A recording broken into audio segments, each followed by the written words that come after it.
Stars Twinkle in Tomorrow World Volume 2 by Tsukasa. Translated by Royal Nobody at Goon Squad Translations. Audiobook by Masquerade at Masquerade Audiobooks. Prologue. Ongoka's perspective. For me, my sister is the most special. Got it? I'm your big sis. BIGSIS. Your big sis. What happened afterwards was mixed within my dreams. She looked after me before I could even talk. Those words coming out of that young and beautiful face is still clearly etched inside my mind. My sister would always hold my hand, be it when we were heading out or when our parents greeted us from the hallway when he came back, even when I had to use the washroom at night. Mom and Dad were always away due to work, but because Big Sis was here, I wasn't lonely. Nothing could go wrong as long as I followed what my big sis told me. Ongoka can do anything. Incredible. No matter what I did. My sister would say that to praise me. But actually, I was just copying her, following in her footsteps. Big Sis is the one who could do anything. She was able to master the country's language incredibly quickly when we moved. And she's good at piano, violin, flute, tennis, basketball, ballet, cooking, sewing, and is an even better shooter than me. But I was only worried about one thing. Today's just going to be the usual basic checkups like before. My sister would often go to the hospital to perform checkups. Even though she didn't look sick, she'd always eat medicine every day, and the number of doses along with the variety of medicine slowly increased over time. I'd worriedly ask my sister if she was suffering from some grave illness, but she just said it's fine. Mom and Dad didn't tell me anything either, which made me anxious. I was scared that one day, my sister would disappear right in front of me, which made me cling to her even harder, and that anxiety dissipated on the day I met that person, Yuki Minato. The day we moved into a small town in the mountains, my sister stopped taking medicine, stopped visiting the hospital. She smiled and told me that she really was okay. I was so happy. But to be honest, I was also lonely because my sister changed. It wasn't just her recovery. Her mood has also changed. Listen here, Ongoka. I think I just met someone I truly think is respectable for the first time. When Big Sis told me about this person I didn't know, her eyes were sparkling. She eagerly praised that person. Before that, the person she valued most was me. I didn't need to confirm it. That's just how much confidence I had. But it's different now. My sister still loved me very much, but I was no longer the most important person to her. That's right. My sister fell in love. I woke up, still a bit sleepy. As I lazily recalled the old days, I gradually opened my eyes. What appeared before me was my friend, Yuki, fast asleep.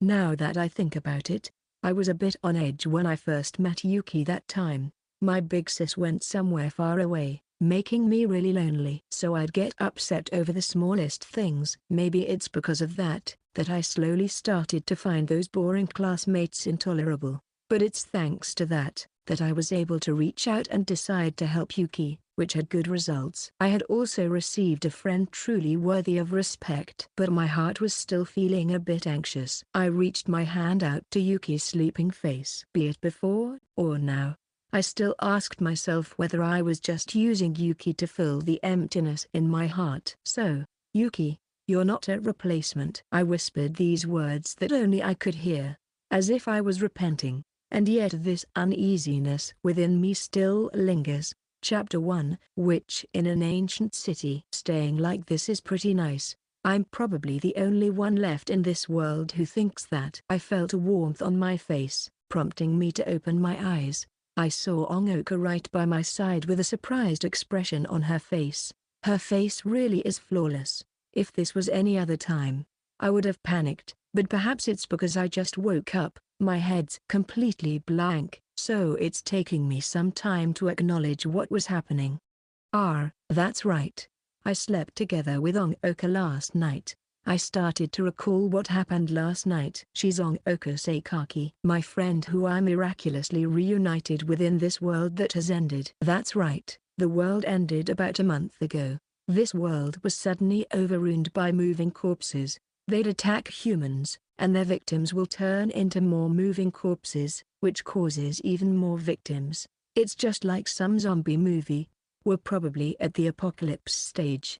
For most people, this is a living hell, but I'm a bit different. On the day of the apocalypse, my easygoing life began. Before that I was surrounded by people who despised and belittled me. Only after those people disappeared that my life could go on smoothly. But that's also mainly because I have a house that's surrounded by a barrier and can wield magic to defeat the moving corpses. Gee, good morning, Yuki. You scared me there. She softly blinked with her big eyes and long eyelashes and greeted me. After hearing that, my fogged-up head finally cleared up. Good morning. That scared me as well. Right as I whispered that, my face started heating up. For whatever reason, Ongoka has her hand on my face. The warmth I felt when I woke up was probably her hand. What's going on? My emotions started to churn as my heart filled with questions. I couldn't pull my sight away from her incredibly close eyes. Did you hear that? Hear what? I replied to the embarrassed Ongoka's question. She made a relieved expression and pulled her hand away from my face. It's nothing. Don't worry about it. Rather than that, good luck today. She one-sidedly changed the subject. I lost my chance to ask about what was happening and what her question was about. Come to think of it, it's what we decided yesterday. I remembered what I had to do today, the big cleanup. Hearing me say that, Ongoka eagerly nodded. Yup, we're definitely going to clean this house up and find hints about your father. I've already searched countless times, so the chances of us finding anything's quite low. But, whatever the case, let's try our best. Although I agreed to do it, my words still contained a bit of pessimism. I think that I'm kind of scared of what we might find. Section. Yuki, if you are reading this, that means that the streets have been filled with moving corpses. To prepare for this moment, I left this magic with you. At the start of April, moving corpses had flooded the world, signifying the end of humanity. It was thanks to my father's magic that not only did I survive, but I got to leisurely live with my familiar, Para. That's right, leisurely. To me, life is fairly livable in this world rid of those with malicious intent. My reunion with Ongoka happened about a week ago. After 2 years, in this world filled with moving corpses, we finally meet again. Ongoka was heading towards Yokosuka in search of her sister.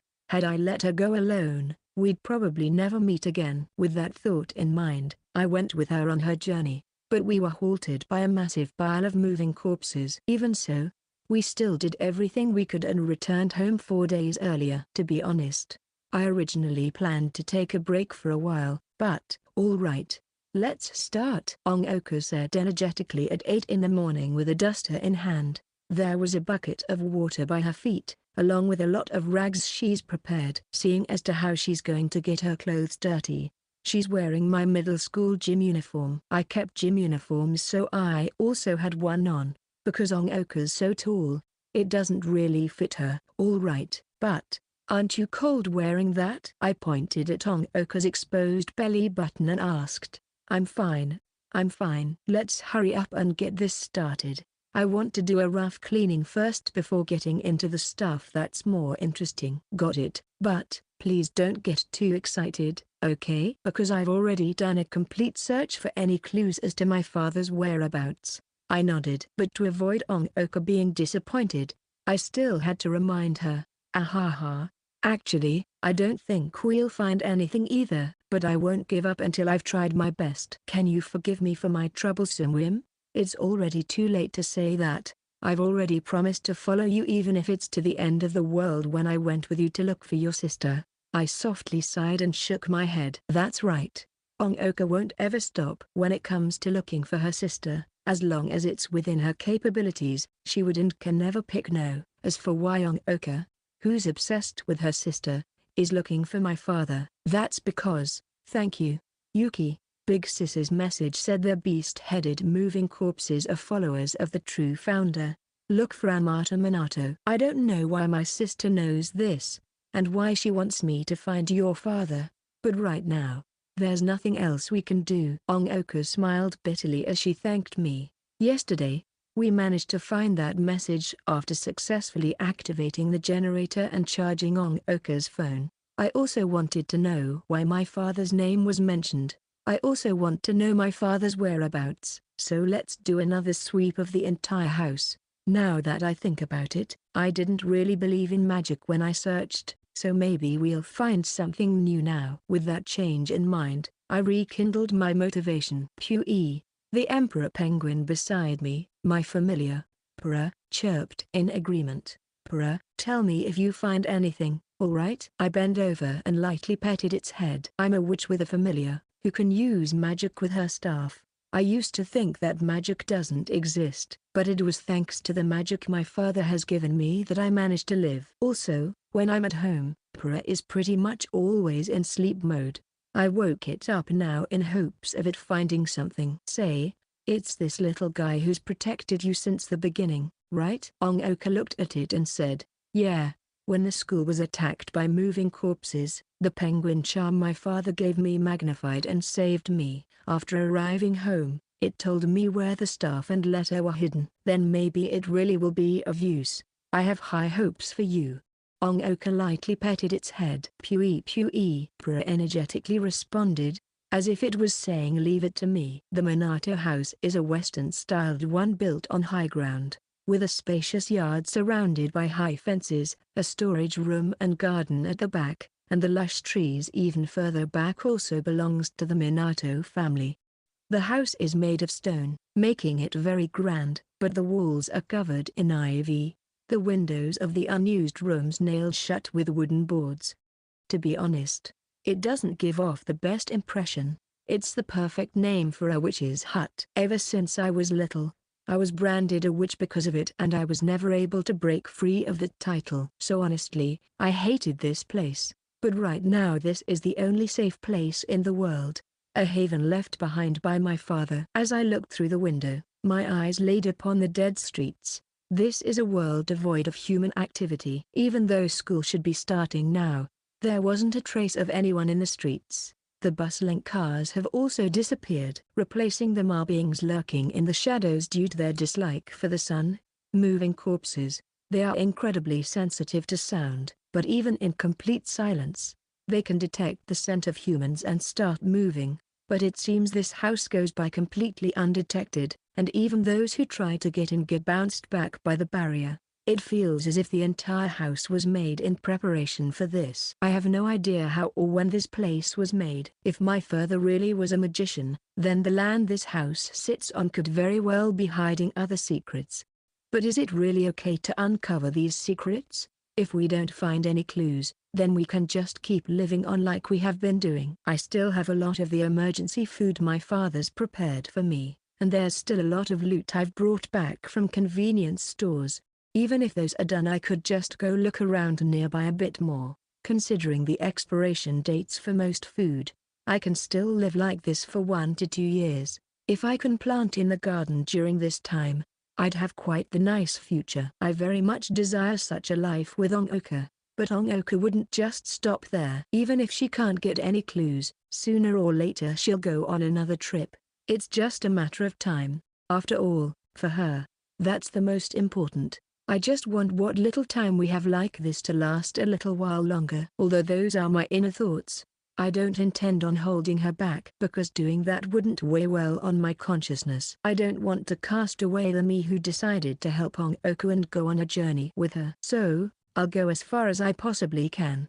I got rid of my wishes that we don't find anything at all and plastered my face with my excitement and hope of finding something. Even though I'm forcing myself, it's not like I'm lying. With those thoughts in mind, I lifted my spirits and started cleaning the house with Oka. Say, I think this is the first time I went to the 3rd floor, Oka said quietly as she went up the steep stairs and through the dim corridor, because usually we don't have a reason to go up. The 3rd floor serves as my father's bedroom and study. The rest of the rooms are used for storage. We usually just use the living room on the 1st floor and my bedroom on the 2nd.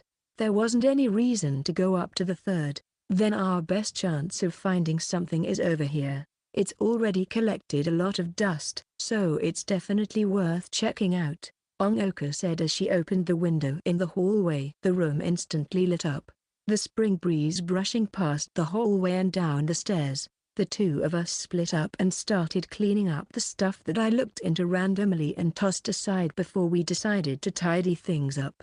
And then we investigated the stuff that looks most likely to have clues. Neither the bedroom nor the storage rooms have anything, so we decided to move on to the study. Wow, so many thick books, and they're all foreign, Ongoka quietly exclaimed as she looked at the bookshelf in awe. Yeah, I can't even read the titles. Can I leave those to you? Okay.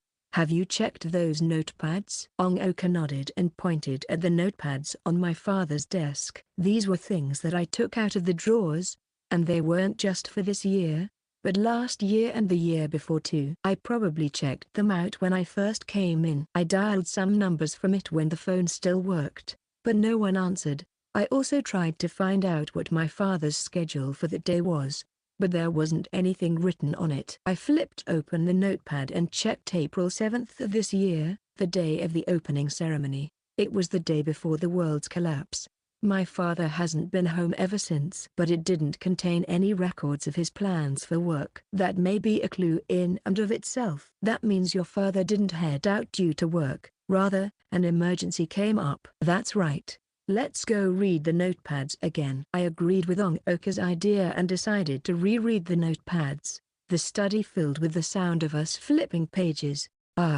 This is. After roughly scanning the notepads, I felt that something was off. There was something inconspicuous within the notes. Tokyo, 3:42.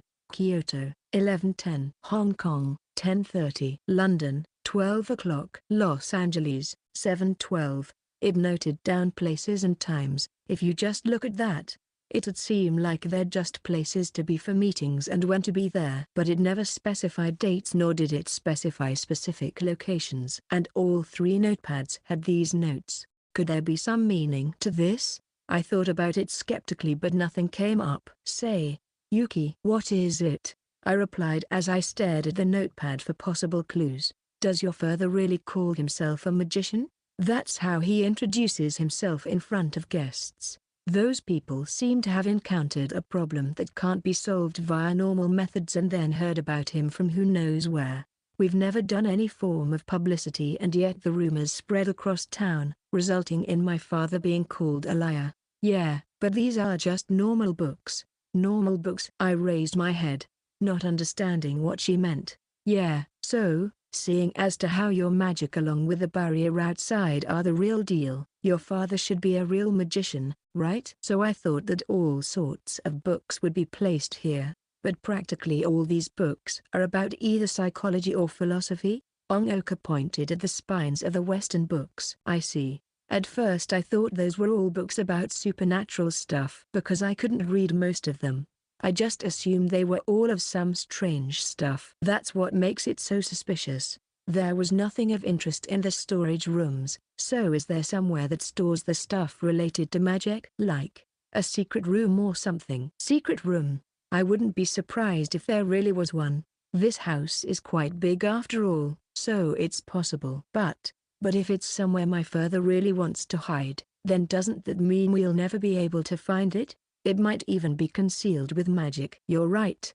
But can't you use magic? Isn't there something you can do about it? Ongoka looked at me, full of anticipation, making me a bit anxious. Even if you say that, it's not like I know how to use magic that can find a secret room. Right after I said that, a gust of wind blew upon my body. Feeling this gentle breeze, I came up with an idea. There is one way. Maybe I could give it a shot, as expected of Yuki.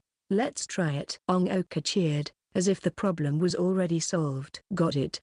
Leave it to me. Even though I don't have a way to back out, it's not like being relied upon is a bad thing. Feeling Ongoka's confidence in me strengthened my resolve. Then, I'll go grab the staff. I went to my room to grab the tool that made me a witch. So, why do we have to go back to the first floor? Ongoka asked as I held my staff. The two of us were standing in the hallway on the first floor. It was different from the third floor, in the sense that we used it more. We'll still have to clean it later, but it's not as dirty. I carefully looked back on the layout of the house, but to be honest, I don't feel like there's enough space for a secret room, and the attic's really narrow, so if there's a secret anywhere, it is to be down I tapped the ground with my staff in response. Ah, so the basement. Ongoka nodded and tapped the floor with her feet as well. Next up is for the magic to happen. I raised the staff with a red gem at the front that my father gave me. With this staff in hand,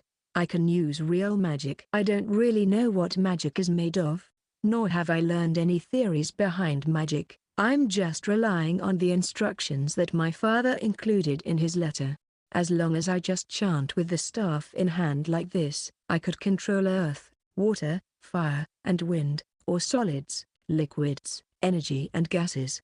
This time I'll be using wind magic, or magic that controls gases. Gather. I felt my energy flow out through the staff. The surrounding atmosphere blended with my energy and followed my command. Because there's no field to gases, I can't really control it well, but if I focus, I could still force my thoughts through. Gently. Ah, it's getting windy, Ongoka muttered. Right now the surrounding air has been gathered in front of my staff, so the air around us will feel thinner. I thought I could create a difference in pressure with this, and get air to start flowing. Do you feel wind blowing from a weird spot anywhere? Because the results of this magic is hard to understand through sight alone, I explained it through words and asked Ongoka. I see. You're using the flow of the air to find the secret room. That's so smart. Then let's see, Ongoka said as she licked her fingertips to confirm the direction of the wind. I watched Ongoka. Just being praised by her makes my cheeks warm. The wind from the stairs is coming from the third floor window. It's also blowing from the hallway. There's nothing special about the sound of the wind. Yuki, can you move while keeping the magic up? Of course I can. I nodded and walked a bit with the air still gathered in front of me. Ongoka followed. As we were heading to the washroom, Ongoka shouted just before we took a turn. Wait, this place is a bit weird. I stopped and turned towards Ongoka. Here? We were standing in front of the narrow storage room beneath the stairs leading to the second floor. Yeah, I felt a strange gust of wind come from here. Without hesitation, Ongoka opened the door. In there were several cardboard boxes. These are all empty. Things are getting weirder and weirder. Ongoka easily lifted the boxes and carried them out. And then bent over and stuck her ear to the floor. Yup, it's here. I can hear the swishing of a faint breeze in there. Ah really? I maintained my magic as I bent over as well. You're right. There's wine down there. Right? But what do we do? Even if there's a hidden door, it's not like there's a handle or lock. Hearing that, I realized what I had to do. Looks like we're busting out the magic yet again. I cancelled the air gathering and tapped the staff on the floor of the cabinet. My father would obviously be able to use the magic I could use. During the journey, I learned lots of things that I could use magic for. One of them was opening doors. Open. I chanted my declaration. This time I'm using earth magic, or magic that controls solids. Just like before, I used the staff to transfer my energy, making the floor an extension of my body. With that, the floor would act how I wanted it to, so I cracked the lock and the floor opened, revealing a set of stairs with a bang. Wow, there really was one, Ongoku involuntarily gasped. Indeed, it's too dark down there. I'm going to grab a flashlight. Okay, I rushed back to my room. Because batteries are incredibly valuable, I try to use as little of it as possible. But we can't see anything without light underground. I went back to the cabinet and noticed that Ongoka's already heading down the stairs. Yuki, there's a door over here. She called for me. Wait. Be careful. What if you accidentally trigger a trap or something? I frantically hurried down the stairs and came to her side. There was an incredibly sturdy door in the way. It's okay. Your father wouldn't put something too dangerous over here since you might activate them. Look. The doorknob isn't reacting no matter how much I turn it. There doesn't seem to be a lock. She ignored my concerns and smiled gently. That is true, but still, you're way too carefree. I took a deep breath and carefully opened the door. There wasn't a lock on the door, probably because if the stairs are already locked then there wasn't a need for a second lock. As expected, the basement was very dark. The musty air made me frown. So I'd. Yuki, can you turn on the flashlight? Sure. I nodded and turned it on. Could this just be another storage room? Ongoka said, frustrated. The room was about the size of 8 tatamis. With some it seems a lot of care was put into ventilation during construction considering the vent in the ceiling. The most conspicuous part of the room was the massive mirror deep inside. The mirror was big enough to reflect both of us completely. The flashlight's light reflected upon the mirror, forcing us to squint our eyes. Beside it was a grandfather clock similar to the one on the first floor, but it seems this one's already broken. The clock's hands were stuck at exactly 6 o'clock. Just then, Pura, who has been silently following us, chirped, "Ongoka, it seems there's something here," I said as I watched Pura's reaction. "So it seems, but just what is it reacting to? Maybe there's a magic tool here, but all I see is furniture," Ongoka agreed, but she looked puzzled after lifting the cloth to confirm her suspicions. Suddenly, Pura left my side and went straight for the big mirror. It then used its short wings to patter the mirror. "Is there something in that mirror?" We examined the mirror further. It seems that the mirror has been placed here for quite some time. The surface is somewhat blurry. When I touched it with my finger came off with a thin layer of dust covering it. There wasn't anything else strange about it. The mirror really does feel like a magic tool, where the mirror would reflect some ghost like it's a horror story, or it would lead to another world like how some stories go. Ongoku examined the edge of the mirror and said, "Yeah, but there doesn't seem to be anything strange." Just when I said that, I noticed something odd. There was a cord-like object coming from the mirror's pedestal, connecting it to the grandfather clock. Let alone the mirror. If this grandfather clock is the same as the one upstairs, then it shouldn't need electricity. So what's this cord for? There is a cord, but we don't know what it's for. If it's linking the mirror to the clock, then are these two connected in some way? Ongoka concentrated and said, "Connected." Clock. Time. I suddenly remembered my father's notepad. Oh right, the notepad. I took the notepad out of my pocket and once again examined the contents. Tokyo, 3:42. Kyoto, 11:10. Hong Kong, 10:30. London, 12 o'clock. Los Angeles, 7:20. I'm not sure if the times and places have anything to do with this. I opened the cover for the grandfather clock and started turning the handles that were stuck at 6. "Did you find anything?" "No.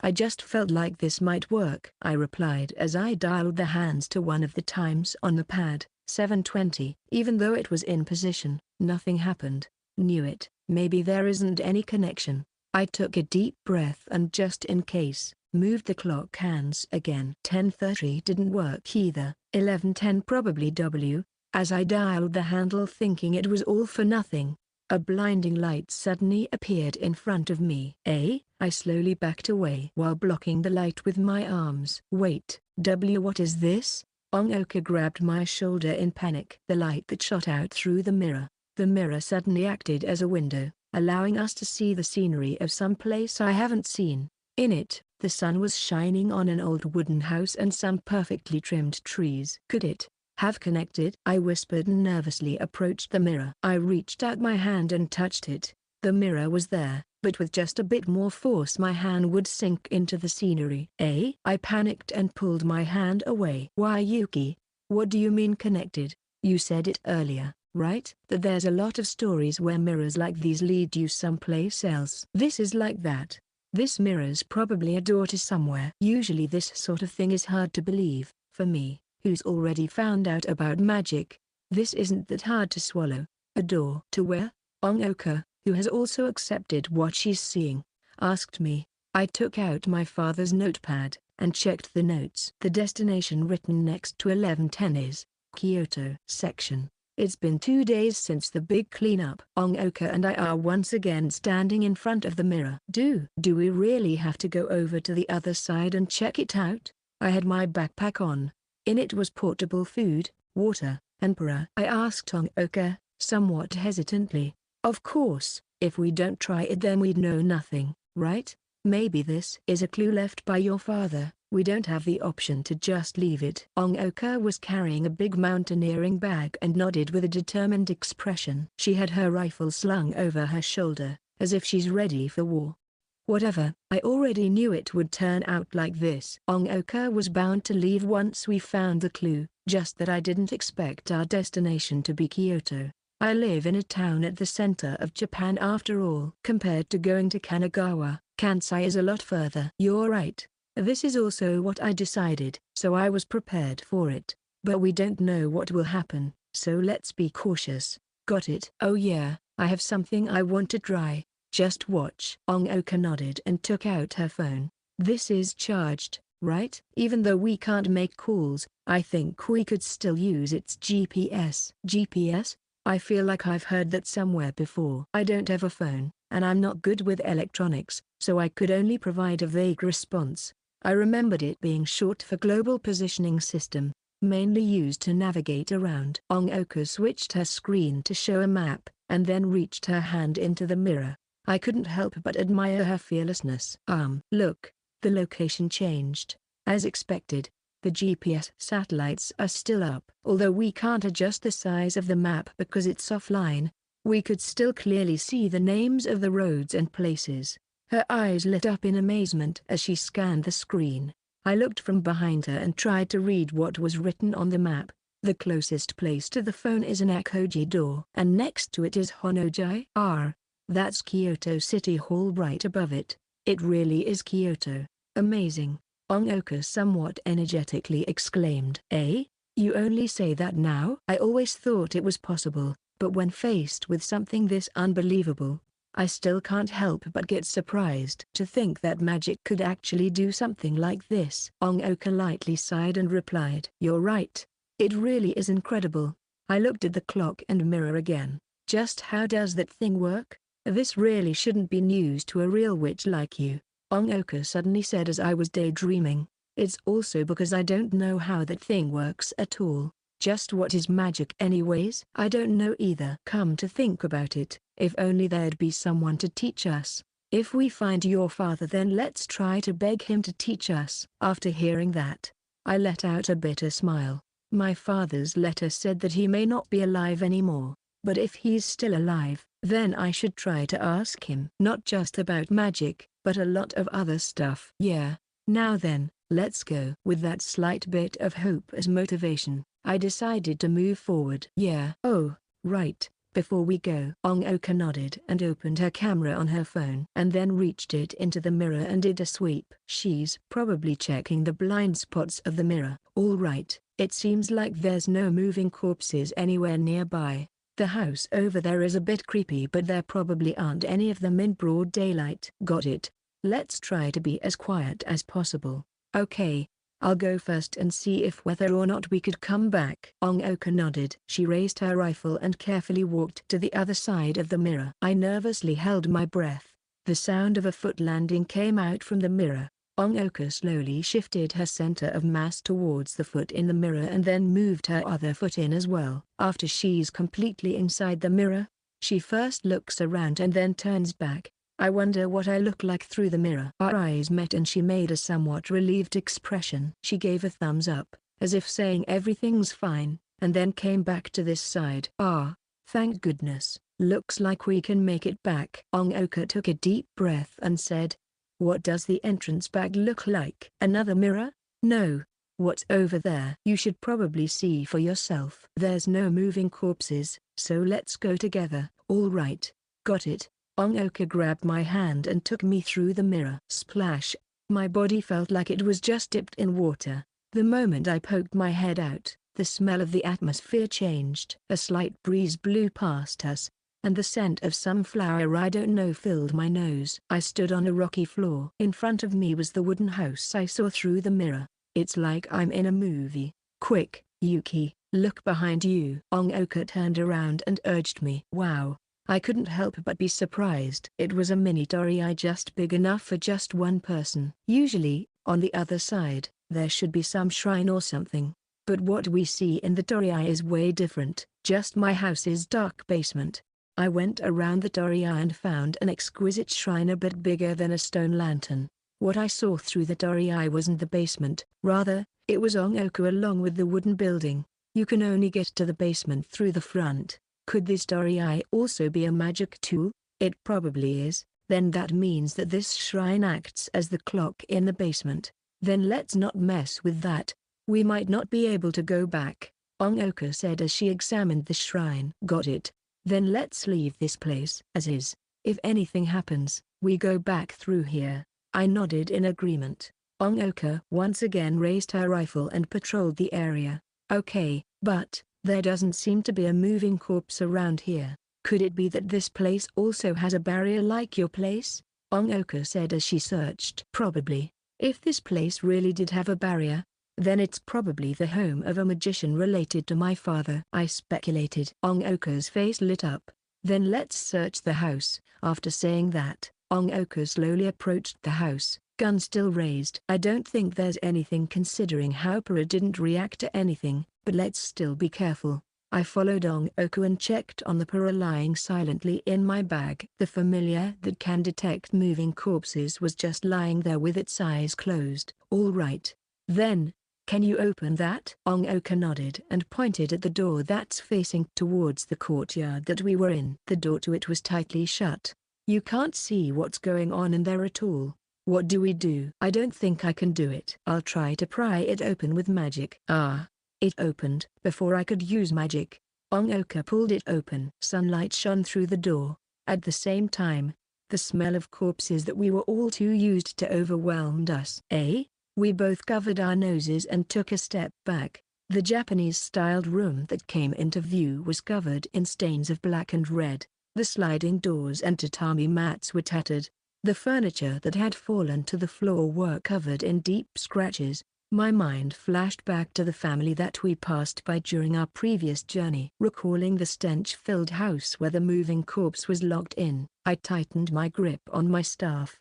Ongoka also pointed her barrel at the door, but it doesn't look like a moving corpse is going to spring out. Looks like there's nothing there. Seems like it. I nodded in agreement. Para remained silent as well. But, no matter how you look at it, there was a fight here. I don't think this place is safe anymore. Ongoka sighed regrettably. If that's the case, then a moving corpse could get in here at any time. Before we search the house, we should check out the outside a bit more. Yeah, it'll buy us more time if we lock the doors as well. Ongoka nodded and started heading outside. I followed after her as quietly as I could. The entire courtyard was surrounded by brick walls coated in stucco. There were crimson-red azalea growing by the corners of the wall. We could smell their deep scent as we passed by. That was probably the source of the fragrance we were met with when we passed through here. The front of the house was covered in cobblestone, while there were stepping stones lined up from the porch to the gates. The gates are closed, and so are the ones on the porch, Ongoka said, confused. Indeed, the wooden gates towards the outside and the house's front door were tightly shut. What's wrong with them being closed? I didn't really get what she was puzzled with, so I asked. Nothing wrong with it, just weird. What? Could the moving corpse that attacked have also locked the door behind it before leaving? I also got what was abnormal about it. If there wasn't a moving corpse inside, then that means they've already left. But neither of the gates to the courtyard and porch were open, and even the door to the house was shut tightly. If we thought about this normally, then after the moving corpses left, someone else locked the door. Whatever, let's just explore the outside first. Ongoka opened the courtyard gates from the inside and poked half her body out. There's a little path with a high wall at the end of it. Not sure what's over there. Also, there's a nameplate. Apparently this is the Kujo family. Oh no. Ongoka frantically pulled back and shut the gates. Found one, under the shadow of a telephone pole. She whispered. I don't have to ask her what she found. The only thing that'll move in the shadows at this time would be people who have already died. The moving corpses my father mentioned in his letter, zombie-like monsters. Is it coming? Not sure. Usually it should be able to spot us from this distance, but it shouldn't be able to hop over the walls surrounding this place. So there probably aren't any problems for now. If that's the case, then let's search inside. The sooner we find more clues, the sooner we can bring them home. Ongoka nodded. That's right. The porch is closed. Let's go in through that way we went in earlier. Ongoka shook the porch door. After confirming she can't open it, she went around. I followed her. After arriving at the side of the corner of the wall with the azalea, Ongoka suddenly stopped. Ongoka suddenly said, surprised. What happened? A bit startled, I went to her side. From here, we could see the entire courtyard, including the torii we came from. But on the other side of that torii was just a shrine. The other side of that should have been the dark basement. Wait, doesn't that mean he can't go back? Don't move. Just when I was about to panic, a warning came out from behind us. Hearing the voice of this unexpected person, my heartbeat quickened, my body shivered. Ongoka also just stood there, shocked. A woman's voice? At first, I was startled by the sound of a human. With a world like this, I've never met a human other than Ongoka. We weren't able to find anyone even on our trip to Kanagawa. We did get a message from the self-defense forces, but we don't know if their plan went smoothly. Nor do we know if they were alright. Just when I was about to look back, the serious voice said, I told you to not move. If you do, I'll fire. With that said, a cold hard object pressed against my back. A cold sweat ran over my body. Fire. As in the gun? I swallowed my urge to scream and asked meekly, if you do, it'll attract those moving corpses. Unlike me, Ongoka said with a strong voice, probably, but there shouldn't be much around here. I could take care of them. But the person behind us replied calmly. In any case, I'll tell you the situation you're in. Right now, I'm pointing a gun at you. If you want to keep your lives, don't move. If you turn around or do anything suspicious, I won't hesitate to pull the trigger. The voice was as cold as steel. Trigger? I couldn't get what she was saying. Also, the gate you used to get here has now been closed. The only one who can open it is me, so even if you take me down, you won't be able to go back. The gate. Do you mean the torii connected to our house? Although my voice was trembling, I still had to ask. That's the one. In other words, the only way for you to go back is to obey me. We can't go home. That sudden realization made me feel as if the ground had suddenly disappeared. I finally realized how much mental support the safe zone has given me. Do you intend to send us back? Ongoku asked as I trembled. I'll decide after finding out your identities. If you try to hide something or resist in any way, I will consider you an enemy, the woman declared. I can't just leave everything to Ongoku at a time like this. Even though I'm scared, I'll die if I remain silent. I am Yuki Minato, Ongoka Sakaki, Yuki's friend. Ongoka reported her name after me, as I thought, a Minato. What's your relation to Amato Minato?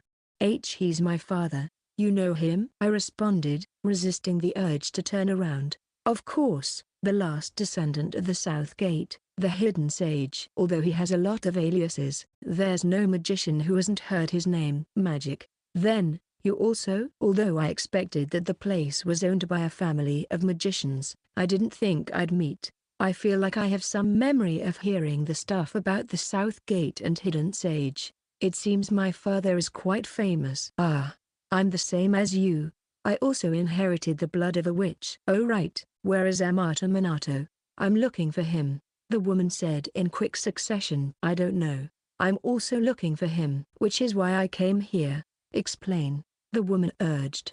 Although my mouth felt dry, I still explained to her. My father went out before the world became of this. After that, we searched the house to see if there were any clues as to where he was. And then yesterday, we found a mirror connected to this place in our basement.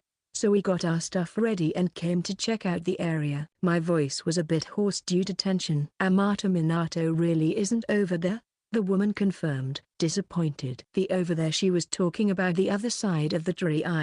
Our home. If you doubt me, then you could go over there and check, I suggested, hoping that she'd open the gate again. Ongoka followed up. Oh yeah, feel free to keep the gun pointed at us if you want. We can show you the way. You don't need to worry about it. The woman refused. Why? Worried that it's a trap? Aren't you too cautious? Ongoka somewhat anxiously asked her. She's trying to get the woman behind us to open the gate. Of course I suspect that it's a trap. But more importantly, I have stuff to do here, so I can't leave. I already noticed the gate open yesterday, but I couldn't go in. All I could do was wait for you to come over to this side. The woman replied discontentedly. The gate to this place had been open since yesterday. So anyone from Kyoto could have come in. Looks like this woman really did have a reason as to why she can't do so.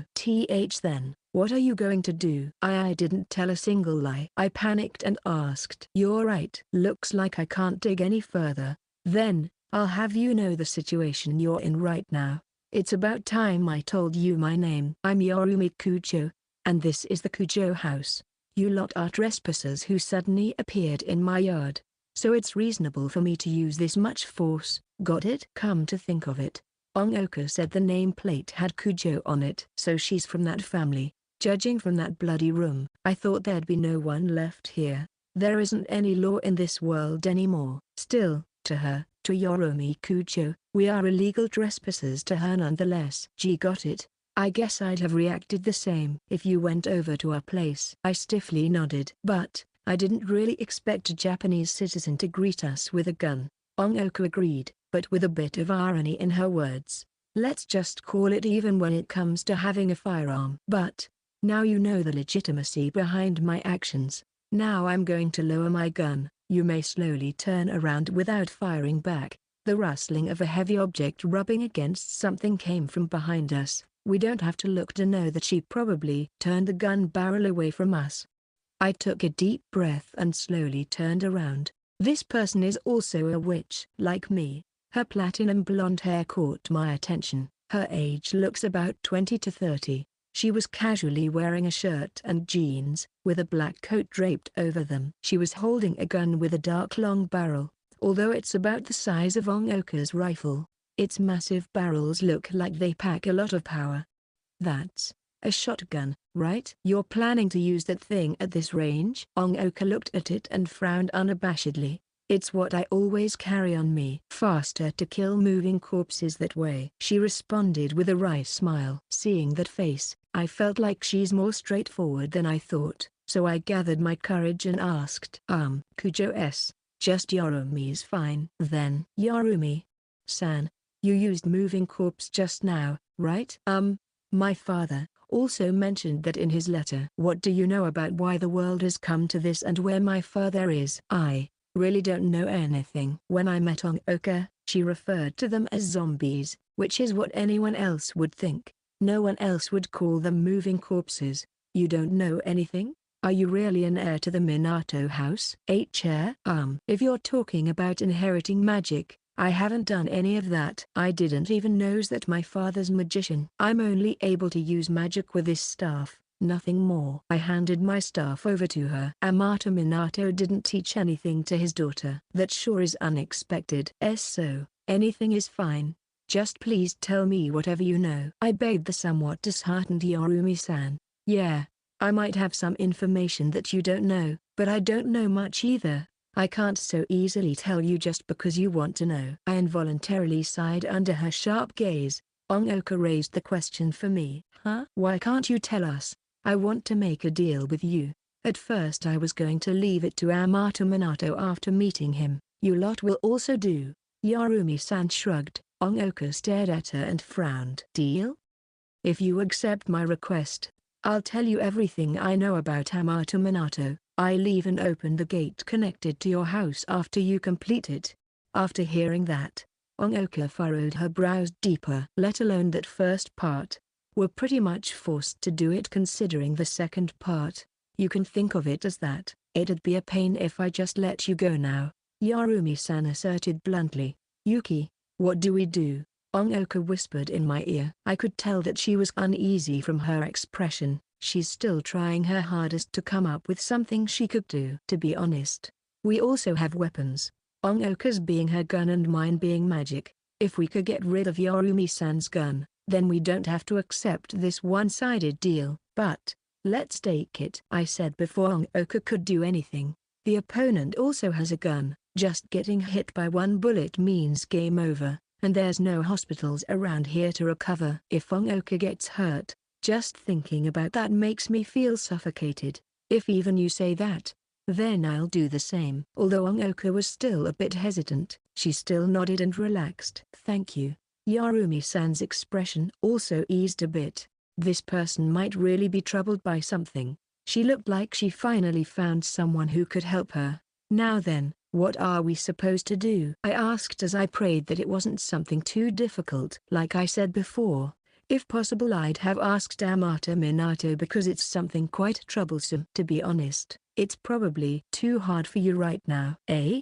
It'd also trouble us if you ask us to do something we can't, I frantically responded to Yorumi-san. And yet she smiled. I know. So I'm going to do this the roundabout way. First I'm going to have you help out with my work so that you'd grow stronger. What do you mean grow stronger? Ongoku asked.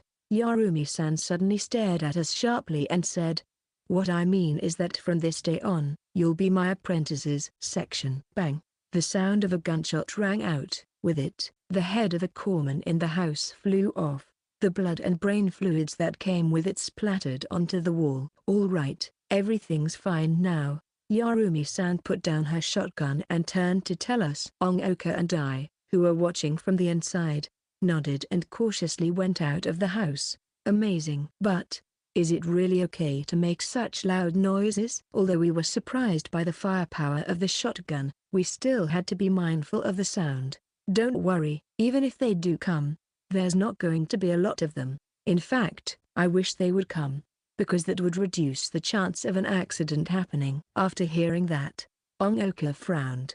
Judging from what you said, does that mean there's basically no more corpsmen in the vicinity? Yeah, none left. Although corpsmen appeared everywhere at the same time, they appeared in Kyoto especially early because this was the first place to fall. Almost all of them started heading towards Osaka and Hyogo. Yorumi-san said and started walking forward. I followed after her.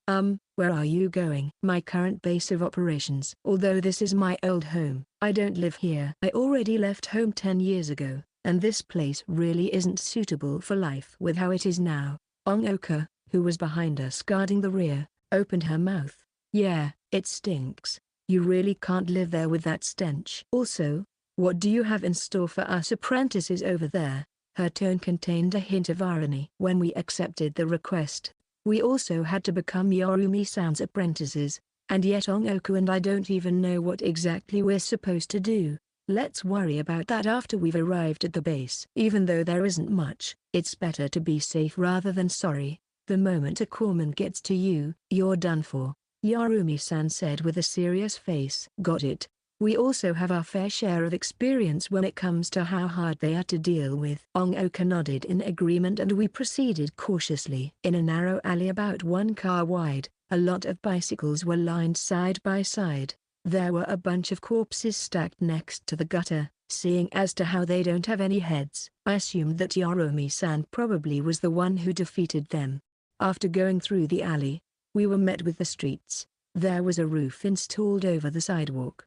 There were a lot of stalls and shops lined up along the side. Almost all of them had their shutters closed. The ones that are open had their windows broken and the inside was a mess. There were buses and cars jammed together on the road, and there were traces of flames everywhere. A sidewalk with a roof should have attracted quite a lot of corpsmen when they tried to hide from the sun, but there weren't any there.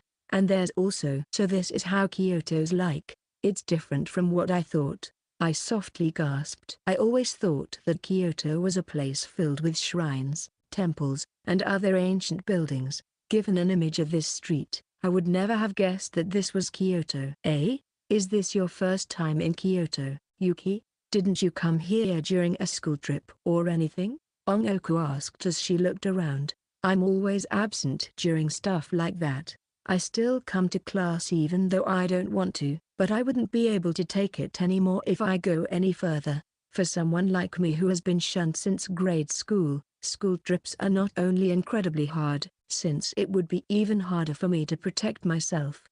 If I stay absent for normal classes as well, I basically become a school dropout, which would be a hindrance in the long run. So although I dropped the idea of completely isolating myself from school, I still didn't bother to do anything that isn't learning related. Ah, I see. When I transferred, I could already tell that your school life was quite bad, but now I feel like I've gained a better understanding, Ongoku said with a bitter smile after hearing my experiences. Understanding? Although you managed to survive in this world with the help of magic, more than that, I think it's because you've always been clinging on to life in a classroom world of such malice. Clinging on to life. Now that I think about it, it might really be like that. I tried to suppress my laughter at how weirdly she phrased it. Then what about you, Ongoka? Did you come here for your school trip? No, 'cause I'm always moving. Unfortunately, I've never been on a school trip, but when I was young, my family came here once. Ongoka responded as she checked the map with her phone. This is supposed to be the busiest area in Kyoto, but now, it's turned out like this. To overlap the past scenery with the present, Ongoka once again looked around. This is Kawaramaki Street. On the other side is Sanjo Street. You should be able to reach it via bus back then. I really wanted to come over here with you before the world became like this, Yuki. If only I was able to go on a school trip at your school. Ongoka confirmed our current location. Yeah, if it was with you, I might actually have gone on a school trip. We talked as we followed Yorumi-san. She hopped the fence on the sidewalk, went past the no longer moving cars, and through the streets. The two of us hurried through the streets as well, being mindful to check if there were any corpsmen inside the cars. This way, Yorumi-san went into an alley without hesitation. The atmosphere suddenly changed. Although it was just a narrow alley, the sides were lined with ancient wooden houses. I couldn't tell whether they were residences or stores. Although there was less damage here compared to the streets, there were still black stains left by blood on the walls. From further within the alley, we could hear the sound of water flowing.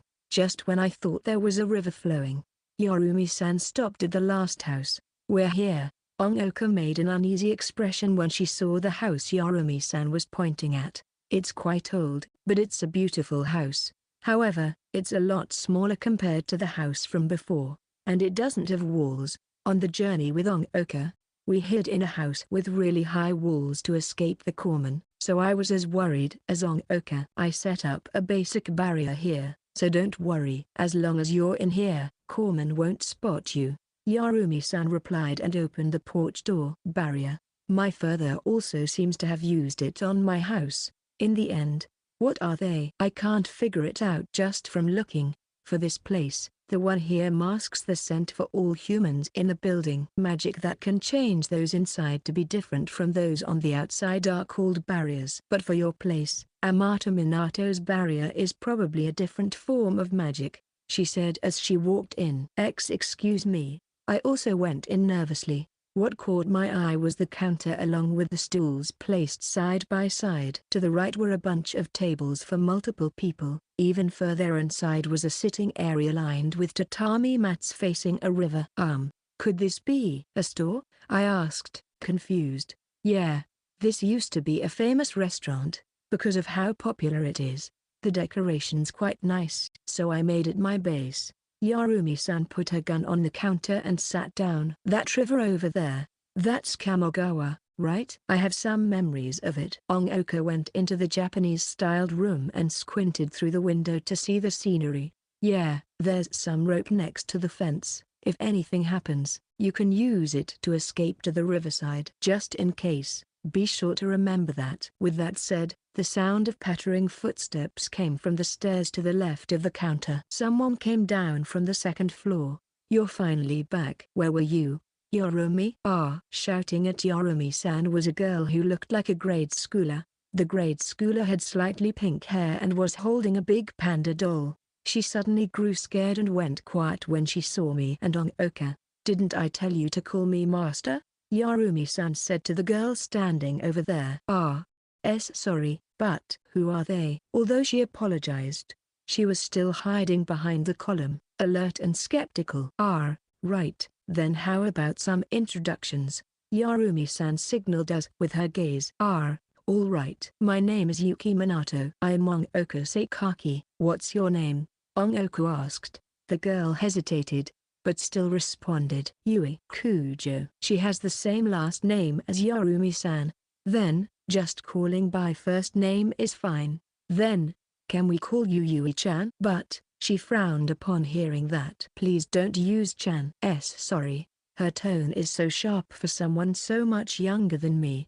Yorumi-san heard our conversation and said to the girl, Yui-chan. Yui, I've decided to have those two help with my work. In other words, they are your juniors. If they are ever in trouble, please take care of them." Yarumi-san motioned towards us.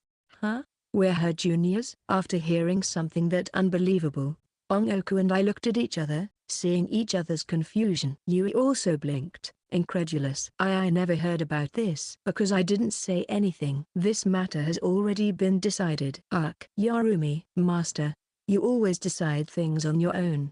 Yui stared at Yarumi-san, dissatisfied. Rather than that, has today's supply been delivered to the inner yet?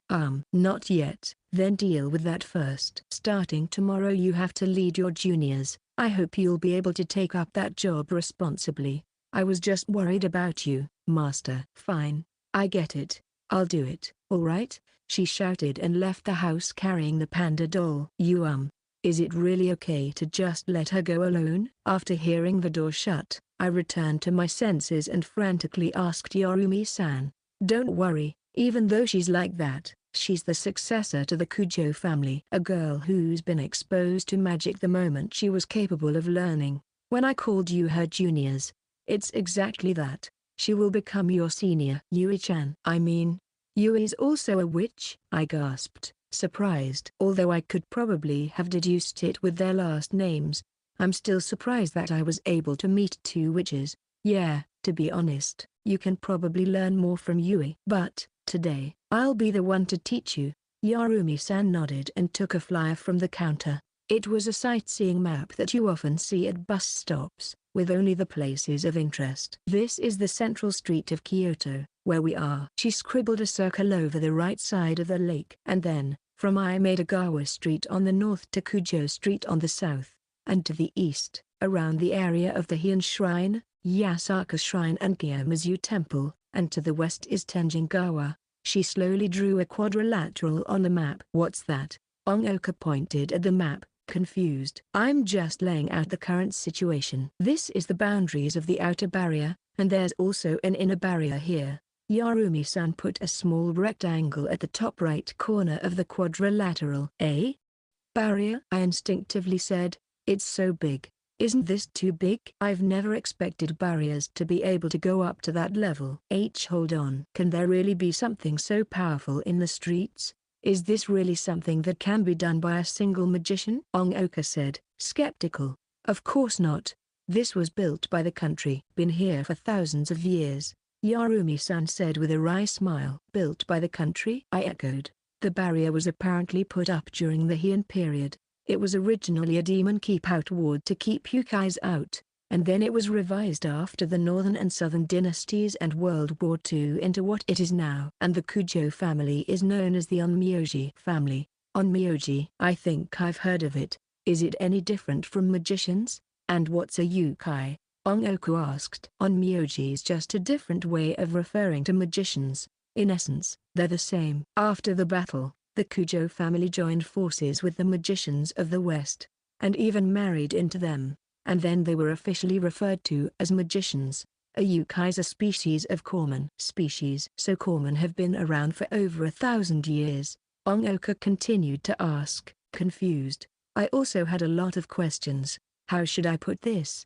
Haven't there been a lot of rumors of moving corpse-like things popping up? Corpses had been resurrecting not just in Japan, but all over the world. Stories of humans becoming monsters or entire villages becoming the homes of the dead aren't that special.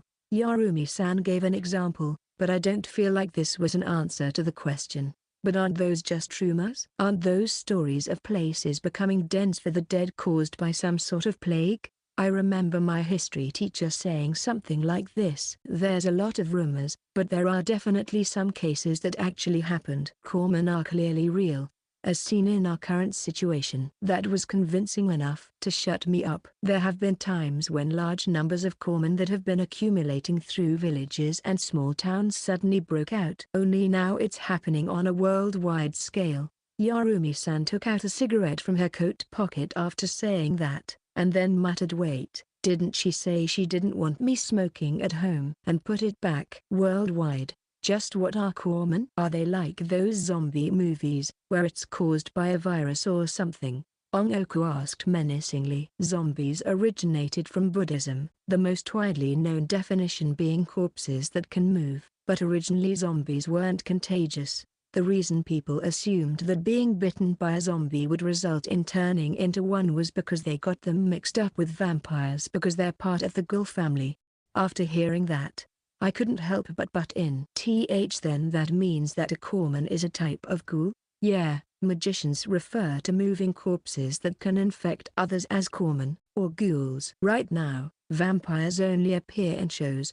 The ones you usually think of when you hear vampire don't exist. Ghouls were originally meant to address other monsters, but that's all left in the past now. I see. Although I feel like there's still something I don't get. I don't really know what that is. So I just went along with it. But Ongoku kept asking. Wait, you say that the vampires we usually think of don't exist. In other words, there are vampire-like creatures that we don't know, right? Yarumi-san slightly nodded. If there's a common outbreak, then obviously there's a source to it all. Although we don't know what this time's cause is, magicians refer to it as. Ongoku suddenly interrupted. Is it their true founder? Yarumi-san was a bit surprised. That was the name that Ongoku's sister, Haruko Sakaki, used in her letter. I don't know what the true founder really is, but the message said that the beast-headed corpsmen are followers of the true founder, meaning that the true founder's a class above the corpsmen. I didn't think that while I was confused,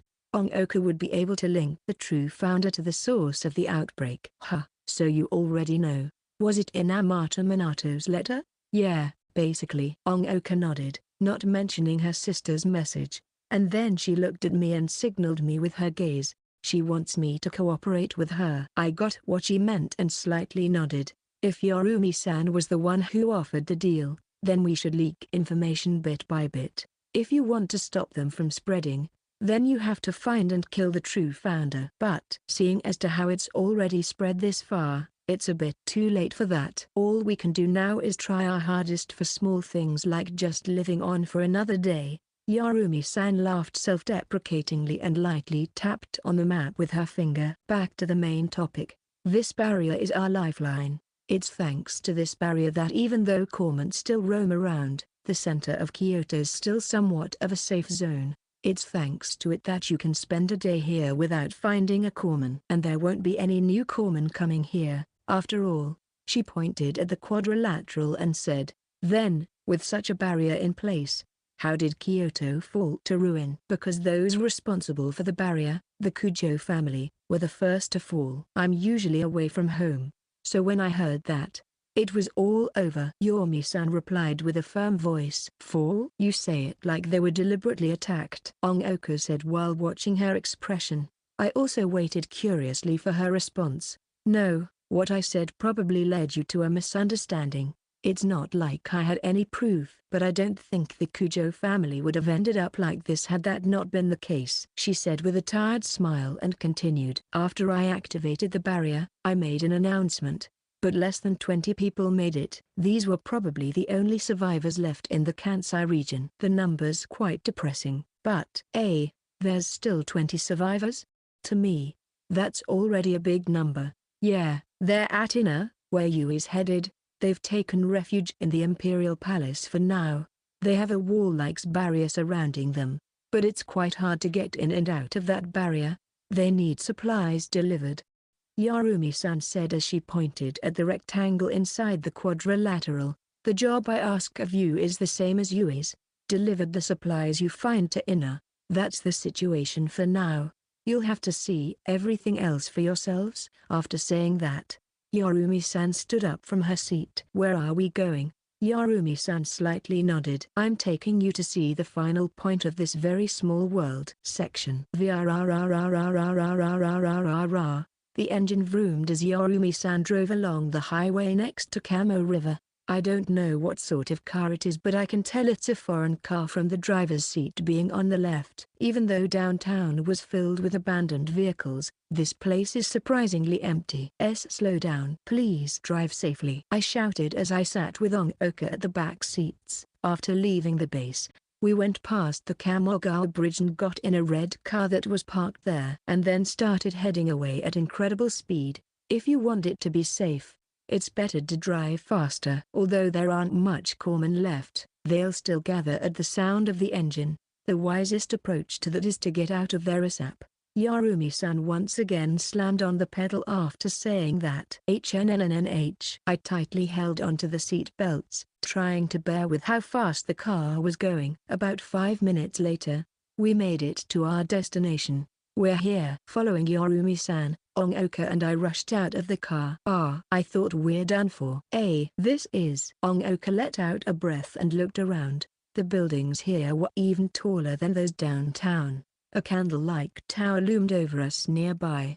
Yarumi-san walked towards a modern-looking building. I could tell at a glance where this is by the very conspicuous sign. Is this Kyoto Station? I read what was on the sign. Yeah, this place gives us vision over everything. Of course, there might be corpsmen in there, so be careful, Yarumi-san said and walked into the station. We walked up the no longer working escalator and passed through a wide passage on the second floor. And then went up through a narrow stairway that looks like it's meant for workers. And then we went through a hallway with a beautiful view and then climbed up the emergency stairs and our field of vision suddenly widened. Right below us was the station's platform and rails. The view in front of us stretched far and wide with very few high-rises blocking it. This is the back of the Kyoto Station building. See that 5-story pagoda? Next to it is Kujo Street, which is the north border of the outer barrier. Yarumi-san pointed at the pagoda.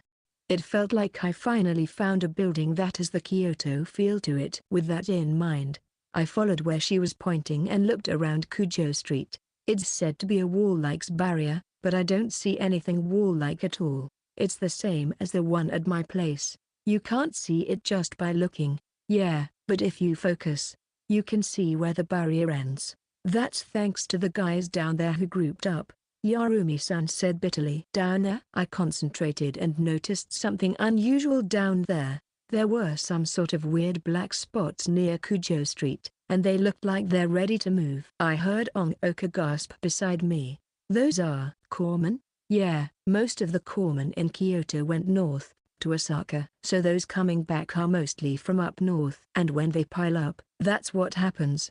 I recalled what we saw in Kanagawa.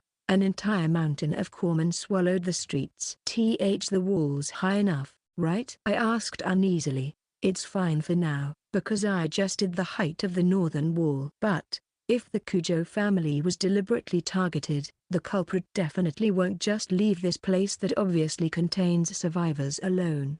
They'll inevitably come here, Yarumi-san explained indifferently and turned to us. So, 5 days. 5 days? I didn't get what she meant. Within the next 5 days, you two will have to be able to proficiently help mine and Yui's work. After that, you'll work on that troubles thing I talked about. As part of the deal, I'll reopen the gate. By then, at the very least you'll have to be able to handle the strength I'll have bestowed upon you.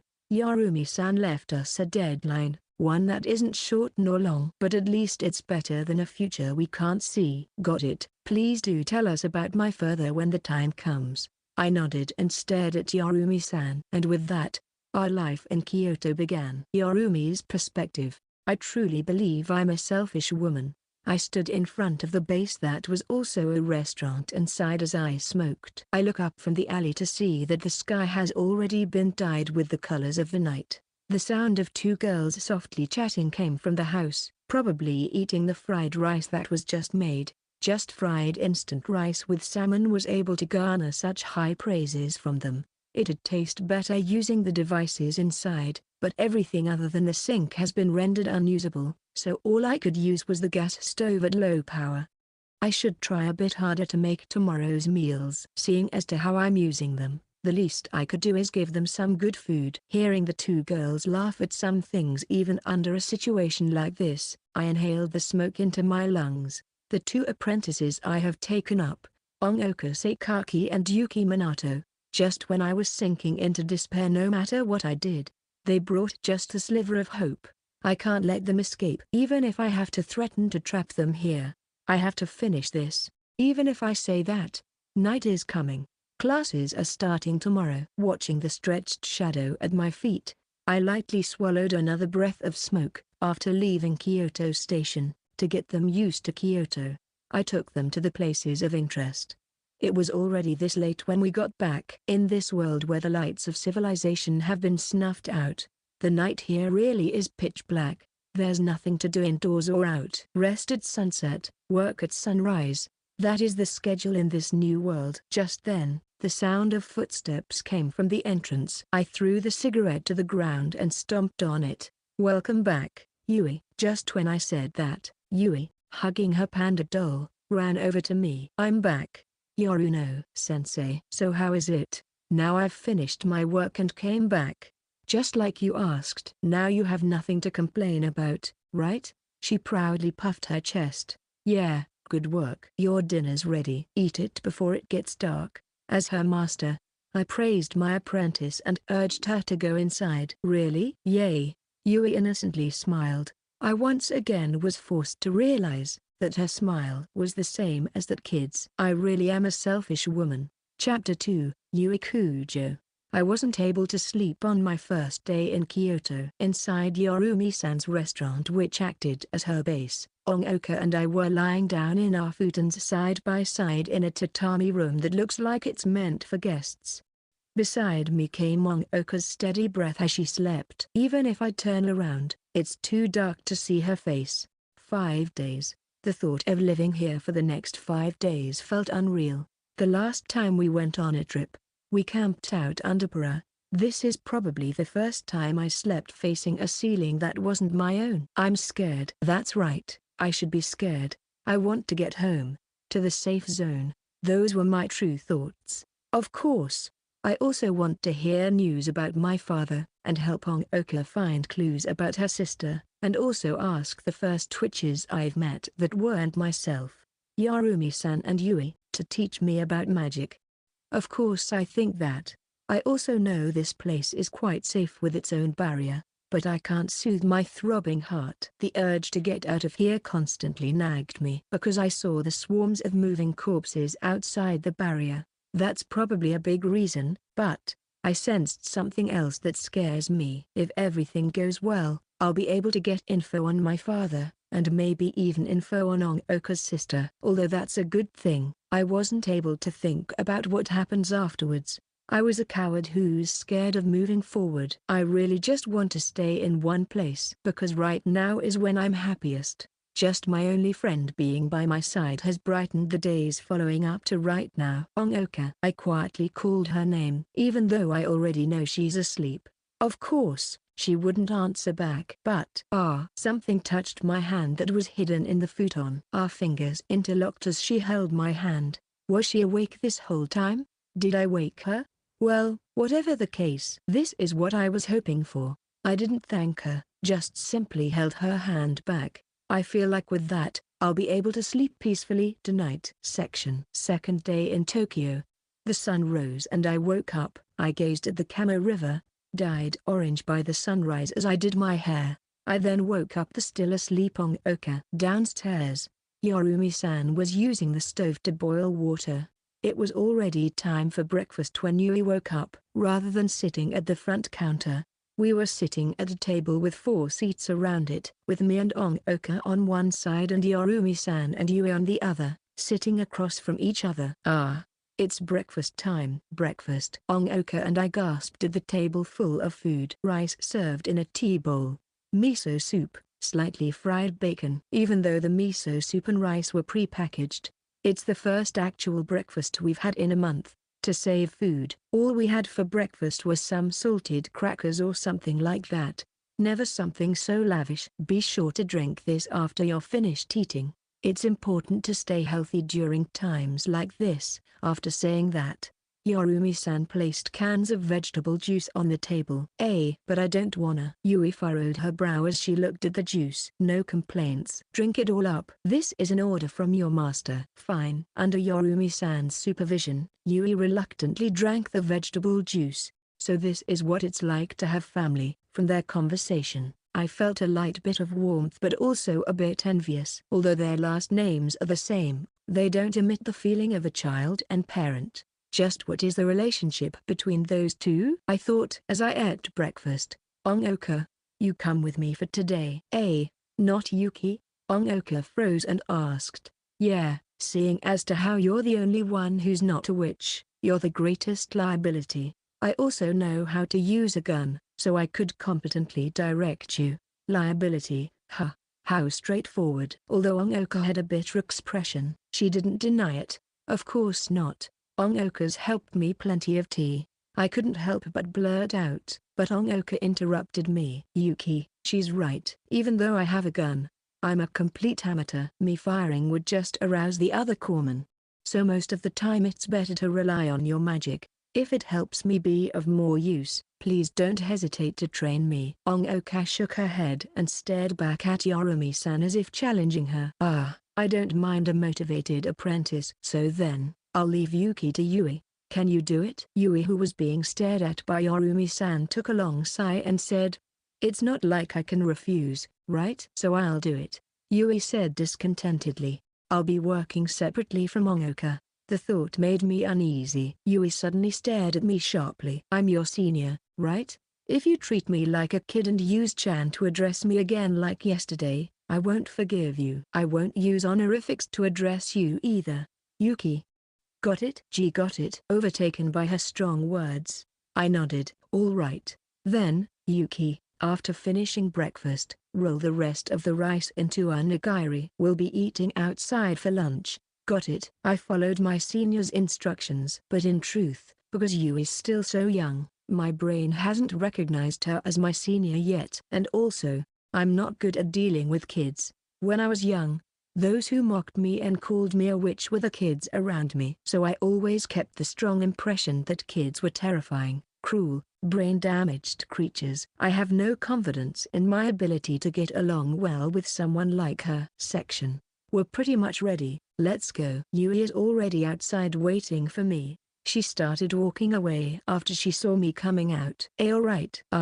Shouldn't we lock the door?" Ongoka and Yorumi-san left first, so I was wondering if it really was okay for us not to lock the door. But Yui responded without stopping. "No need, we're the only humans left wandering around here after all." "Good point." I nodded and chased after her to walk beside her. As usual, she was holding her panda doll with a small bag on her back. I held my staff and had my backpack on. In it was Prue along with the onigiri we were planning on using for lunch. Say, Prue's been really quiet ever since coming here. Maybe it's because of how little corpsmen there are here, so it doesn't cry out to us at all. It was just obediently sitting inside like a doll. "Yorumi and the other one's gonna drive around the streets, while we're going to be responsible for searching these parts," Yui said as she walked. "Is it fine to not call her master?" I recalled how she was scolded yesterday. "You're really cautious." "Huh. It's fine. I only have to do it when she's there." "Rather than that, we'll be exiting the safe zone after leaving the base." "Got it?" "There's no corpsman right now, but always be prepared for battle." Yui did a senior-like pose to me. "Got it." I tapped my staff on a big rock in the middle of the streets and chanted, "Move out." My energy was transferred through the staff and the rock floated up into the air. This physics-defying feat is hard to believe even for me. "That's your weapon?" But Yui was unsurprised as she raised her head and looked at the rock. This girl really is a magician. It's the first time I acknowledged that. "Yes, I lift an object just like that and bash corpsmen with it." "Control over solids." "Earth magic.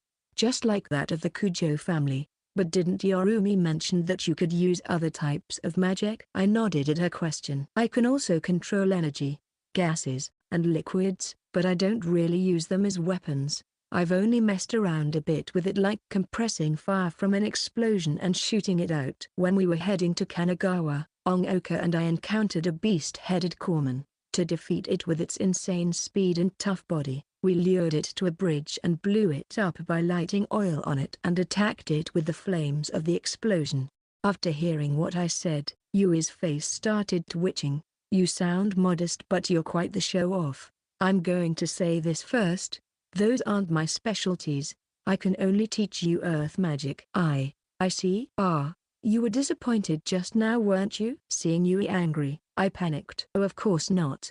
Actually, there's basically no one else from a bloodline that specializes in as many elements as yours. However, the Kujo family have researched earth magic to considerable depth. As your senior, I will now show you the difference in our power, Yuri said and walked towards an unnaturally shaped pile of rocks. This was the escort I used yesterday. Watch closely. Yuri lightly kicked the pile with her sneakers, and then a large amount of rubble floated up and started to form into the shape of a person. Wow, I gasped. This was the first time I saw someone else use magic. In a few seconds, a 2-meter-tall golem towered before us. It walked with heavy steps and stood beside Yuri like a bodyguard. Fufu, did that scare you? This puppet's the same as the magic you just used, but it isn't controlled. Rather, it is some degree of consciousness. So that's a puppet, I muttered as I stared at the massive tower of rocks. According to the Kugo family it's a shikigami, but that sounds really old-fashioned, so I call it a puppet like the Westerners. Not only can it defeat corpsmen, but it could also carry supplies, Yui said proudly. With this sort of escort, she really can just waltz around alone. Thank you very much. In the end, I don't even know what magic is, so you're a big help. After seeing the puppet, my respect for Yui rose drastically. Now I can treat her as my senior without forcing myself. Where do I start? Rather, let me ask you, what do you think magic is? After hearing Yui's question, I paused and thought for a bit. I always thought it was some sort of suspiciously conducted ritual, or something used to summon the devil and have him fulfill your wishes or something. Isn't that black magic? In the end, those are all just supernatural occurrences. Well, at least you got the basics. Yui sighed, frustrated. What do you mean? How do I explain this? Have you played any games online? Those mobile games also work. Nope, I don't even have a phone. Yui was dumbfounded. You're joking, right? Are you a high schooler or middle schooler? I just got into high school. Yui was obviously looking down on me, so I looked back at her as if asking, so what? Whatever. Those types of people do exist after all. However, this will make it harder to understand, but magic is sort of like mods. Mods, like cheats. I got it after she changed her definition. So magic counts as cheats, right? 'Cause normal people can't do this sort of thing. The word cheat made my chest sting a bit. I do feel like I'm cheating. The others get attacked by corpsmen and die, while I manage to survive because of Prue and get to live happily in a safe zone surrounded by a barrier. What else can I call it other than cheating? Then, is magic bad? Hearing my question, Yui cracked a bitter smile. If it's good or bad, then I think it's bad, but the one making the exchange isn't us, so we don't have to feel responsible. Exchange? With who? You said it yourself, demons. Although for the Kujo family, it's with spirits. It's all the same in the end, Yui said a bit jokingly, causing me to not know how to respond. Demons, spirits, that sort of thing's real? I haven't seen them, but I feel like they're real. There's always a creator and staff behind video games, right?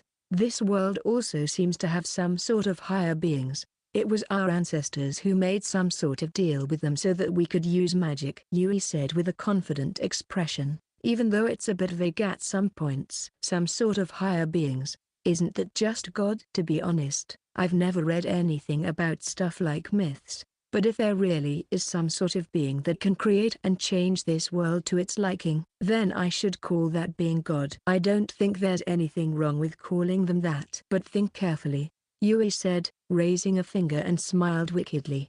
No matter what our ancestors would have offered them, giving humans the power to cheat isn't something gods do. Is it? Indeed. I nodded at her words, which were inexplicably persuasive. Right? I don't know what it's like for other families, but it seems that the Kujo family ancestors had asked for something over the line. Whoever this higher being that gave humans magic must have been pretty evil. Yui stopped. Her puppet also halted with her. Yui. I stopped in front of her and turned around. We've reached the first area we need to search. So, do you somewhat understand what magic is now? We were at a convenience store stuck between two restaurants.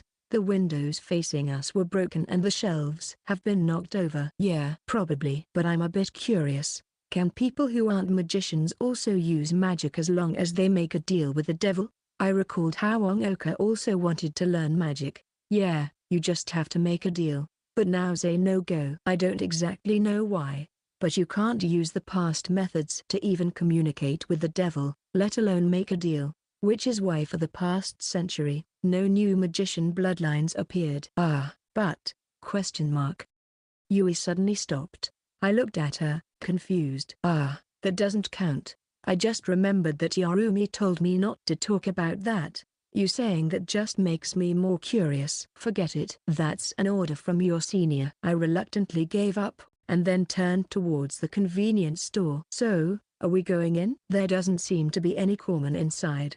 Pura's also been quiet for now. Yeah, but it's a rare opportunity, so think of it as magic practice. Give your rock a simple order. To order me to use magic so suddenly. Seeing my anxiety, Yui laughed. You have to transfer energy to get the rock to move, right? During that time, you should chant follow me or float and avoid all obstacles to the rock. Although it takes practice to give multiple orders at once, but if it's just a sentence or two, you should be able to pull it off immediately.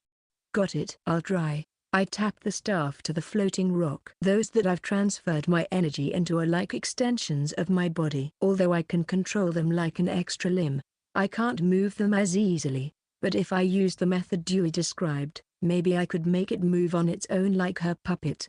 Follow me, I chanted and tried to walk away from the rock. The rock floated towards me without me doing anything. Wow, it really followed me. That wasn't so hard, was it? Foo.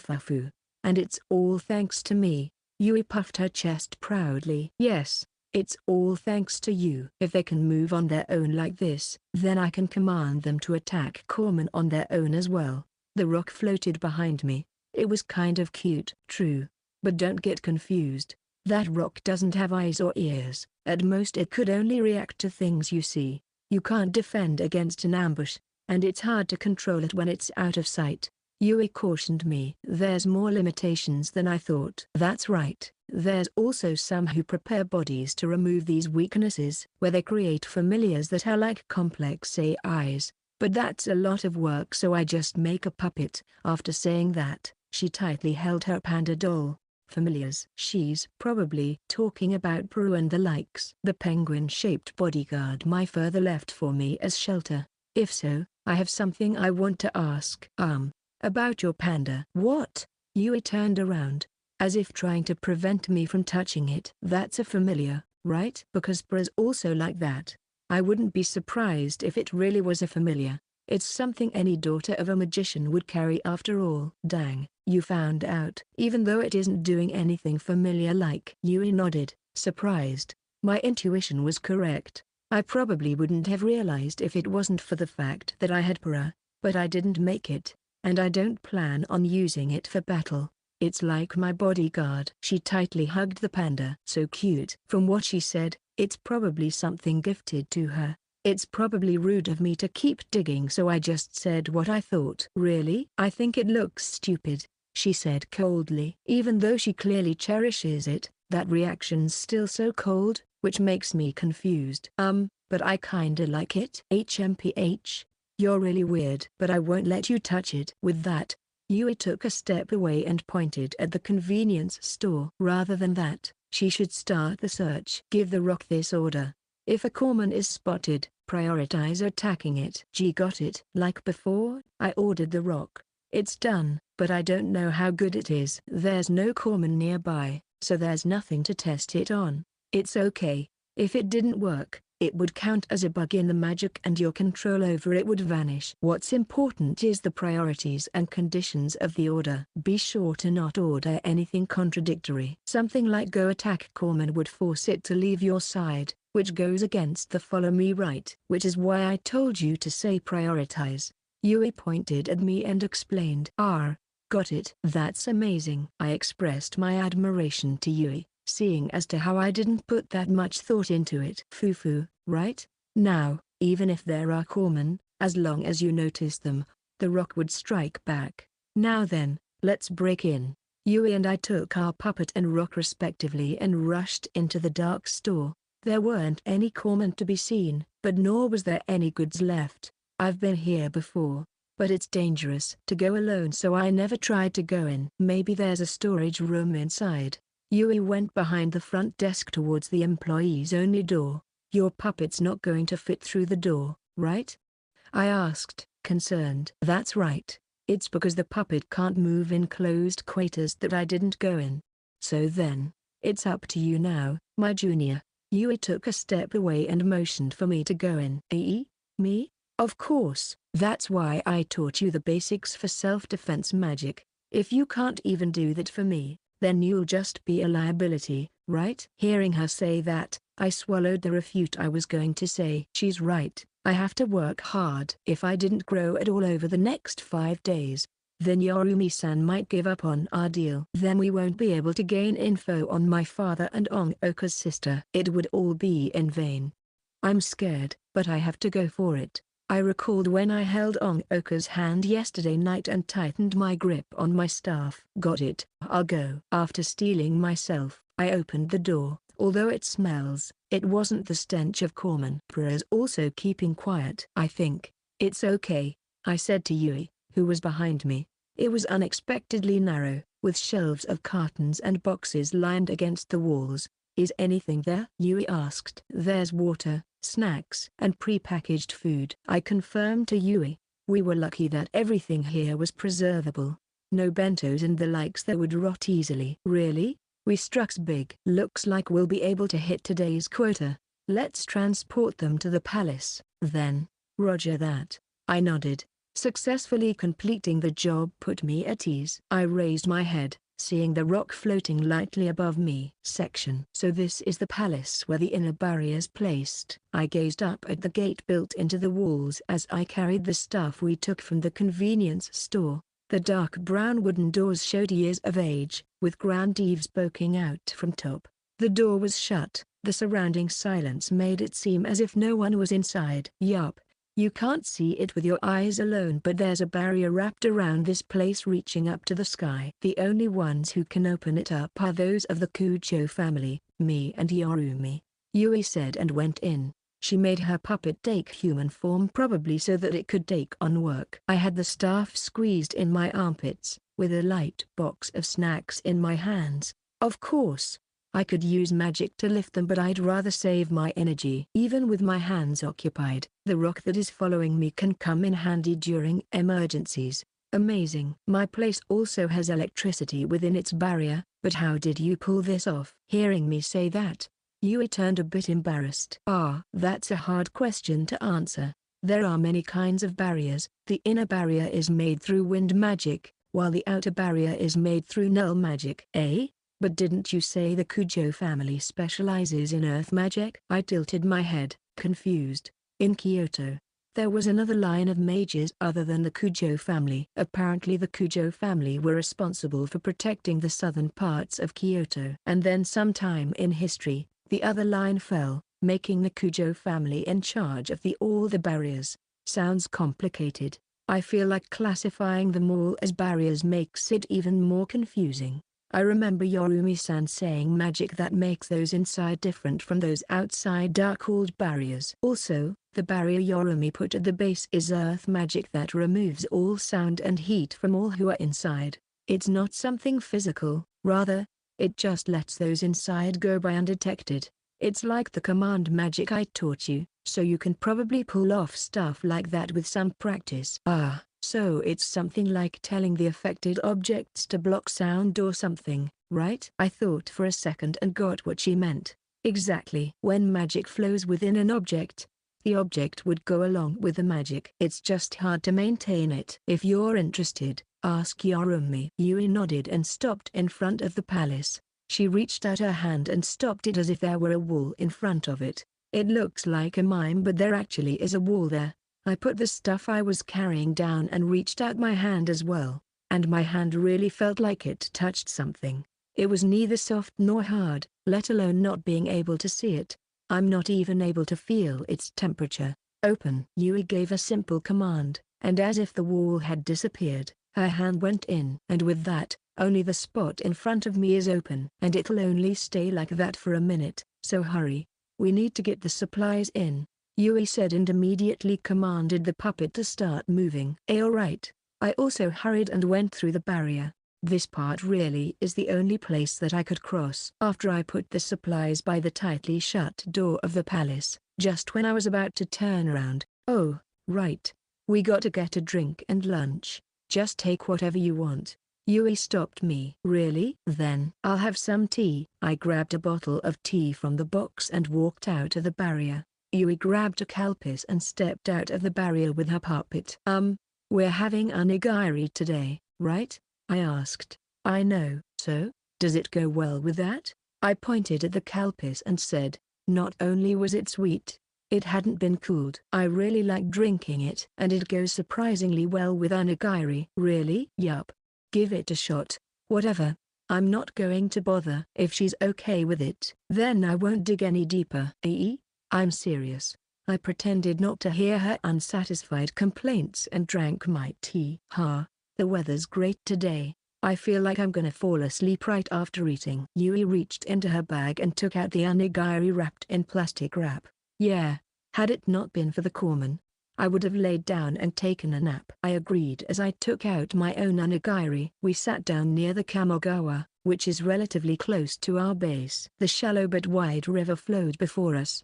The sunlight sparkled upon the water. We have a good view from here, so there wasn't any need to worry about corpsman. Going back to the base is still safer, but the weather's good, so it's worth the risk. Yui's puppet was on standby. My own rocks also floating about. Thank you for the food. Thank you for the food. We said our prayers and took off the plastic wrap. The onigiri is made of instant rice mixed with canned tuna, wrapped in seaweed. We don't really have to care about saving resources in an environment with basically no corpsman, since there are plenty of places for us to loot. The seaweed is so soft and tasty.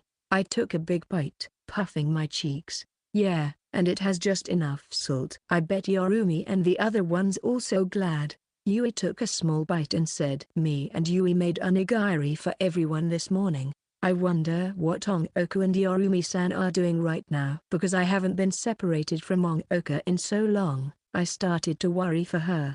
They have a car. They should be able to do their job faster than us and start training sooner, right? Your friend, Ongoku, right? She's probably already crying. Yorumi-san's that harsh. I couldn't imagine Ongoku crying because things were too harsh. So I asked Yui uneasily. Super strict. She's a pro after all. Pro at what? Combat. Yorumi's a mage that deals with other mages, solving all the mage-related problems flying around. Apparently she's even nicknamed the Mage of Steel, which shocked quite a few mages. The Mage of Steel. Sounds scary. I gulped. Not sounds. It actually is scary. I've experienced this firsthand as her apprentice. Before all this, she was just a kind aunt who'd come over every now and then to play. Yui took a long sigh. Yorumi-san's your aunt? I asked. This was the first time I've heard about what's going on in her family. They were only introduced as master and apprentice during the self-introduction and I missed my chance to ask afterwards. Yeah. Yorumi's my mom's older sister. I don't know why she left home but they got along well. She'd always bring a lot of gifts when she comes over, Yui said somewhat nostalgically. Seeing her expression, I swallowed the question I had on my tongue. Where's your mom now? It's a fairly natural question considering the direction the conversation was heading but I could already assume the answer based on how her mom isn't with her right now. But she saw through my hesitation and kept talking. I don't want some strange form of sympathy so let me just say this outright. Yorumi and I are the only ones left of the Kujo family. That day, before I even realized what happened, I was put in the box. Yorumi has already buried everyone by the time I was let out. Box. I don't really know what to say to that. So I just decided to ask about what I don't know. It can change the size of an object. A magic box that can fit any number of items. It's the Kujo family's secret technique meant to be used as shelter. If you get put inside, you need someone else to get you out. Had Yorumi not found me, I would have starved to death there. But it must have been their last resort given the situation, Yui said calmly as she bit her lips, as if enduring something. She sounds calm but she definitely was uneasy. She's a girl that's a lot younger than me after all. She's probably putting up a front because she's technically my senior. Thanks for telling me this, Would you like to hear my story? It's probably my turn next. It wasn't out of consideration for Yui, but because I felt like I must do this. Sure.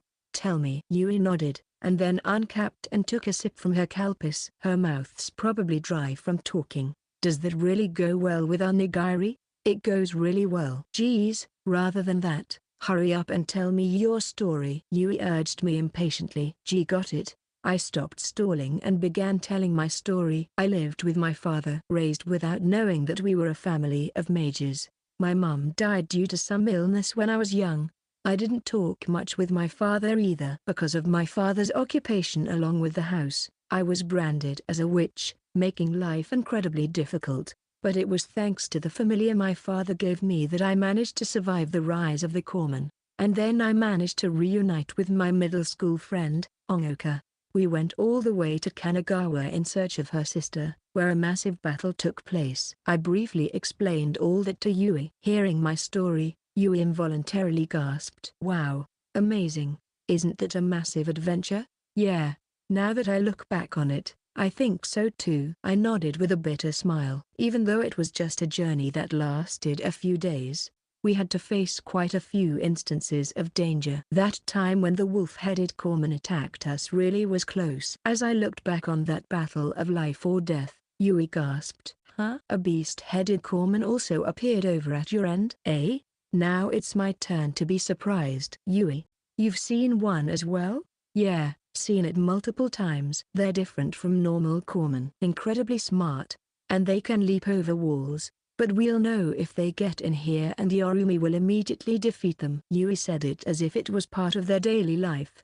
Come to think of it, it'd be weird if they didn't come here. Those special Corpsmen could very well be attacking those who are still stubbornly clinging on to survival. Then them appearing at Kyoto, which has been keeping Corpsmen out for a long time, isn't much of a surprise. It's just. So you've already defeated that many? We've only managed to take down one with everything we got. We had to lead it to a trap and go all out for us to finally kill one. Seems like Yorumi-san really is an expert in combat, but just being able to take one down is already really impressive. For me, if one of those appears, all I could do is run and hide. So I've never fought them head.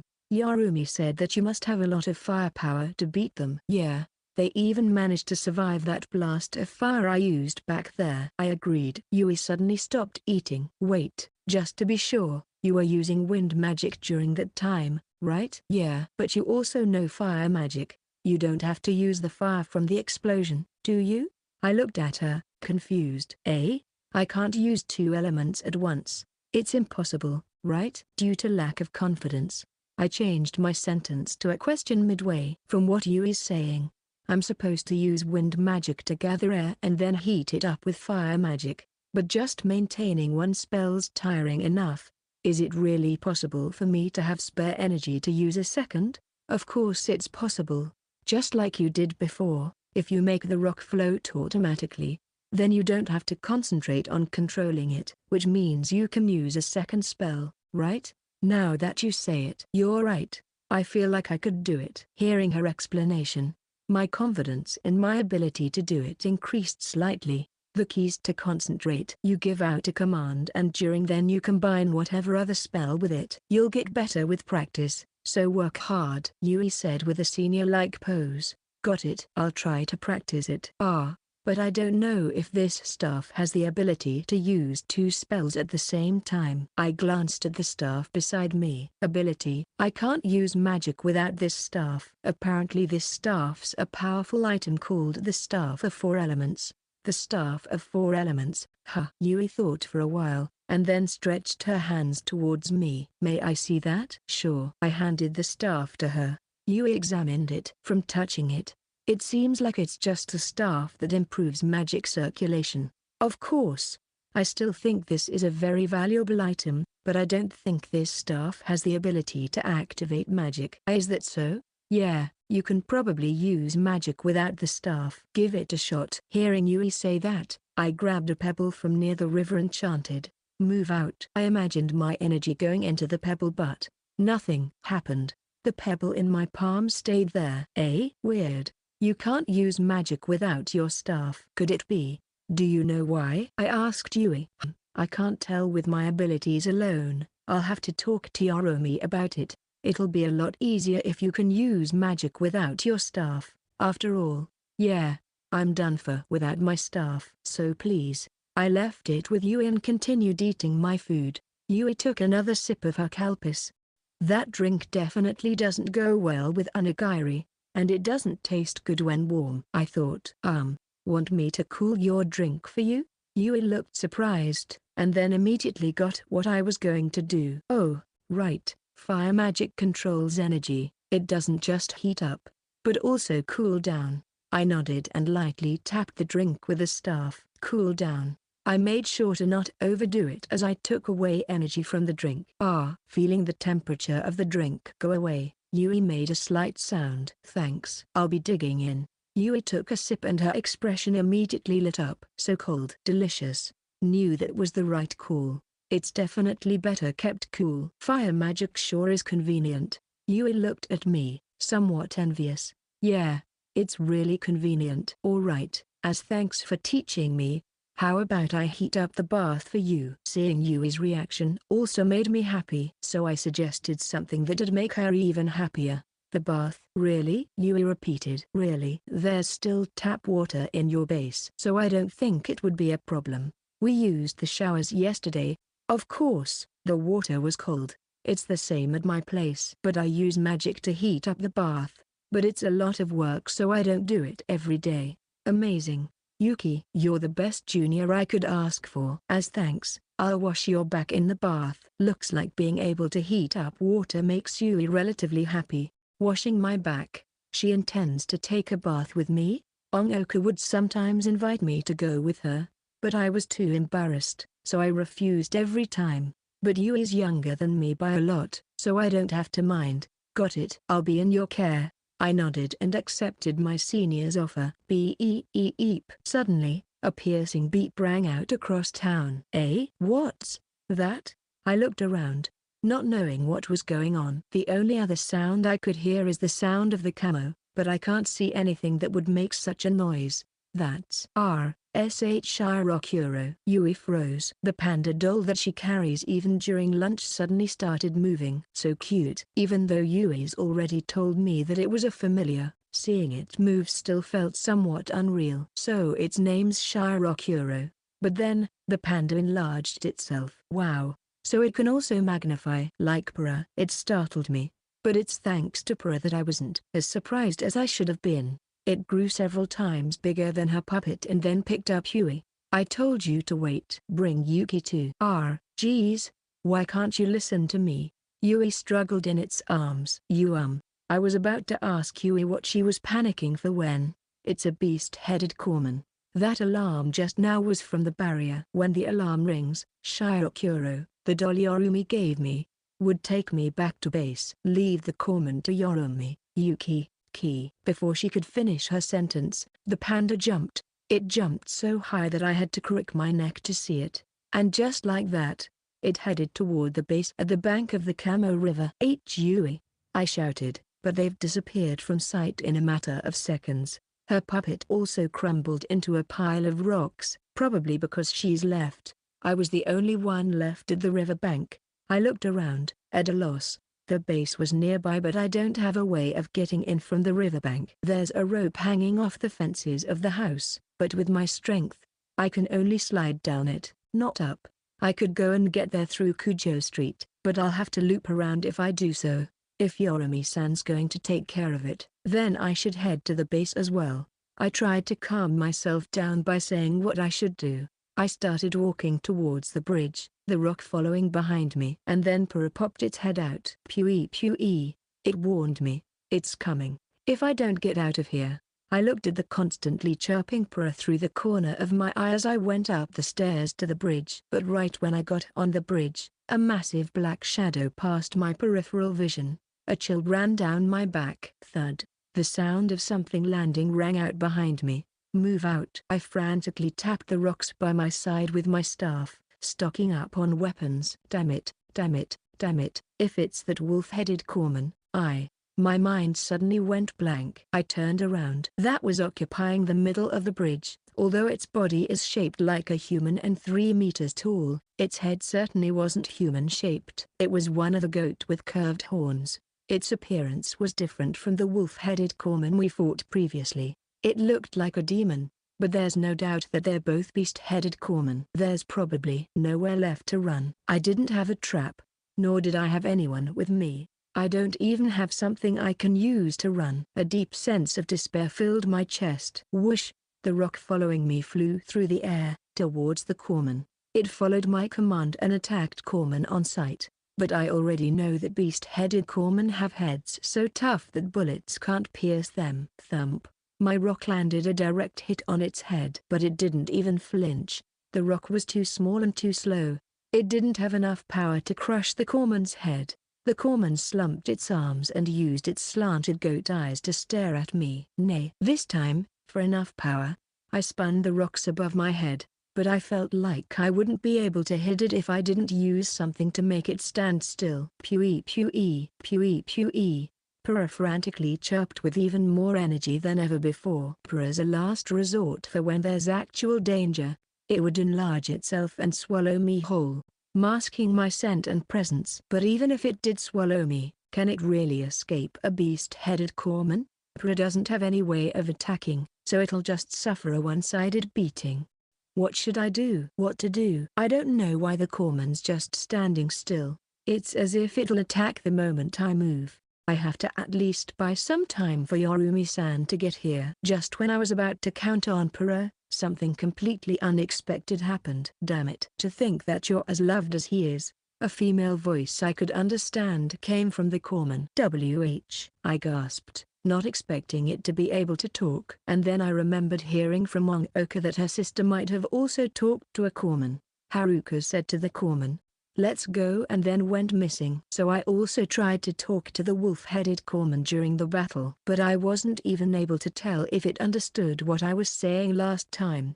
But I never thought that I'd see you again. If you're here, maybe he is here as well. It's hard to believe such a feminine voice is coming from a corpsman that looks like a demon. She said again, but I've never seen her before. Answer me. Have you found Yamato Minato? If you don't answer me truthfully, I will kill you right here and now, the goat-headed corpsman said and lowered its body. She can charge at me at any moment. Although the turn of events had left me panicked, the sudden danger brought me back to reality. Not yet. But, why do you know my far? I tried to ask the corpsman a question after answering truthfully, but she interrupted me. I'm the one asking the questions here. Useless child. Have you at least found any clues? The corpsman interrogated, indifferent. There are those who know my father. Right now, I'm trying to get evidence from them. When this talk is over, the battle will start immediately. With that thought in mind, I responded with a hoarse voice. HMPH, it must be that eye-catching mage. That's all I need to know, the corpsman said coldly, and creepily laughed with her goat mouth. Its tone and expression was filled with murderous intent. I tightened my grip on my staff. Ah, you're going to kill me? That's right. You are of no use now. I couldn't make a move on you with you in that town, so I tried to get you out of there and then push you to the edge, for him to appear. In the end, he didn't. So, I'll just have Ongoka keep looking for clues.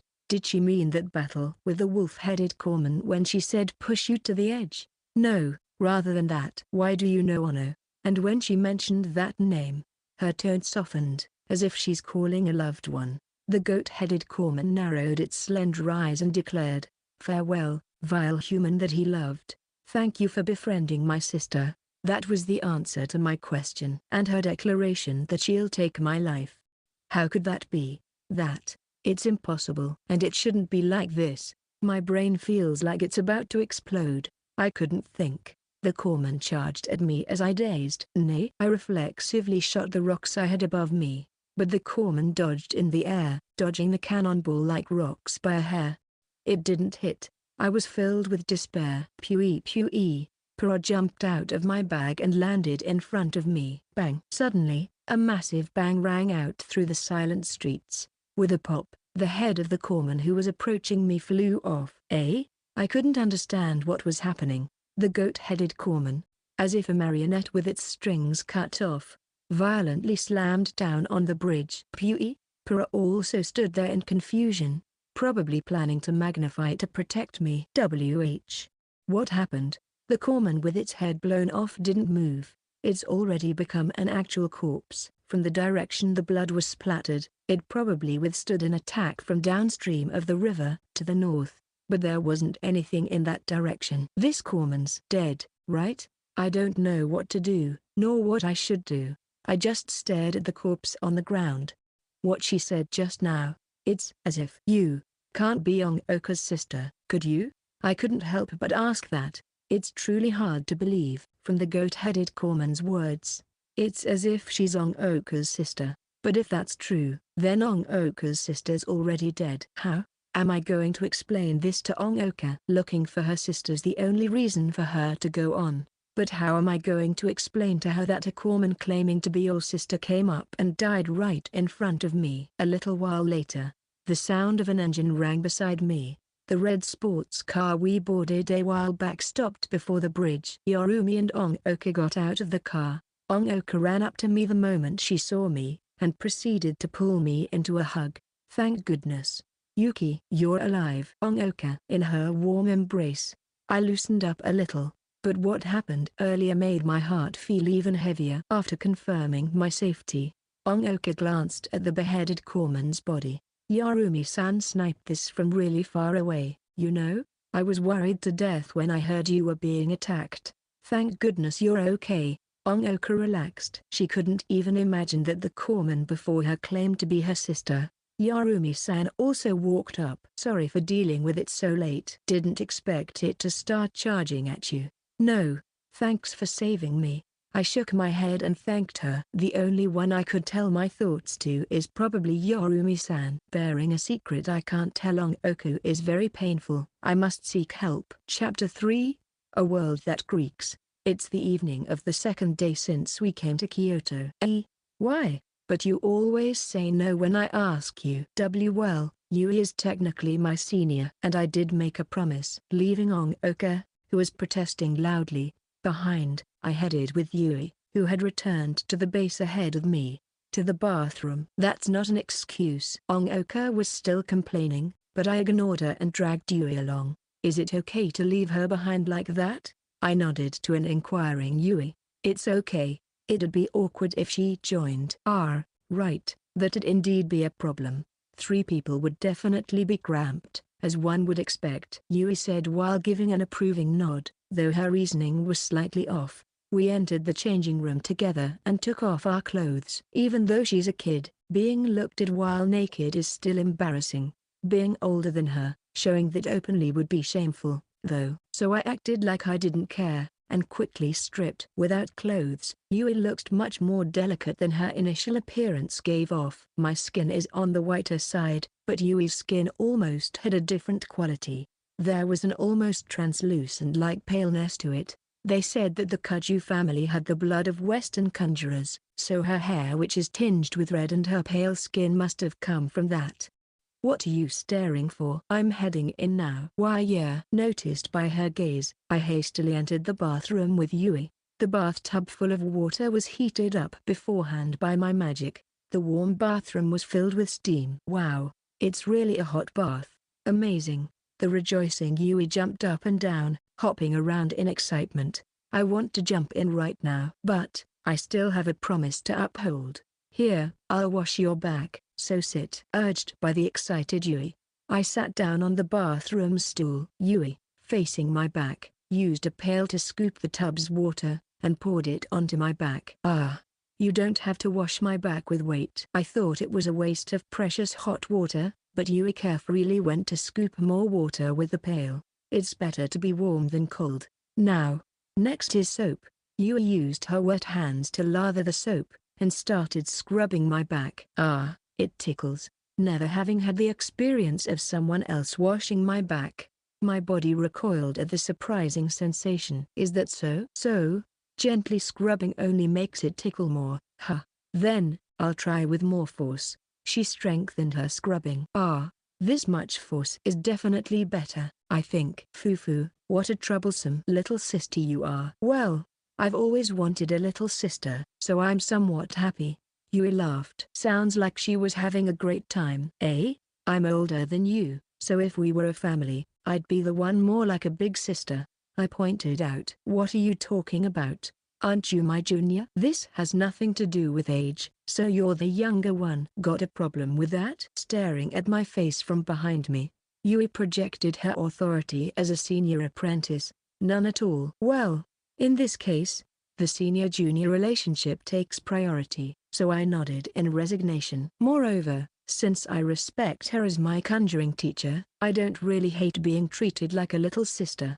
That's good. Just leave it all to your big sister. While acting like a big sister, Yui carefully washed my back for me. She wasn't just enjoying herself and playing at being a big sister. She was also conveying that she cared about me. She really is a good girl. If only I had a sister like her when I was younger. No, even in our current relationship, if she was with me then as a conjuring teacher, I'm sure I wouldn't have been so lonely. Big sister, huh. Just those words brought back memories of what happened earlier today. The goat-headed corpsman who spoke as if she were Oka's big sister, Haruka Sasaki. I still haven't found the right time to speak with Yomi-san about that. I wonder what it's really like to be sisters. Do they always get along? I wonder. I muttered to myself, and Yui, behind me, responded. Who knows? I wouldn't know, but Mom and Yomi were really close. But, now that I look back on it, I felt like it might have been Yomi who doted on my mom the most. The big sister cherishing the little sister is the secret to getting along. Probably. Is that so? I interjected to show I was listening, not quite able to imagine Yomi-san acting like a doting sister. I wonder if Haruka-san cherished Oka. That question suddenly entered my mind. I've heard Oka talk a lot about her sister, but it's only ever been about how great she was. I don't think I've ever heard her tell me about how close they were, though. That's why I'll look over and cherish you. To tell the truth, I wasn't really willing to at first, but having a junior is surprisingly nice. I can get my drinks cooled, and the bath heated. Ahaha. Thank you very much. I laughed bitterly at her pragmatic reasoning. But, telling me her thoughts so straightforwardly made me happy. No matter the reason, she's liking me, and doesn't hate anything about me. After all, I've already been hated enough back then. I like how you're easy to understand. That's why I spoke my feelings to her without lying. HMPH, is that a compliment? It's a compliment. I laughed while nodding. Talking without any social pretenses is fun. It's just like the days I spent with Oka up until now. But, I'll probably be lying to Oka right after this. It's bound to happen, so I let my mind escape into this brief respite to take my mind off things. That night, after we've slipped into our futons and are just about to sleep, the moment I feared came. Hey, Yuki. Today was pretty rough, wasn't it? Beside me, I could hear the voice of Oka, sleepy. Yeah, it was pretty hard in a lot of ways. Oka must have been talking about that monster-headed corpsman, but I answered vaguely in turn, trying to avoid the subject. What did you do today, Oka? Before she could ask anything, I came up with a question instead. That's right. Listen, Yomi-san. First, she took me by car to the edge of the barrier, and had me practice shooting at these swarms of corpsmen. The futon beside me moved a bit. It was dark, so I couldn't tell for sure, but Oka must have turned her body to face me. That must have been pretty difficult. But you could shoot them, even though there was a barrier? That one point caught my attention. Yeah, that's the thing. I could hit them. I don't quite understand the theory behind it, but Yomi-san said, the barrier only blocks bad things like corpsmen. Come to think of it. Yui also said that the outer barrier's conceptual. I remembered her telling me that the central area and outer edges barriers were different. Yui-chan's taught you a lot, huh? You've gotten pretty close to her in a single day. I heard your voices when you were taking a bath together. It sounded like you were having fun, Oka said in a slightly sulking tone. She seemed to still be holding a grudge over the fact I only went in the bath with Yui. Well, it looked like she was really happy about the bath being warmed. I also didn't think she'd open up to me like that. Maybe it's because we're both mages. I see, so if I were a mage too, I'd be able to get into the bath with you, huh? Despite that, Ongoku sulked even more. No, that's not what I mean. As I frantically scrambled to come up with an excuse, I heard a laugh in reply. Ahaha.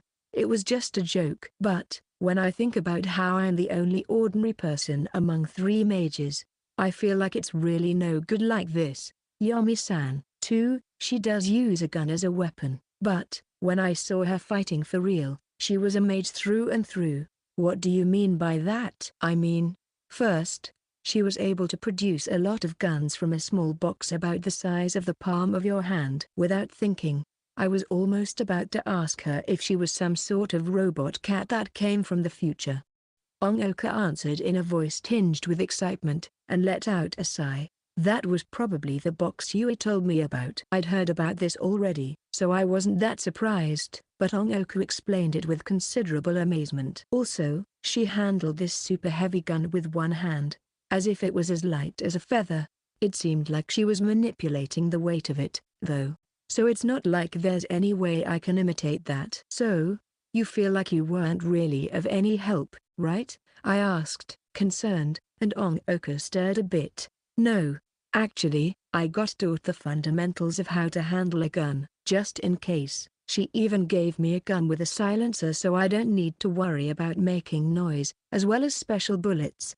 Ongoku reported to me, a bit of liveliness returning to her voice. Being able to suppress gunshots definitely seems useful. But, what are those special bullets? I asked, wondering what they were. I hadn't heard about this from you either.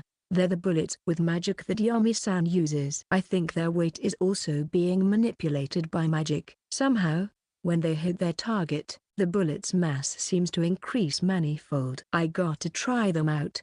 They're incredibly powerful. Even with a handgun, I could shoot off corpsmen's heads easily. Ah, so the bullet's magic is effective even when you're the one shooting them. Huh. I was surprised by that fact. The magic is located in the bullet, so it seems like it doesn't matter who shoots them. On the other hand, there seems to be magic involved when Yami-san uses her box, so I can't use that. Ongoku taught me what she seemed to have heard from Yami-san. There sure is a lot of different magic. Huh. I took an honest interest in all these things I didn't know. You also learn magic today, didn't you? Let's hear what you did today. Yes. While looking at the dark ceiling, I nodded. Summarizing the events of today, I continued talking. But, after delivering the supplies, Yui and I sat by the riverbed and were eating lunch. Then we heard the alarm. Yui was taken against her will by her familiar and escaped. After being left behind, I tried to return to the base as well, but my words caught in my throat. I didn't know how best to continue, and that's when the animal-headed corpsman showed up, right? That sure was dangerous. Ongoku continued the conversation in my stead. Yeah, that's right. Its head got blown off so I couldn't tell, but was it a wolf's head again? No. It was a goat. I see, so there are variants among those giant corpsmen too, Ongoku said, sounding quite interested. But, in truth, there was something even more important I had to say, the fact that the corpsman spoke in a human voice and a woman's voice.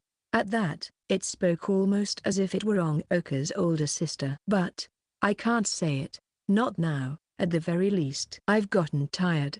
It's about time I sleep, okay? I said, trying to end the conversation. I said that in a harsh voice, enough to surprise even me. Sorry for going on like that.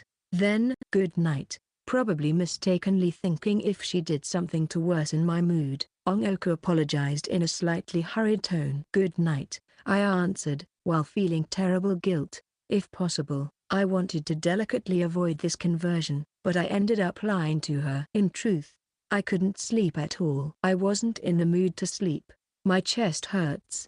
I feel like I've hurt something dearest to her with my own hands. But, even if I regret it, I can't redo anything. And even if I could, it's not like there are any other options I could choose. Inside the now quiet room, I stared at the ceiling blanked in darkness. After a short while, I could hear Ongoku's steady breath beside me. She's probably asleep, right? I got up carefully, so as to not make any noise. May was approaching, but the night air was still chilly. Right now, I was wearing pajamas that I borrowed. They were still brand new, so Yami-san must have managed to scavenge them from somewhere. Looks like it's okay now. After checking to make sure Ongoka hadn't woken up, I crept out of the room on quiet feet. The sound of the sliding screen door opening was louder than I expected, startling me, but Ongoka's breathing pattern did not change. Feeling a sense of relief, I walked down the second-floor hallway to window. I felt it was brighter than the room. Thanks to the illumination of the starlight coming from Yami-san and Yui's room was here, right? I stopped right before the sliding door, located next to the stairs leading to the first floor. The purpose of sneaking out of the room was to talk to Yami-san. In order for Ongoka to not catch wind of what we're talking about, it is to be now. I opened the sliding screen door, and peeked into the room.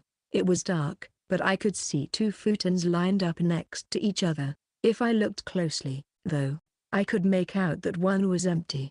Only Yui was wrapped in her futon.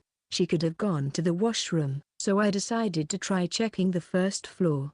Gently knocking on the bathroom door yielded no response. However, where could Yami-san have gone at this hour? If this is the case, I don't have any other choice but to give up for tonight. I turned my feet to the stairs, but at that moment, I saw somebody move behind the entrance doorway. In this world without electricity, the nights are always bright on cloudless nights like these. If I looked closely, I could see a human silhouette behind the door.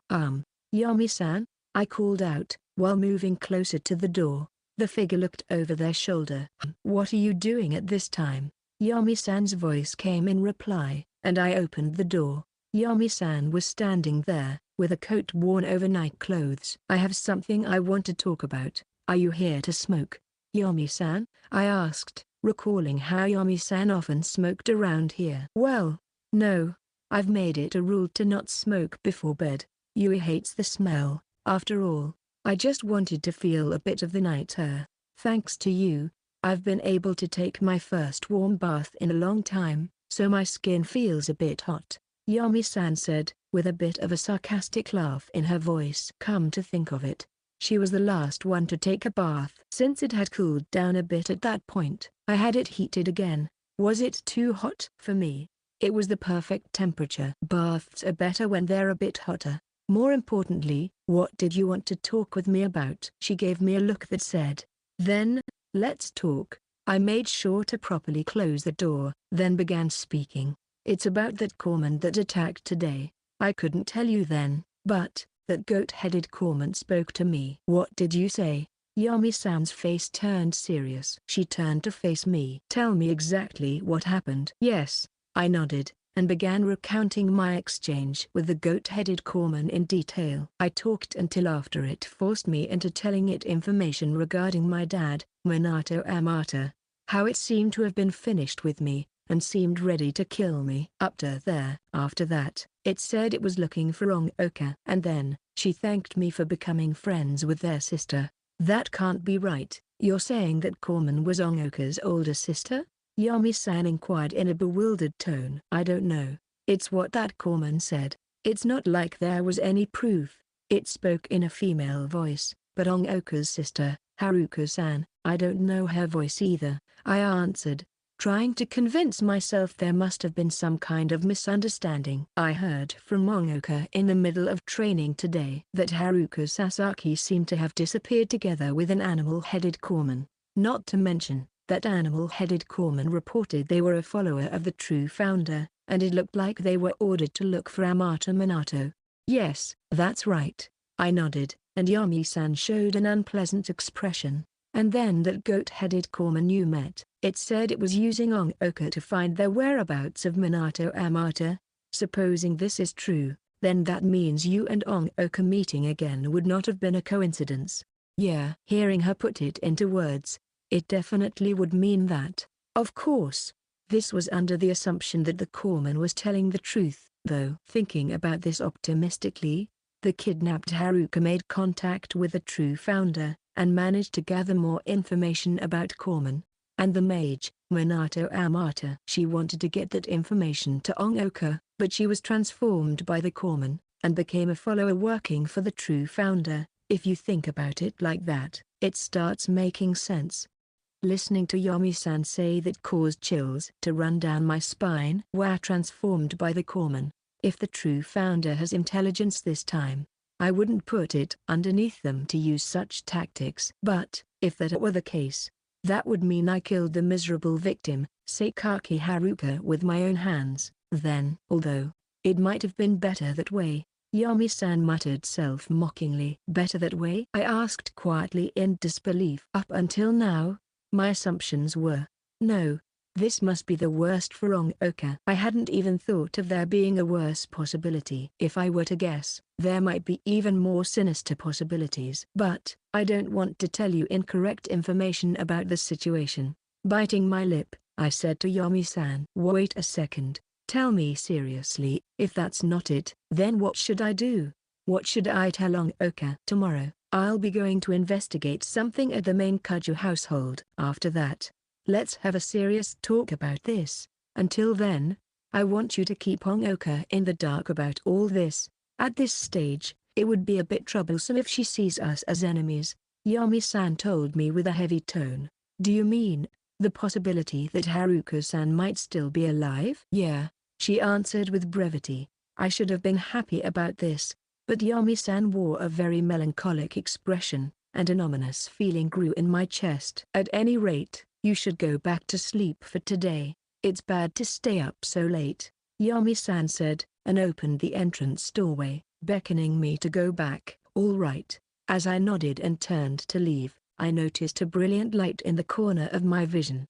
Surprised, I looked in the direction I sensed the light. Looking from the ground below to the narrow stretch of sky I could see, a trail of light tore the deep blue night sky.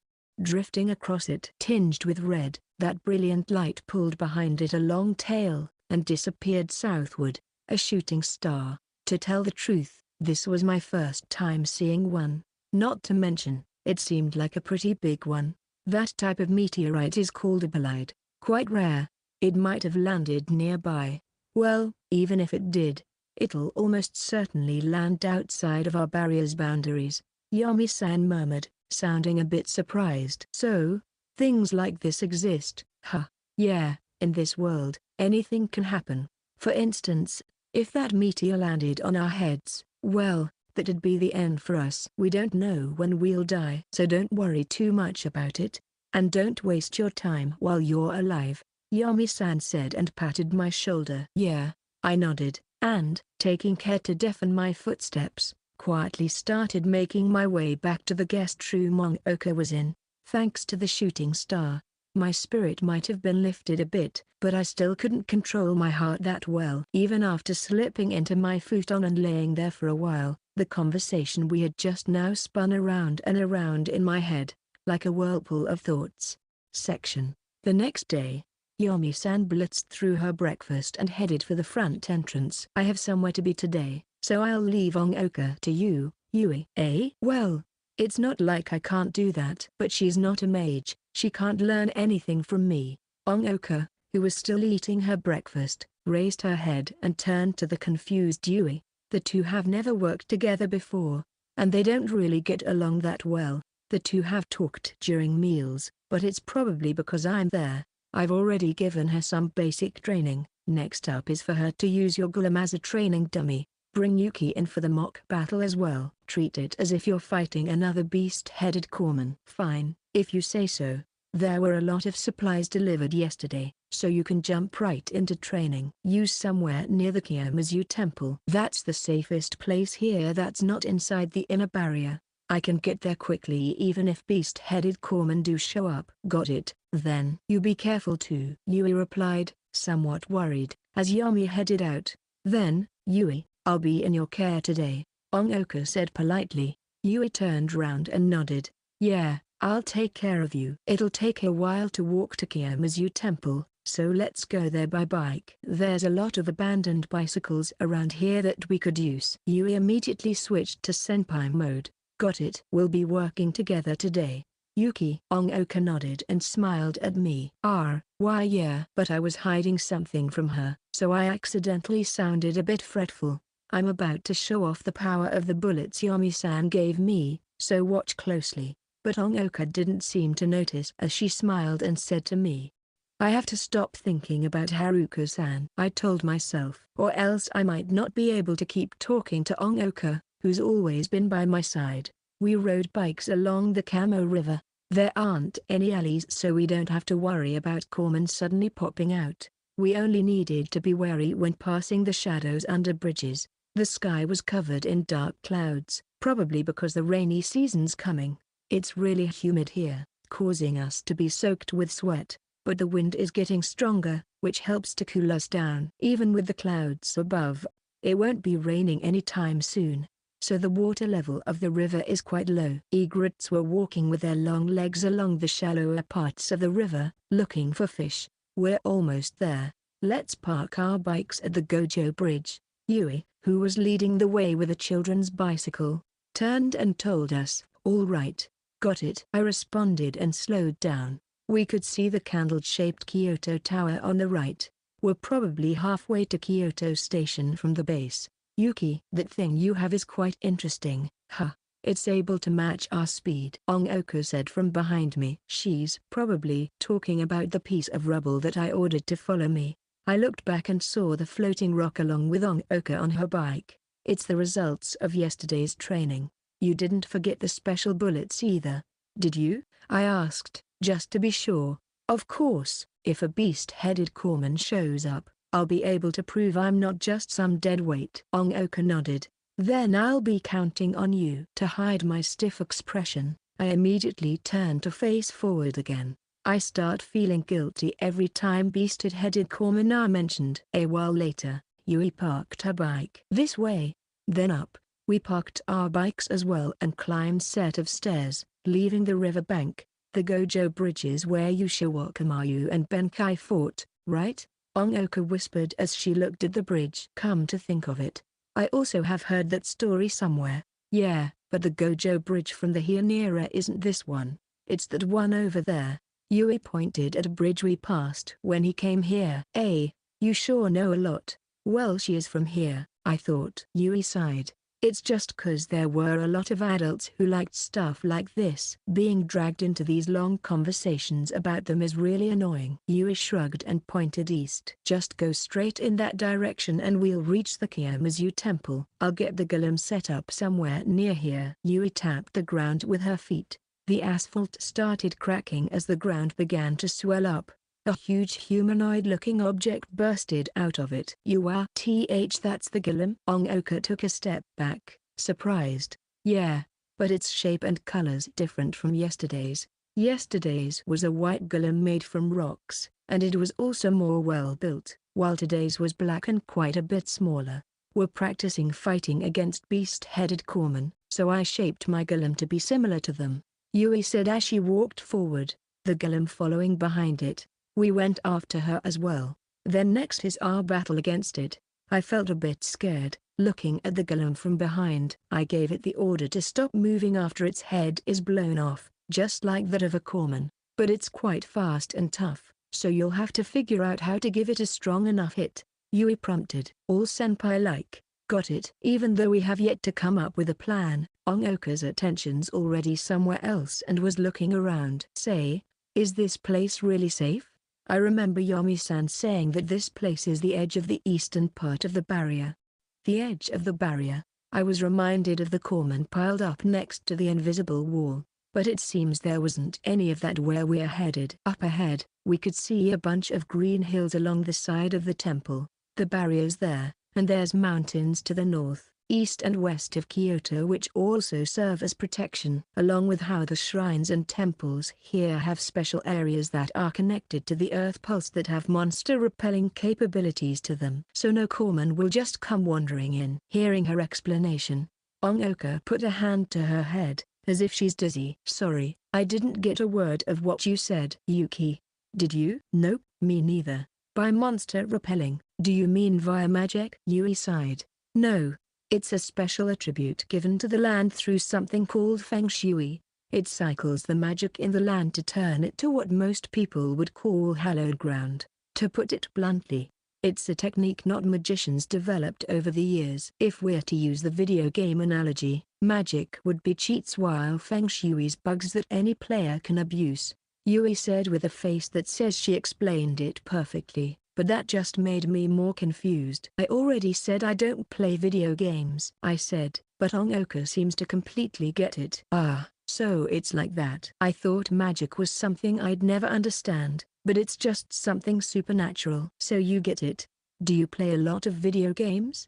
Yuri asked, interested. Not really. I'd do it every now and then, but there was a period of time where I was addicted to FPS. I see. Well, I don't really hate FPS. I couldn't understand what they were saying. FPS? If I remember correctly, they're called first-person shooters, Ongoku explained to the confused me. But that doesn't really make me any less confused. Huh? Ongoku smiled at my confused expression. Simply put, they're games where you shoot guns from the first-person point of view, mainly against other people online. Ah. Of course, we can't do that anymore. Even if we get power back to play the game, it's not like we'll be able to connect to the servers. After explaining what the words mean, she looked up and continued in a low voice. The internet, which connects the entire world, has been shut down. Hey, can we not talk about that?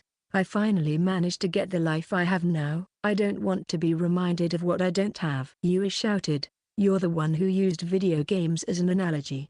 That's true. In any case, end of topic. What I wanted to say is that the corpsmen always come from the south, so the east is completely safe. Look, we're almost at Nyoman. Yuri pointed, forcibly changing the topic. Nyoman. It's a massive million gate to a temple. It seems that corpsmen have been in there, seeing as to how the doors are wide open. Even with monster-repelling capabilities, this place isn't completely safe. Even though I try to not look at it, I could still see traces of some tragedy here. Yeah, it's not as effective as magic. Think of it as how this place is full of sunlight and corpsmen hate it. Yuri nodded and stopped a few steps up Nyoman and turned to face us. The golem following her also turned. Then let's practice here. It might affect the barrier if we do it inside. We can't come in, but it's a once-in-a-lifetime opportunity. I wanted to check out the Shimizu stage. I couldn't help it. I was kind of looking forward to it. You can look around all you want during our break. Let's hurry up and start. Get ready you two. Got it. I put the backpack containing bra and lunch on the steps. Got it. Ongoka took out the pistol she had around her waist. The birds around Nyoman flew away in panic, probably because this is the first time in a long time where Nyomans had visitors. Me and Ongoka's training begins now. Back then, nobody noticed the change that had already begun. Section. Da-da-da-da-da-da. Those sounds rang out as the golem ran in circles around me and Ongoka. To be honest, this scene looks quite surreal. Even though it's mimicking a beast-headed corpsman, its speed really doesn't make it seem like it's made of rocks. It's just a mox battle, but we probably can't withstand a hit from it. Hey, don't just stand there, start attacking. Yuri shouted to us from the stairs in front of the Nyoman. I know, but I have the rock that I'm going to snipe within the air, but the golem's too fast, so I don't have a clear shot. I've thought of a lot of methods of attack, but if this keeps up I'd lose my chance to try them. Then I'll go first. Ongoka, who's been watching the golem's movements, slowly raised her gun. Without a doubt she's holding a handgun, but the barrel's longer than usual. That's probably the silence Ayami-san gave her. The air grew tense, and I can tell that Ongoka was concentrating. Pong! The sound of an air gun rang out. When I heard the shot, the golem's left leg was blown off. With one of its legs gone, the golem lost balance and fell to the ground. Ongoka took aim again and pulled the trigger. The golem's head was blown to bits with a crack. Amazing. The special bullets were really powerful, and Ongoka's execution was even cooler. All right, that wasn't bad. It's really hard to hit the head, but it's a piece of cake if I could slow it down. Ongoka nodded, satisfied. That was so cool, I said in awe. Ongoka scratched her face. It's the result of Yami-san's training. Both her skills and way of thinking are worth learning. I had the words "don't go out of your way to do what you can't, just do what you can" drilled deep into my brain. Just do what you can. Those words resonated with me. No matter how hard I aimed, I wasn't going to hit it. I have to accept that, and go for what I can do. Nice work, Ongoka. I'll rebuild the golem. You're next, Yuki. The golem's broken pieces were sucked back into the golem. It reforged its leg and head and stood back up. I just have to hit its head for it to stop, but I don't have a way to slow down the golem. Yuri was evacuated yesterday, but that golem could definitely put up a fight against a beast-headed corpsman. Got it. I nodded and tapped the floating rock with my staff. Aim for its head. I gave it an order. If I can't hit it, then I'll have to ask it to do so. Just like how I fought the corpsman yesterday. The moment my energy was transferred and command was issued, the rock sped towards its target. The golem leapt aside. The rock shifted its path to keep going with its attack. Wow, a homing bullet, Ongoku exclaimed. But the rock hit its head with a thunk. But it bounced right off. That won't do. There's not enough force behind it. I have to make it go faster, so I must issue another command. I tapped my staff on the backup rock. I prepared and focused. Move out. The rock floated up as I put my energy into it. Just commanding it to fly over to the golem doesn't give it enough speed, so I have to make it more complicated. Orbit and be on standby, ready to chase. Louch when the command go is issued. Target is the opponent's head. The rock immediately began to act and started vigorously hovering above me. I moved slightly and the rock did the same. Now to issue the command. I stared at the constantly moving golem. If I just command it to go out randomly, it'd just miss. Now, go. I raised my staff and shouted. Following the command, the rock above me charged towards the golem, way faster than last time. Even so, the golem managed to dodge it by a hair. However, thunk. The rock boomeranged and slammed it in the head. The force shattered the golem's head. Amazing. A homing bullet with that much power. There's not even any need for me to act. Huh. Ongoku admired with a complex expression. Of course not. I take too much time with my prep, and I had to issue more orders, which takes more energy. I sat down, panting. Making commands requires me to use energy, or what Yuri calls mana. Even though the training just started, I'm already exhausted. Yuri walked down the stairs and told us, Yuki, you need to work on controlling how much mana you spend. You just need the slightest bit of it to make a command, like how telephones can broadcast sound with a wire that thin. Yeah, I'll work on that next time. She makes good metaphors. Yeah, and you also have to consider what to control. Seeing as to how you can use fire, if you heat up the rock enough, then wouldn't you be able to fling lava? Ah, I thought of that. But it's not like I didn't think about how I could combine spells. Lava's a liquid, right? So I'd have to use water magic and cancel the earth magic, which would get really messy. If I swing lava around, it'd go everywhere and be a problem. But it shouldn't be a problem for you. Even though different families of mages have different attributes they specialize in due to their gifts from the devil being different from each other, at its heart there aren't really different elements of magic. It's more like these gifts can cover different scopes of things. Your family's specialty is water, so you probably won't lose control of the rock even if it gets liquefied. Yui explained her theory to me, but I don't even know magic all that well, let alone what she is saying. So even if the state of the element changes, I don't have to switch the state my spell's directed at? That's exactly it, but you can't use magic without your staff, which is different from normal people. So I have no way to confirm if that's the case. However, let's just give it a shot for now, Yui said, somewhat unsure. Ongoka, who's been listening from the side, suddenly piped in. It should be fine, right? When we fought the wolf-headed corpsman, weren't you able to gather the flames from the explosion and blast them? Yeah, but I didn't get what she was saying, so I tilted my head. Back then, it had gone from air to plasma. If you're able to control that, then you should be able to control it when it goes from solid to liquid. Plasma. What's that again? I've heard of it before, but I don't think middle school science covered it. Plasma's the state that comes after gas. It's the fourth state of matter. I was really into the occult and supernatural stuff, so I've done a lot of research. Like, you ever heard of how some claim that UFOs and crop circles originate from plasma? I don't know what to say to that. I always thought that my dad was a scammer pretending to know magic, so I had a grudge against anything supernatural. I've never watched any of the occult shows on TV. Ongoku saw how I reacted and laughed. Don't worry about it if you don't know. Whatever the case, the gathered heat turned into plasma, right? Yeah. Its light was as piercing as the sun, so probably. I agreed, but a new question came to mind. But plasma's not gas, right? So I shouldn't have been able to control it with air magic. Ongoku froze, as if she just realized. Yuri pitched in. It's not that strange. I hear that the Minato family's the one who's able to control the most elements. Really? This was the first time I heard about this. Yuri began to look impatient. First of all, this is the info that Yomi used when making transactions. Whatever. Let's not worry about that. Yuri reorganized her thoughts and continued. In any case, Yuki might be able to use more than 4 elements. I don't really know what plasma is, but if it was as bright as the sun, then it's probably light magic. Light magic. I looked at my staff. My father didn't put that in his letter.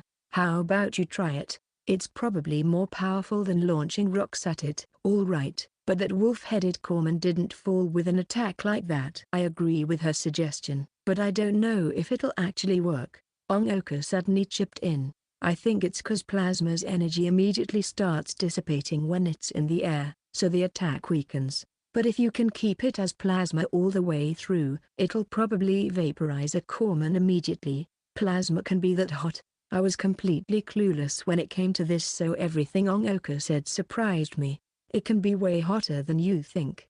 If I'm not wrong, the plasma of water's over 10,000 degrees. 10,000. Something with a heat I couldn't even begin to picture does sound powerful, but having to control it sounds scary. If you can get a good handle over it, it'd be a really good ace up your sleeve. Wanna give it an attack name? Ongoku said jokingly. Let's not. That's way too embarrassing. I panicked and said. After that Ongoku practiced against the golem while I took my time trying out all kinds of magic. Before we knew it, noon had come and we were sitting on the stairs eating lunch. Using a lot of magic made me really hungry, so I wolfed down the 2 big rice balls. I wanted to use this break time as best as I could. I'm gonna go look around. I took out Bra and headed towards the gates at the top of the stairs. I'll come too. Ongoku stuffed the other half of her rice ball into her mouth and stood up. That leaves Yui alone. Yui, you wanna come too? Yui shook her head. Nah, I don't have a reason to look around after all. But you have to come back by the time I'm done eating. Got it? She's still got a rice ball left. It'll probably take around 10 minutes for her to finish it. Got it. Then we'll be heading off, I said and went through the Nyoman, into the temple. Ongoku was beside me. A massive gate was to my right. Beyond it stood a 3-story building. We could see a bell tower to our left. That massive building is probably the main hall we always see in pictures. Yuki, over here, over here. My family has actually been to the Kiyomizu temple before, but that time was at night, when this place was lit up by lanterns. It's completely different from the scenery right now. Ongoku tugged on my arm and pulled me towards the massive building. If she came here with her family, that means that Haruko-san also came. The thought of that dampens my mood. I should just not worry about this stuff that's in the past. Is that so? This place being lit by lanterns must have been pretty. Yeah, it was like a world of make-believe. But the lanterns were too bright, and everyone had to line up. It felt a lot like an amusement park. Ongoku laughed and looked around. I like how it is right now more though, has a more natural feel to it. I'd have liked to see this place with the lanterns up. Must have been even prettier, surrounded by lights. Well, you're still young. Aren't we the same grade? We don't have much time left. I picked up the pace. I'd have liked to show you the view from the Shimazu stage, but even if it's safer here, we shouldn't go inside. How about we keep checking the outside? Yeah, let's do that. Right when I nodded, Ongoku went down a path through the bushes. After taking a few steps, a building supported by 4 thick lattice pillars came to view. Wow. Is that the Shimazu stage? Yeah, I hear you won't die if you jump down from it. But that's definitely a rumor, right? Definitely. I agreed and looked at the main hall. The tour would be too short if we just go back the way we came. Wanna go the other way? We might get to see the scenery we always see in pictures, Oko suggested. I shook my head. Let's not. We shouldn't keep Yui waiting for too long. Let's go back. Oko blinked, somewhat surprised by what I said. I know there's not many people here, but isn't that a good thing?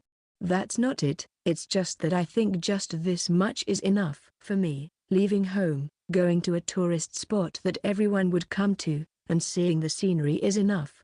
Well, whatever. As long as you're happy, Oko said softly, as if accepting and at the same time not accepting my answer. Now that the break's over, the conversation shifted back to training. So how did it go for you? Were you able to make plasma? Nope.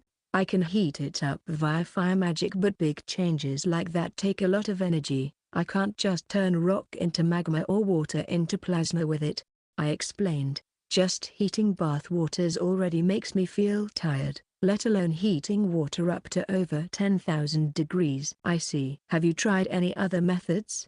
I nodded. I also tried using pre-existing heat, or compression to increase it, and other ways to preserve heat. I see, just like when you had to concentrate the heat from the explosion. That had to be set up though. Yeah, but it's not like we could set up an explosion nearby this time.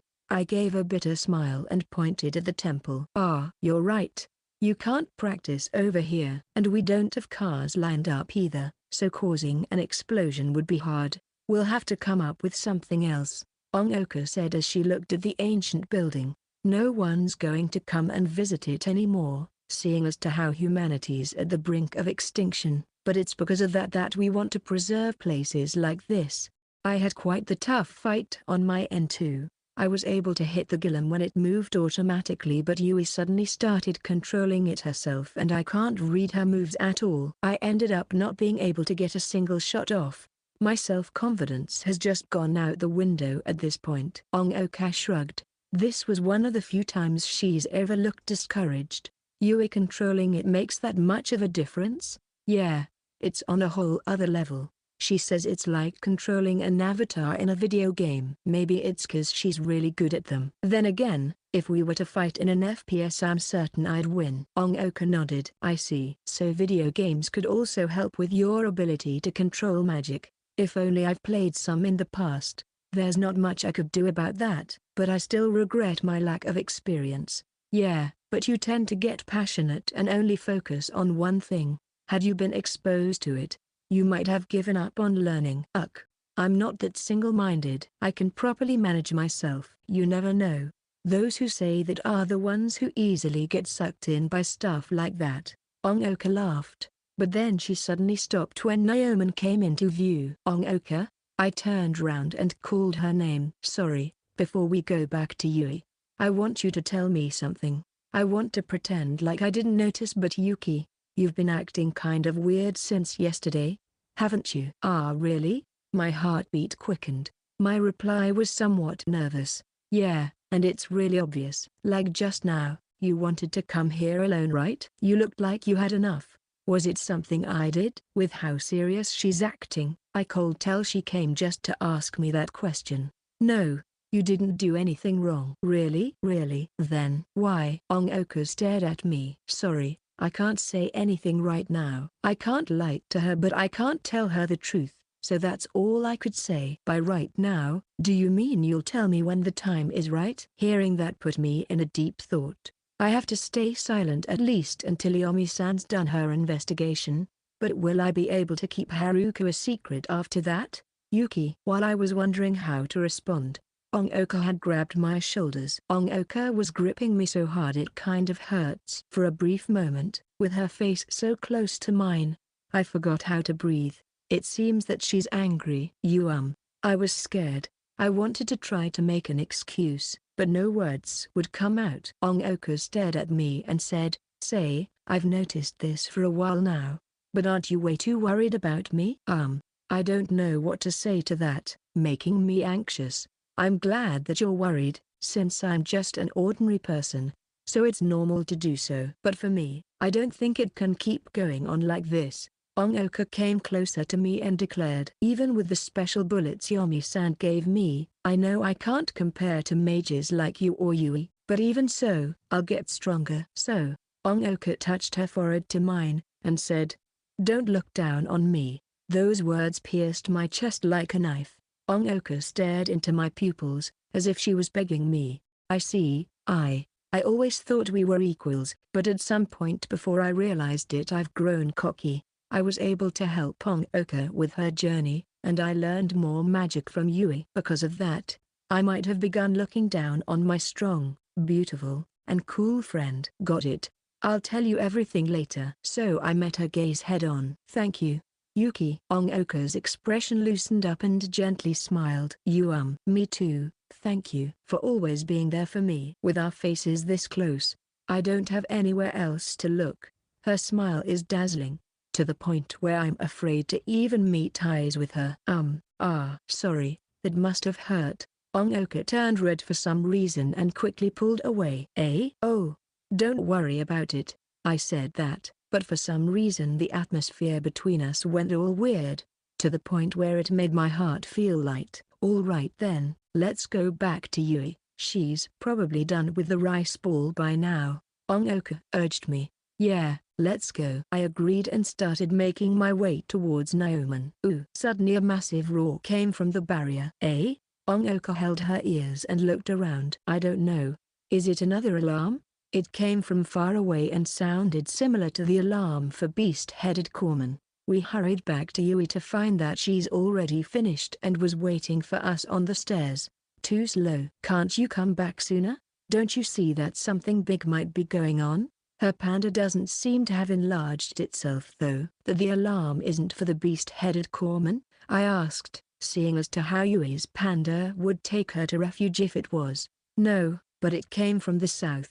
I'm guessing it is something to do with the barrier. Whatever the case, let's get onto the road where it's more open. Following her instructions, we went back to the road. Looking down the Kamo River, we could see that something abnormal was happening. What's that? Ongoka whispered somewhat hoarsely. Down the river, opposite to the bridge branching out of Kyoto Station, the horizon was dyed crimson. The sun was still high above our heads, so it wasn't anywhere near evening. And on top of that, this is from the south, not west. The barrier changed color. But why? From Yui's words, I was able to guess that was the barrier at Kyoto Center. I suddenly heard a sound coming from the north. It wasn't the sound of an alarm, but rather the sound of an engine. Is that Yomi-san's car? She's the only one with a car after all. She must have come to check on the barrier. Yuri nodded and stood on the sidewalk. We passed this place when we went to Kyoto Station, so she's probably right. The sound was getting closer and soon, a red car came into view. Hey, Yomi. Wait, no, I mean Master. Yui waved her hand and shouted. We heard the sound of the car braking and it stopped right in front of us. The driver's seat window rolled down to reveal Yomi-san's face. It's you. Come on in. If we don't know what's going on yet, it's better to stay together. After hearing that, Yui immediately went to the passenger seat, leaving the golem behind. Yuki, let's go. Yeah. Ongoka and I sat at the back. Seatbelts ready? We're about to blast off, Yomi-san asked as she started the car. It was so intense I held my breath before I was even able to look at the scenery of Kyoto. We've already made it to Kyoto Station. Right after she got out of the car, Yomi-san headed for the station. We made it onto a small platform through the emergency stairs, revealing the abnormality to us. Huh? Yui gasped as she held onto Yomi-san's coat. What's that? Ongoka stared at the translucent wall that had turned red, dazed. There was a human-shaped thing on the other side. I couldn't even speak. It's still quite a distance away from the barrier from here, yet I was able to tell the thing was human-shaped due to its size. From what I can tell, it's 5 to 6 stories tall. Pui. Pura suddenly popped out of my bag and started chirping. This was the second time she's peeped ever since we came to Kyoto. It's Yui and Yomi-san's first time seeing Pura moving, yet their attention's all on the thing beyond the wall. It can't be. That's a corpsman? There's one that big? Yomi-san stared at that thing and said hoarsely. Yup, that seems to be one. Its entire body was crimson, with skin peeling off. Rather than a giant, it's more like a corpman. Although it looks kind of like a human, its outline's a bit off. Even if it's blocked by buildings, it still feels like it doesn't have a lower half. No, that's not possible, Yami-san muttered as she took out a small box from her coat. She tapped the box with her finger and it immediately opened. I was about to wonder what the black thing she took out was when it started getting bigger. Wow! I couldn't help but gasp. Yami-san took out a massive gun with a scope. So that's the box, the Kujo family's artifact. I've heard about it from Ongoku and Yui, but seeing it in action's still a sight to behold. I knew it.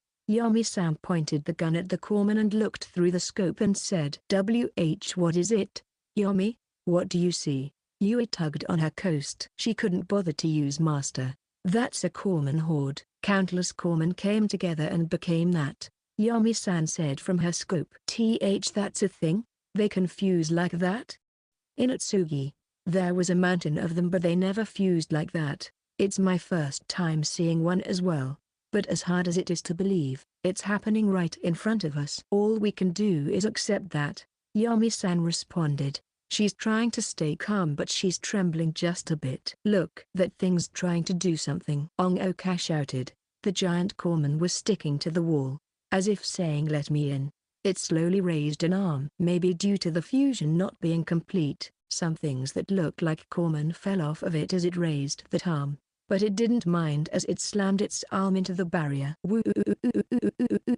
The weird sound from before once again rang out. The already red barrier grew even darker with that blow. Is it trying to break the barrier by force? No, if that thing gets any bigger, it could just climb over the barrier, Yami-san said solemnly. With the barrier visible, we can see how tall it actually is. About as tall as the station, 50 to 60 meters. The corpman who still doesn't have its lower half is already half as tall as it. If it gets any bigger or stands up, its arm would reach the top. What do we do? It's all over if it gets in, Yui said frantically. Yami-san calmly replied, yeah, it'll have to depend on whether the full power bullets can take it out. Yami-san took some bullets out of the box and loaded the gun. They're probably special magic bullets like the ones she gave to Ongoku. I took a step back, so as to not disturb her. She took aim, adjusted her breathing, and then fired in this tense atmosphere. Bang! A massive gunshot rang out. The smell of gunpowder filled our noses. In that moment, a massive hole that can be seen from here appeared in the corpman's head. After a short pause, its entire head flew off. Nice, Yui cheered. So strong. That's a bullet? Compared to those, the ones you gave me are like darts from a dart gun. Ongoku gawked. These bullets increase their force on impact, and then explode. Just these bullets here took a long time to make. I don't have anything stronger than these, so, Yami-san's angry expression darkened. I noticed too. The giant corpman's head, which had been blown off, was now growing back. It's stopped moving because of the damage it's sustained, but it isn't down yet. If that can't kill it, then I got nothing. Yami-san lowered her gun and took a deep breath. How could that be? We got its head, didn't we? Ongoku said, confused. Cause in the end, that thing's a horde. Being composed of countless corpmen means that it contains countless brains. There's no point in just destroying the head, Yami-san said, as if it is nothing to do with her, as if she's giving up. Then, what do we do? Even so, I asked Yami-san with some faint hope. Yami-san looked at Yui and said bluntly, nothing we can do. Judging by the situation, that barrier's gonna last another day at most. The most we can do is stall it for 2 days. If that guy gets bigger, it'd fall even faster. So that's the end. End? I was a bit shaken, but I didn't get what she meant. End of our agreement. To be honest, I wanted you to get even stronger, at least to the bare minimum of what you'll be required to do. But it should be fine to request this of you now. Ongoku butted in. Hey, don't just decide that on your own. And what do you mean by request? I'll provide you with the information I know. In return, I request that you take care of someone for me, she said as she put her hands on Yui's shoulder. When I open the portal, I want you to take Yui back with you. That is my request. Yuri stared at Yomi-san, stunned. Hold on. What are you saying? Are you serious? Yes, I'm serious. I still have to protect the people in the capital, so I can't leave. But you don't have to stay here. So you should go off with Yuki and Ongoka to somewhere safer. Yomi-san nodded. No, I don't want to. Because it's already been decided. Come again? Why do you always decide everything by yourself? I definitely won't go. Yui shouted and ran down the emergency stairs. Yui, although I tried to call after her, but she's already disappeared. Wait, you're just gonna leave her? Ongoku asked. Yomi-san took out a cigarette and nodded. No need to worry, she'll be back at the base when it gets dark. And if anything happens, her familiar will take her back, she said calmly. Ongoka looked impatient. That's not what I was talking about. Geez. I'll go after her. Ongoka went down the stairs as well. I'll go too. Right when I was going to follow them, Yomi-san grabbed my shoulders. Wait, I still have words with you. But it's about Ongoka's sister. I froze. You found something? Yeah, and this is the best time to tell you, don't you think? Got it. Then I'll leave you to Ongoka. But before I listen, I want to say something first. I've decided to tell Ongoka everything I learned about Haruko-san after this. I promised her. Do what you want. How you deal with the information you receive is your business. She took out another cigarette and blew some smoke towards the corpsman. First I have to tell you the truth found through all the info from the Kujo family. She looked at the corpsman whose head has now regenerated and continued. 2 years ago, Haruko Seikaki visited Yamato Minato as a client. Ongoka's sister visited my dad, I said, surprised. They were living in the same city, so I thought there was some connection. But why would she come as a client? Yes. Do you know what your father does for a living?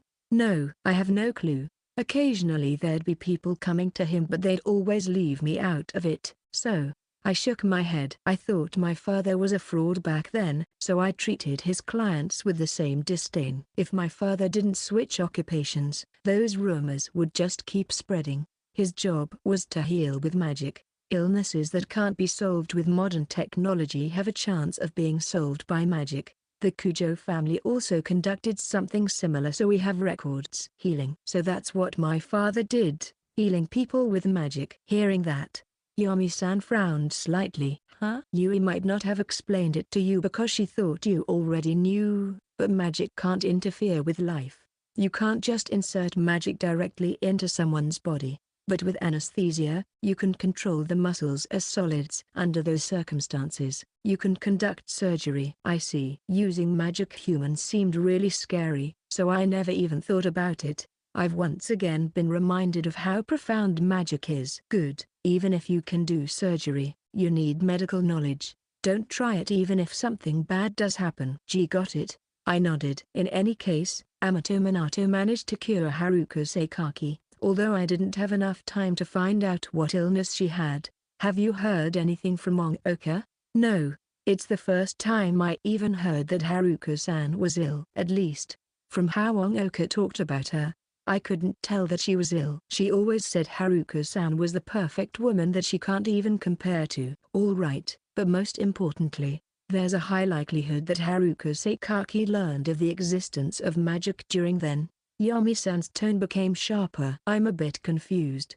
Because she knows the existence of magic, she told Ongoka to find my dad, but because she became a follower of the true founder, she wants to get rid of my dad cause he's a threat. Is that right? I gathered the information I know and gave my deduction. That's possible. But given what the goat-headed corpsman said, Ongoka swaying you into coming with her was all part of the plan. No. Had it not been for Ongoka to sway you, she wouldn't have even come to you alive. What are you trying to say? I asked with an ominous feeling surging inside me. Since even before the start of April when the apocalypse happened, Haruko Seikaki might have been on the corpsman's side. She might have some connection to the true founder, or she might even be. That's probably the possibility that I refuse to think about. I should have considered the possibility ever since the goat-headed corpsman was revealed to be Haruko-san. But why? For what reason? And how? There's too many things that are hard to believe are happening, so I kept asking Yomi-san questions. I don't know. But I have other truths to tell you. Yami-san crushed her cigarette on the railing and turned to face me. Truths. Magic was given to us as a deal with the devil. So of course, the more we got of it, the bigger the cost. In the history of magic, the ones who asked for the most were your ancestors. The Minato family. Yuri told me about this. It's because of this that the Minato family's famous, isn't it? It's an answer to one of my questions. But why are we talking about this now? Yeah, and the deal that was made, was for the world to be destroyed once. Eh?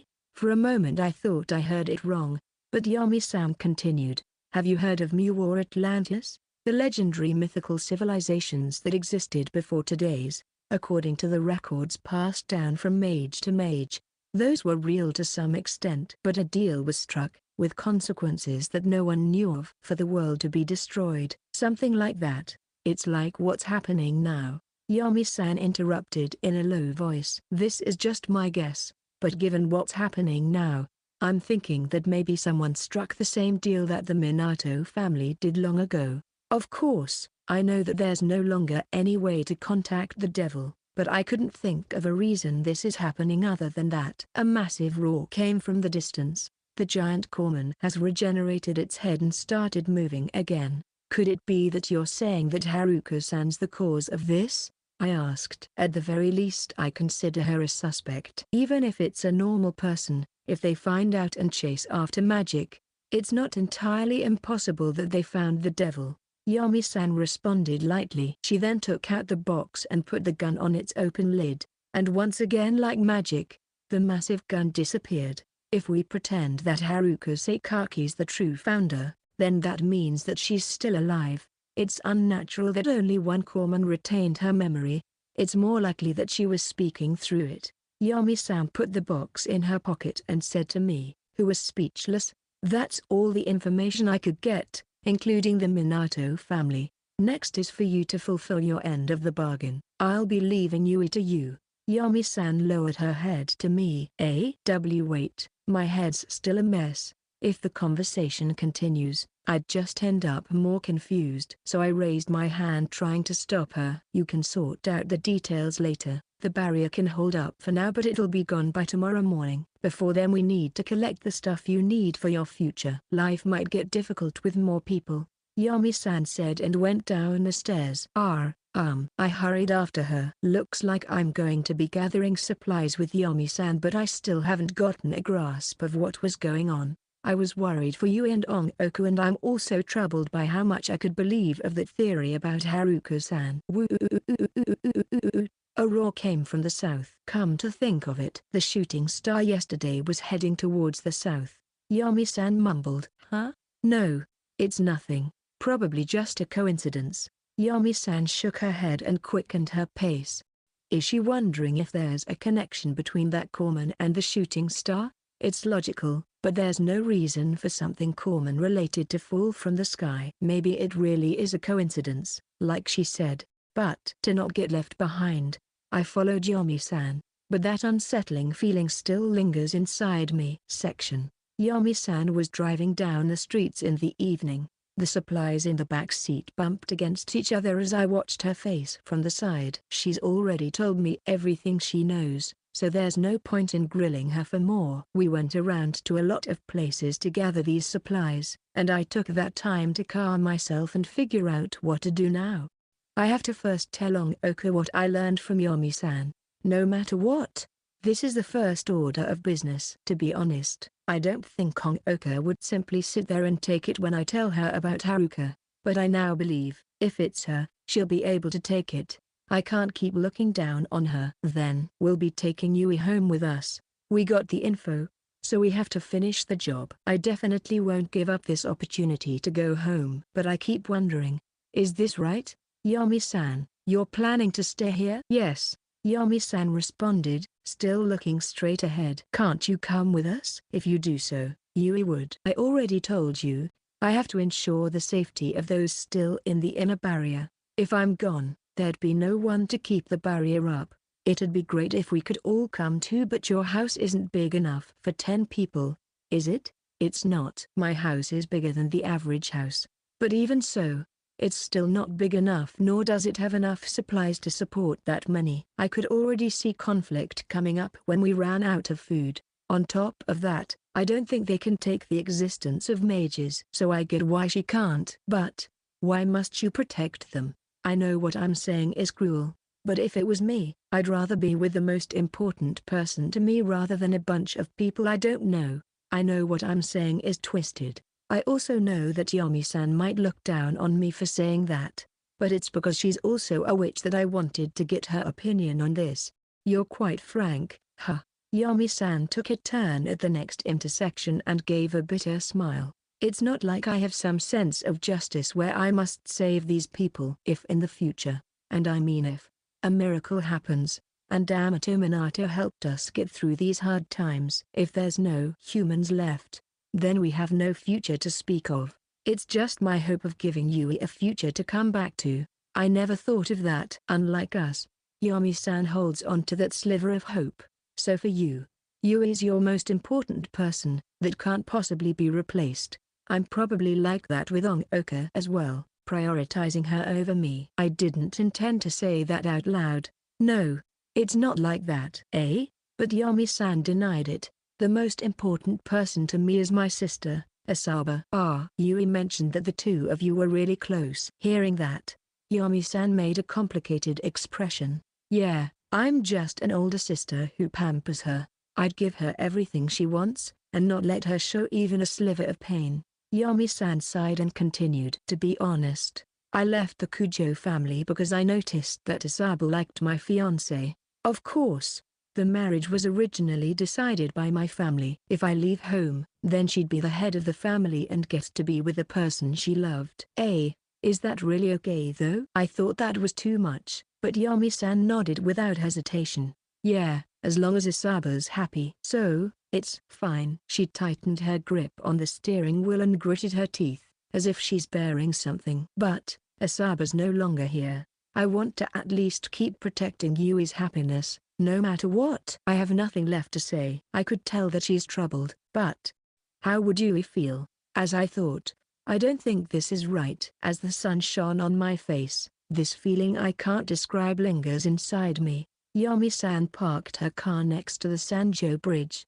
I followed with the cardboard box full of supplies in my hands and headed towards the base. While crossing the bridge, I noticed the silhouette of a human at the riverside. Near where I ate lunch with Yui, was Ongoku and Yui squatting next to each other. Thank goodness. They're back. I stopped. Yomi-san also turned to look. You go get those two. I'll carry the supplies. She took what I have in one hand and put it on the cardboard box she was carrying. She probably used magic to control the weight of that. Got it. I nodded and went to the river bank. They noticed my footsteps the moment I approached and turned to look. Yuki, Ongoka called my name, yet Yui immediately looked down. I just got back with Yomi-san. She told me to bring you two back. Right when I said that, Yui twitched and began shouting. No, I'm not going back. I'm not leaving with you two. I want to stay here. Yui. I squatted beside her. Ongoka sat on her other side. When our eyes met, she just helplessly shrugged. It seems she's been like this the whole time.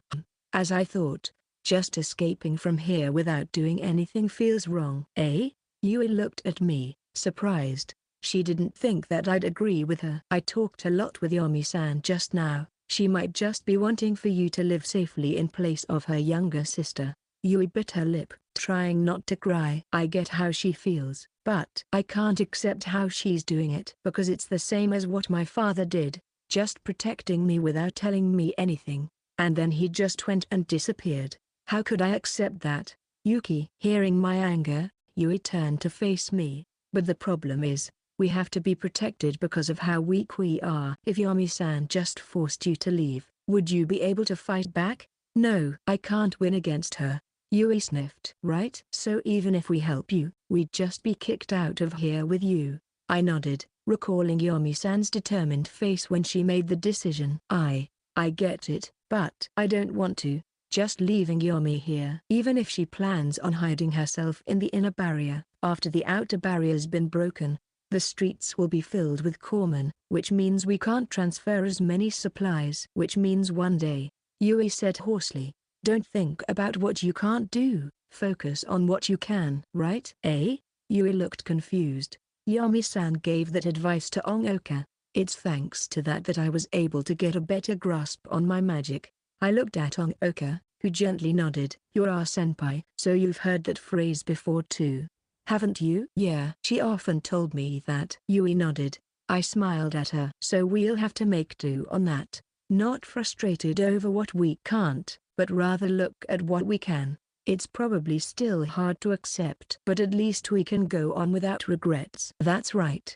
I'm very regretful. Before the world ended, if only I was able to talk to my father, even just once. The result probably still won't change, but I still found meaning in it. That doesn't sound like that bad of a plan. Yui finally smiled and said, haha, so even if we don't know what to do next until tomorrow, we still have to wonder what we can do and act on it. I'll do whatever I can to help. I stood up and stretched my hand to Yui. Ah, me too. You're my senpai too, after all. Ongoka looked at us and stretched her hand out to Yui as well. Yeah, thanks. I'll try to find what I can do. Yui lightly nodded and pulled herself up with our hands. After that, the three of us went back to base, hand in hand. Section Yami, let's take a bath together tonight. Yui, who had been silent during dinner, said to Yami-san after cleaning up the cutlery. AWHY? Having been ignored the entire time, Yami-san turned around, surprised. Get in. Yui, on the verge of tears, said. It seems her anger still hasn't quelled. Yami-san nodded. Got it. And the two went into the changing room. I already heated the water earlier, so the temperature should be just right for now. I guess that's also one of the things she can do right now. I took the plates to the sink and said quietly, yeah. It's cute. Ongoka, who was sitting at the counter reading a travel guide, smiled. Yeah. Then, let's also do what we can. What we must do right now. I nodded and quickly washed the dishes and put them on the drying rack and turned to Ongoka. Ongoka's expression grew stiff. You're going to tell me everything, right? We promised, didn't we? Our eyes met. She expressed a bitter smile. It'd be a problem if you didn't fulfill your end. All right, you can tell me anything. I'll accept it, or at least try my best to do so. Ongoka sat at the edge of her seat. I sat down next to Ongoka and told her about my encounter with the goat-headed corpsman and also what Yami-san. She looked very shaken and pale when I told her about how the goat-headed corpsman acted like Haruko-san. But she clenched her fists and put them to her knees, not interrupting me by asking questions or denying what I said. When she heard that her sister had learned of magic when she met my father, which means she could be the cause of this whole thing, Ongoka lowered her head, deep in thought. After I explained everything, she sank her shoulders and slowly raised her head. She didn't cry, but her eyes were swollen. Thanks for telling me this. That stuff really was something you couldn't have told me. If our positions were reversed, I wouldn't have told you either. Ongoka thanked me, as if she's about to cry. Ongoka, I'm fine. It doesn't look like it, but really, I'm fine. But still, that was really. If I hadn't said all that at the Nyoman and made that promise, I'd probably have smacked you halfway through your explanation. Ongoka smiled meekly. Right now her mental state's probably really unstable and she's trying to keep her cool. Knowing that, I stopped talking and waited for her to calm down. I've endured it for now, but the moment I relax myself I'd probably shout something like that can't be it. Because to think that my sister would do that. There was a break in her composure. Bang! Ongoka slammed her fist into the wooden counter. The massive bang startled me, but I kept still. It can't be. That corpsman can't be my sister. No, if that's the case, then my sister's the one who turned the world into this? That can't be true, right? This must be a joke, right? It's impossible. Just impossible. Ongoka spilled her inner thoughts. And that stuff about me being bait to lure you out. Why? Hey, Yuki. Why? Ongoka grabbed my shoulder, eyes filled with tears, as if she was dangling from a rope off a cliff. And then she stopped. She clenched her teeth and let go of me. I'm sorry, Yuki. I would have stayed weak if I couldn't bear that. I already told you that I have to get strong for you not to look down on me. So I can't be like this. No. She slowly shook her head and stood up. Just give me some time. I still have things I want to tell you before bed. Ongoka gave me a strained smile and headed to the living room. All right. Got it, I responded. There was a faint laughter that could be heard from the bathroom. After Yomi-san and Yuri came out of the bath, I went in next and Ongoka after me. I changed into my pajamas, dug into the futon and stared blankly at the ceiling. We only had 3 nights here but I was already used to it. As if I've been here for years. I was feeling a bit drowsy but I couldn't sleep. A while later, the stairs creaked and someone gently opened the screen door. "Are you asleep?" she said in a quiet voice. Had I been asleep, I wouldn't have been able to pick that up. Not yet. All right. Then, let me take a bit of your time, Ongoka said and dug into my futon. What? Her body was still warm from the bath. The smell of her shampoo filled my nose. What? It's too dark to see your face without getting this close. Ongoka laughed and turned towards me. Our noses so close they could touch. A bit of starlight shined on us through the window. Ongoka's eyes glinted with them. Yeah, I think this distance is just right. I was afraid that what I said would distance us, so it puts me at ease to be this close. I wanted to get closer, so I hugged Ongoka, which closed the distance even more between us, causing our heads to bump into each other. Yuki? This time it was Ongoka sounding anxious. What? Isn't it better to be closer? I acted tough to hide my embarrassment. That's true, but I didn't think you'd take the initiative. Ongoka's eyes began to look around uneasily. Look at me, Ongoka, I calmly said. Ongoka, as if she had steadied herself, returned my gaze. Have you calmed down? Yeah. Ongoka lightly nodded. A little while later, she continued. I've calmed down now, but being honest, I don't think I've fully accepted it. Of course, I don't doubt your intentions, but I still can't believe it without seeing it myself. I see. I think that's fine. It's enough. You really are strong. Hearing that, her expression eased. Thank goodness. I passed the test. Ongoka sighed, somewhat jokingly. I've done a lot of thinking, and I think I should properly tell you about my sister. I think it's probably very important. All right. Well, first of all, my sister was really ill. She's always energetic in front of me but she has to take a lot of medicine every day. But I don't know what her illness was, nor have I asked her. My parents didn't tell me either, she said. But, right after we moved to the town you live in, she suddenly stopped needing to take medicine. If what Yami-san said is true, that means that your father did cure here. Afterwards, she suddenly stopped. It's fine if you don't want to say it, I said somewhat worriedly, but Ongoka smiled and continued. It's fine, it was quite a shock back then but it's been 2 years since. I nodded. After being cured, my sister seems to have found someone she liked. I was really attached to her, so it was quite a blow. Rather, it was something I couldn't believe. That my perfect sister would come to respect and love someone. I never imagined there'd be someone more amazing than her. She smiled, as if trying to bear the pain in her heart. But hearing what you said made me realize, there was someone who my sister can look up to. The one who cured my sister of her illness. Who has the special power of magic. Are you talking about? I held my breath, realizing who she was referring to. Yeah, the person my sister liked. Might be your father. I don't know what to say. It was beyond my imagination, something I never expected. A million different questions crossed my mind. Haruka-san liked Dad, but wasn't she a high schooler at the time? Isn't that age gap too big? No, that's not what's important right now. Calm down. My sister liked your father, but I don't think it developed into anything weird. Ongoka frantically added, seeing me panicked. Is that so? I don't think they were dating, so it was probably one-sided. After moving out of that town, she never talked about that person again. Although that didn't confirm whether or not that person Haruka-san liked was Dad, I still breathed a sigh of relief. If my dad got together with someone around my age, let alone accepting, I can't even look at him the same. That's all I wanted to tell you. In the end, I did a lot of thinking. But I still think I won't know anything until I see it for myself. Yeah, I agreed. So my plan's the same as before. Follow her message and find your father. If the beast-headed corpsmen are also looking for him, then it's inevitable that we meet. We might even meet the true founder. All right. I don't want to accept that my sister's the culprit behind this, nor can I take that the corpsman Yami-san shot was my sister. But I've already readied my heart for the truth so that I couldn't just be a burden when the time comes. All right. I believe in you. I looked her in the eye and nodded 3 times. For you to respond to me with such trust really puts a lot of pressure on me. Although somewhat taken aback, she didn't look away. Does that mean I shouldn't believe in you?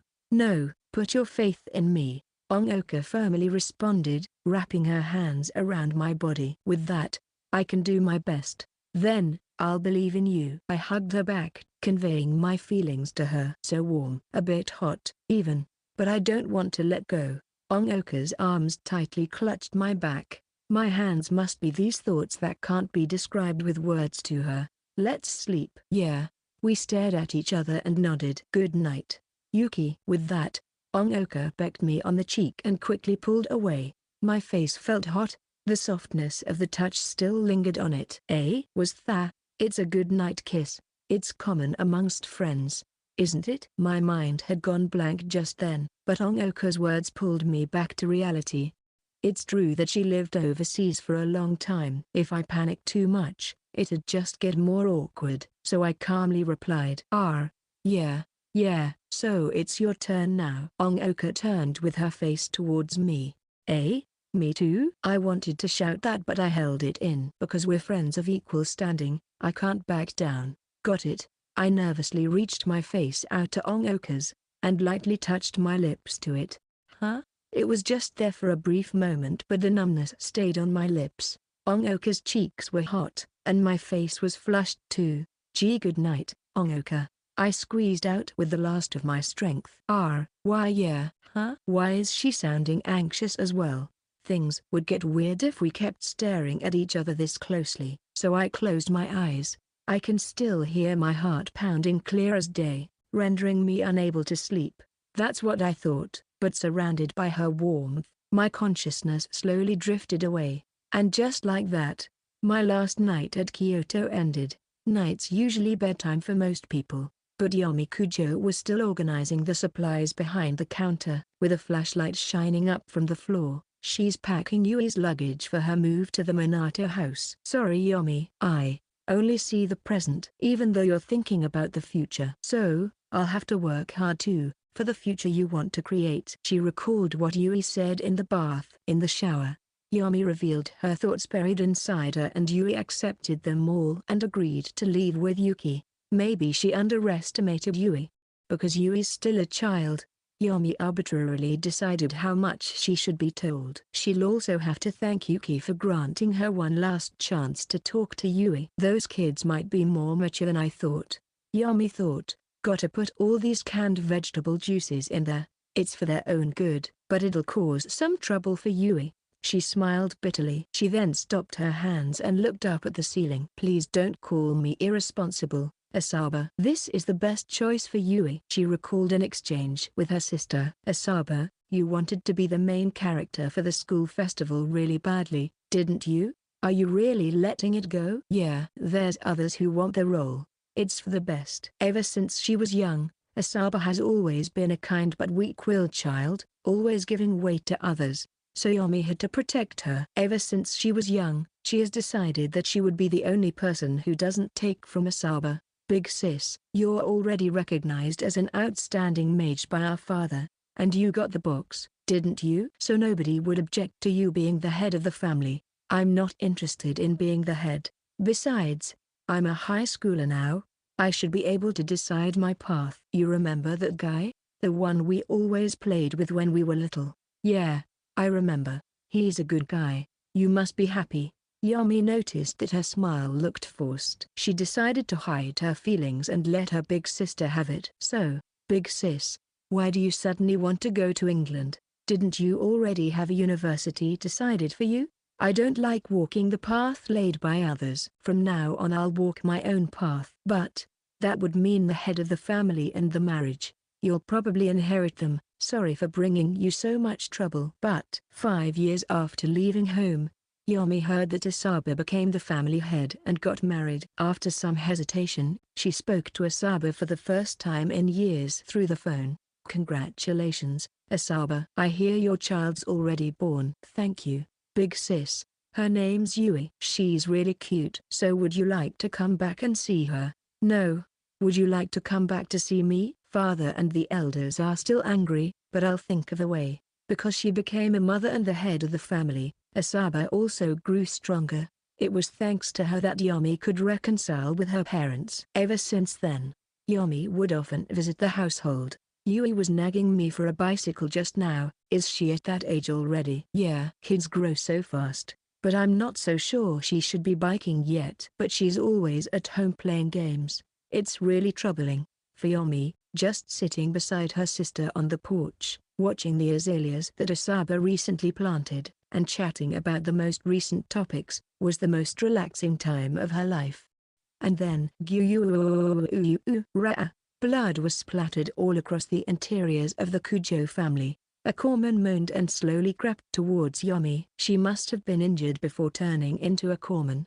Its legs were rotten, rendering it unable to walk. But no matter what it is now, it used to be the sister she loved so much. Yomi cleared her eyes of her tears, clenched her teeth, resisted her urge to gag and raised the gun. With trembling hands, she pulled the trigger. After Yomi buried her family which had been turned into corpsmen, she let out a hoarse cry. Afterwards, she checked the insides of the house and noticed the box on the ground. Inside, she found the malnutritioned Yui. "Yui, please, no matter what, keep on living." In Asaba's place, Yomi thought and then continued working. The sound of her packing rang through the house all night. Chapter 4, Defending Kyoto. "Get up, quick." My consciousness gradually returned to me as someone shook me awake. I looked out the window to find the skies still pitch black. Dawn hasn't even arrived yet. Ongoka. Let's keep sleeping. Thinking it was Ongoka, I tried to close my eyes and go back to sleep only for the person to shake me harder. "I'm not Ongoka. It's me, Yui. Don't ignore me. Quick, it's my sister's orders." I opened my eyes just a sliver to see Yui looking down on me. "Yui, why?" "So you finally woke up. Now, let's get Ongoku up too. She's clinging onto you and won't let go." It was only after she said that I realized my current situation. Ongoka was sleeping right next to me with her face buried in my chest as she hugged me. My drowsiness quickly vanished as I felt my cheeks begin to burn. "I didn't know you were so close, to the point where you'd cuddle like this." This is just Ongoka. Get up." I called, panicked, and shouted at Ongoka. 5 more minutes. "Please," she said as she rubbed her face into my chest. Stop." Yui was next to us, so I tried to stay calm and shake her awake. "You can't. Yui's here." "Huh?" It was only then that Ongoka's eyes flashed open and turned to stare at us in stunned silence. As time ticked by, she gradually realized what was going on and slowly pulled herself off of me and sat up. "Good morning," she said in a weak voice, realizing how embarrassing she looked. Good morning." Seeing her like this made me even more embarrassed and I followed suit. "Geez. You two just love sleeping, huh?" "I have something I need to tell you, so listen up." Yui sighed and sat down. "Something to tell us?" I tried my best to stay focused. "Yes. I talked with Yomi in the bath and made up with her. She explained the deal she made with you and why only I am coming with you." Her eyes shinned with her newfound resolve. "I never thought Yomi would think about my future. I acted like nothing can be recovered, so I wanted to be with Yomi until the very end. But if there is a future where things get better, if that is what Yomi is working towards, then I want to do what I can too." "And have you thought about what you can do?" She nodded. "Yup. First, we deal with that big corpsman." Ongoka said in surprise. I was just as shocked. "You mean the thing trying to break the barrier?" "But even Yomi-san can't do it. And even if we do take it out, she'd still want you to leave with us." "That was our agreement after all." Yui calmly nodded. "I know. But getting rid of it would at least be something, right? It'll keep the barrier up and at least let Yomi and the others live for longer." "That's true. But is that really possible?" Ongoka and I looked at each other thinking the same thing. You must be thinking that it's impossible, right? But I think with the help of you two, we just might be able to do it. You've thought of how? Before Yui can answer that, Ongoka interrupted. Wait. Judging by your words, are you going to do this behind Yami-san's back? Of course. If I tell her, she'll definitely stop us. She woke up early this morning to start moving supplies to the main residence for the Kujo family. So this is our best opportunity, because she isn't home right now. But that only made us more worried. But to do that without Yami-san would be too. Don't worry. We're just doing what we can. I won't try to do something impossible, Yui said confidently. I was the one who told her to do what she can. So I calmed down and asked her once again. Is it really possible? Well, everything needs to go according to plan for that to happen. She nodded but smiled bitterly. It doesn't look like the chance for success is high. But, all right. Wait, Yuki, are you serious? Yeah, it's not like it's our first time doing something like that. If I don't do something, it'll feel like I regressed to the me before I went out with Ongoka. Ugh, if you say that, I can't really come up with a response. Fine. Because I made you go with me last time, I'll do my best to help you as well. She sighed. All right. Thank you. As expected of my disciples. Then again, I might get expelled for this. She quickly stood up.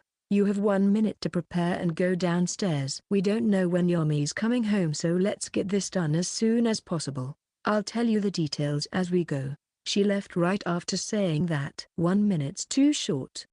Ongoka complained as I hurried to get my clothes on.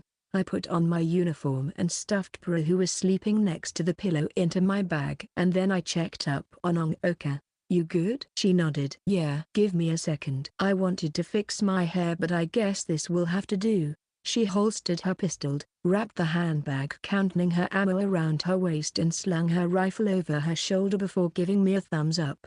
With our hairs a mess, we rushed towards the front door where Yui was waiting. She had put her panda familiar on the chair with a note, probably for Yami-san. You're too slow. It's been way over a minute. Sorry, but are you sure about leaving your familiar behind? I pointed at the chair. Yes, it'll bring me home if I'm ever in danger. So I have to leave it home. No matter what happens, I will fight with you until the very end. She patted the panda. I'll be going, Hakakuro. She said her goodbye and opened the door. The sky was still dark, but a glimmer of light can be seen east. Boom. We heard the sound of the barrier being hit. We never heard any of that inside the stronghold, so its barrier probably blocks sound as well. It's dark, but the path we go rarely has any corpsmen. Grab a rock.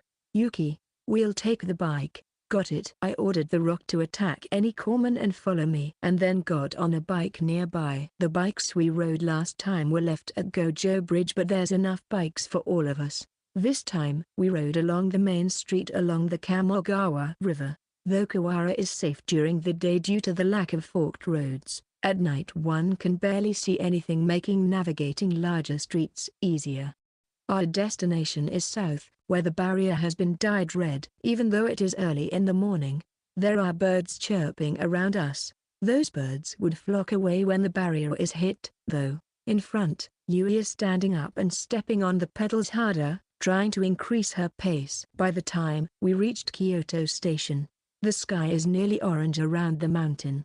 Yui stopped her bike at Kyoto Station and wiped sweat off her forehead. Looks like this is where we stop as well. Yami and I rarely go down to the south side of Kyoto Station, so there are a lot of corpsmen. It's dangerous to go by road, so we'll walk along the elevated railway to Kujo-dori. We walked up the frozen escalators and to the trams that run from north to south. So how do we take care of the big corpsman? Simple. We wipe it out in one shot, she said as she walked. Wipe it out? Ongoku asked, confused. Right.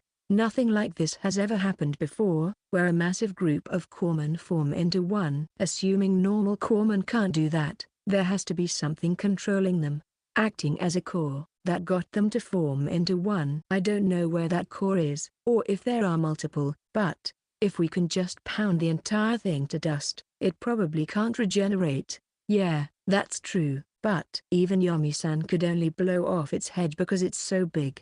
That's why she had us retreat immediately. It's fine. If we have Yuki, we can win. I'm taking the shot.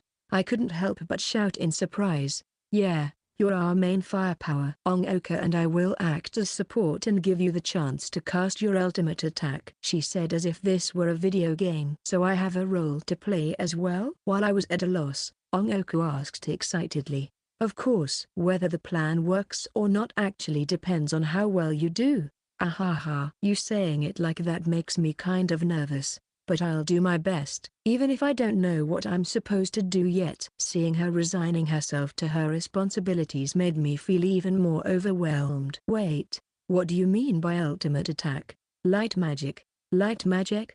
You mean like plasma? Yeah, we'll need that kind of firepower to kill him in one shot. If you start burning it, more corpsmen will probably start climbing up from the bottom to fix it. She's not wrong. But there's a flaw in that plan. Wait.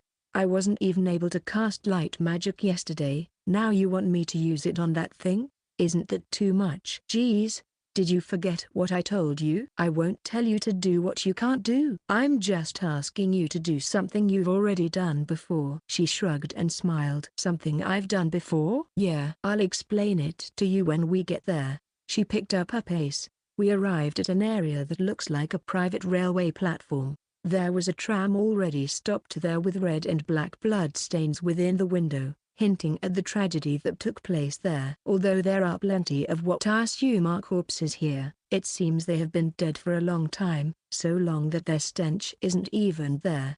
The corpsmen in those trams have already been dealt with by Yomi, so don't just gawk there. Let's go. She went over to the edge of where the tram was but stopped. It's quite tall, huh?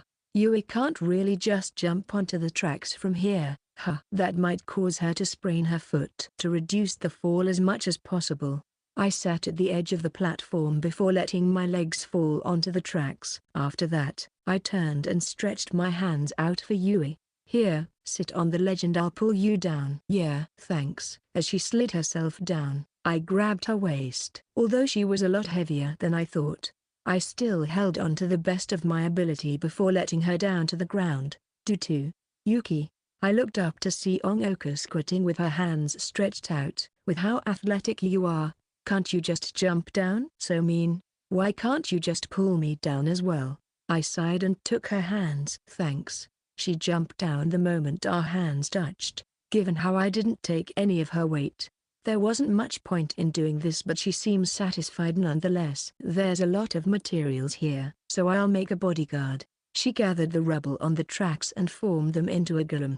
Let's go. She and the golem began along the tracks. The sky is already much brighter than before. I made sure my rock was following me as Ongoku adjusts the position of her gun before going along. While the tracks are going west right now, they take a turn to the south later on. After some time, we came across an area where several tracks converge. Around 500 or 600 meters from here, you can see the huge corpsman hitting a red transparent wall. Huh? We all shrank reflexively. Thump. The monster's hands bashed the barrier.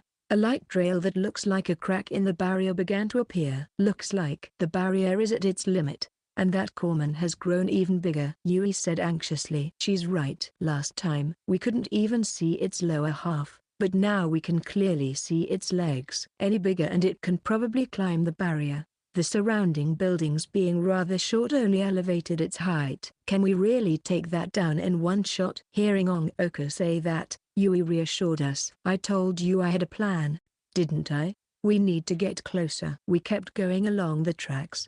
It's really hard to convince myself to actively approach danger, but I remind myself of luring the massive pile of corpsmen and continued forward, constantly repeating to myself that I can do this. We went a bit further ahead past a turn where we could see a station up ahead. Not far from the platform was Kujo Street and the edge of the barrier. Beyond the barrier, the corpsmen can be seen littered on the tracks. No, now that I look closer it's more like the corpsmen have piled up so high on the ground that it has reached the tracks. The pile is as dense if not denser than the one at Atsugi. When we were about 50 meters away from the station, we could see what could only be described as a sea of corpsmen up ahead. Only a few buildings can be seen from here, with the corpsmen drowning out the residential areas. Thump.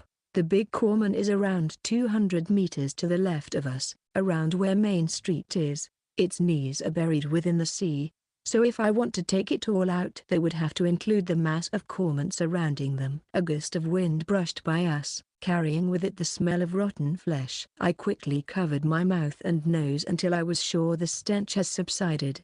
But when I got closer to the barrier, I realized my efforts were in vain. The rancid odor it emits gradually numbed my sense of smell. Glum.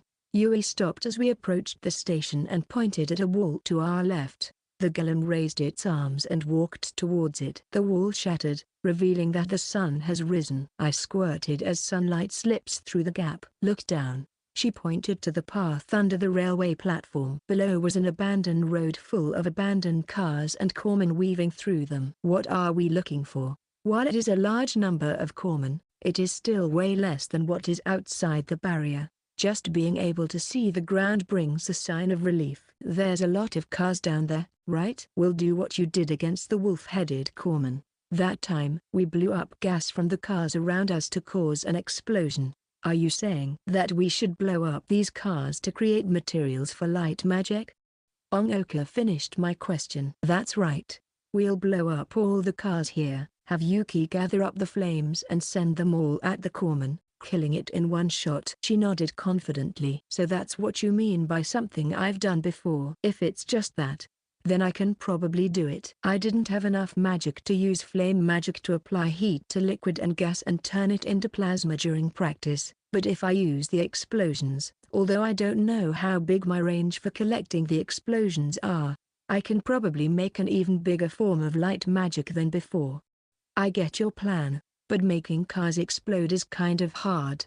Are we just going to drill a hole in every car? Yui shook her head. There's corpsmen down there, so we'll let these do the work. She took out a string of ammo from her bag. Rifle bullets? Yui nodded. I borrowed these from Yomi. Use them on the fuel tanks to cause the gas to leak, and then blow it all up in one go. She brushed her fingers over the bullets and they began to float. Probably the same magic I used on my rock. The question is how long it'll take for Yuki to harness the energy from the explosions.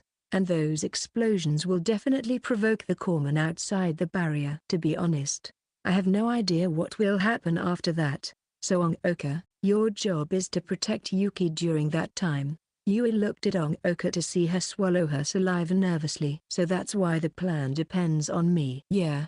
I'll help as well, but with the bullets Yomi gave you and your good athletics, I think you're most fit for dealing with anything unexpected, she said with a serious expression. Ahaha. I think you're overestimating a lot, but given how we're here now, let's just give it a shot. I'll definitely protect Yuki, she said while looking at me. Alright. Thank you. I nodded as my heartbeat quickened from her words. Alright, let's go then. The bullets floating began to accelerate in a circle until they can barely be registered with human eyes before being launched towards the ground.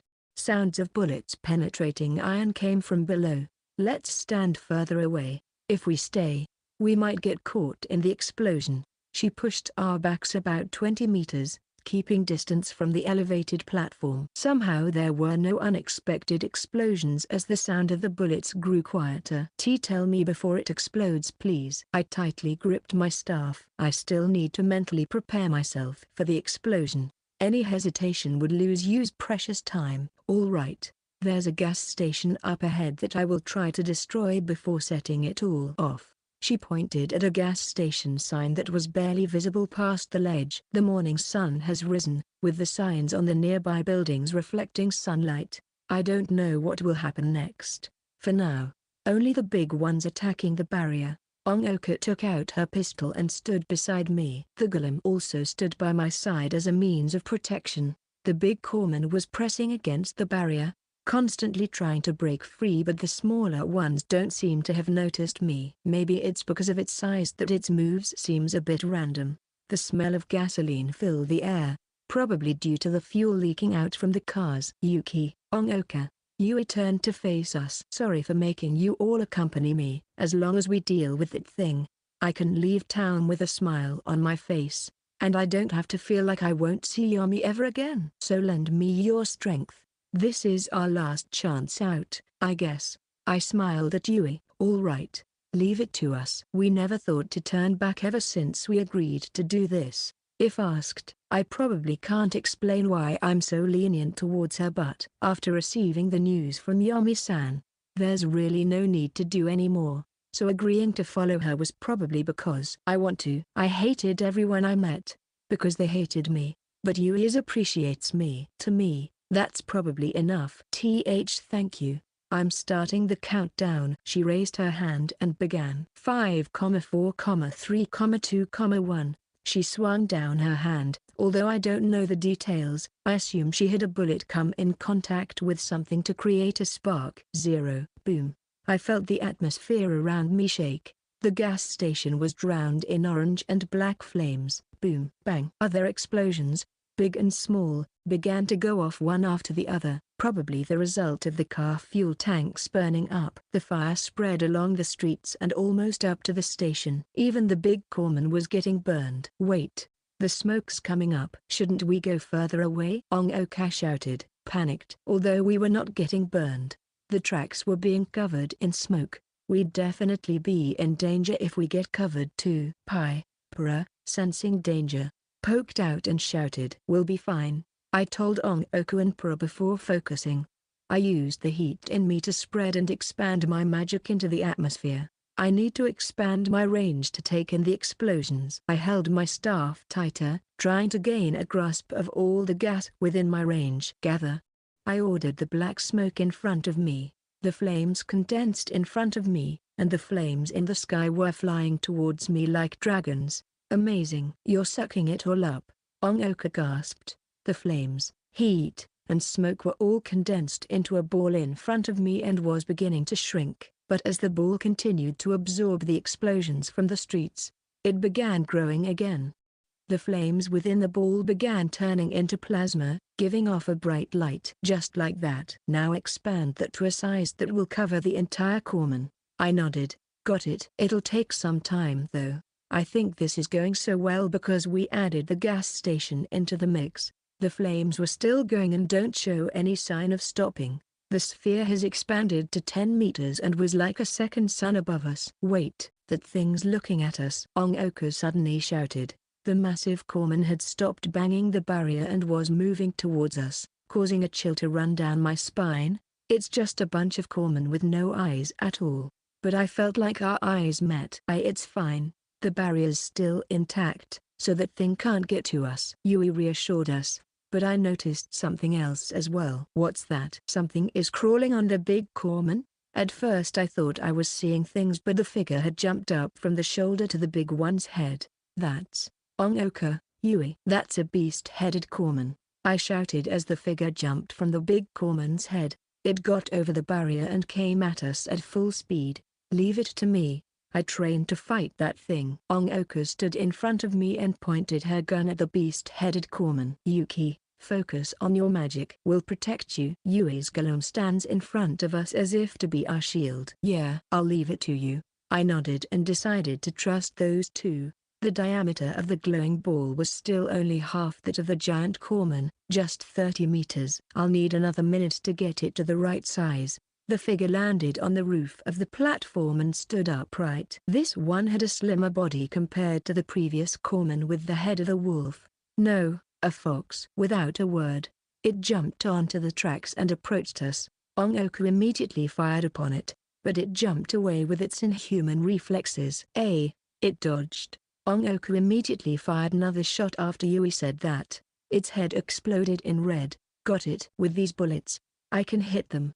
I can protect Yuki. Her voice was filled with excitement. The beast-headed corpsman who nearly killed us could now be taken out in a single blow. Don't let your guard down, the fight's not over.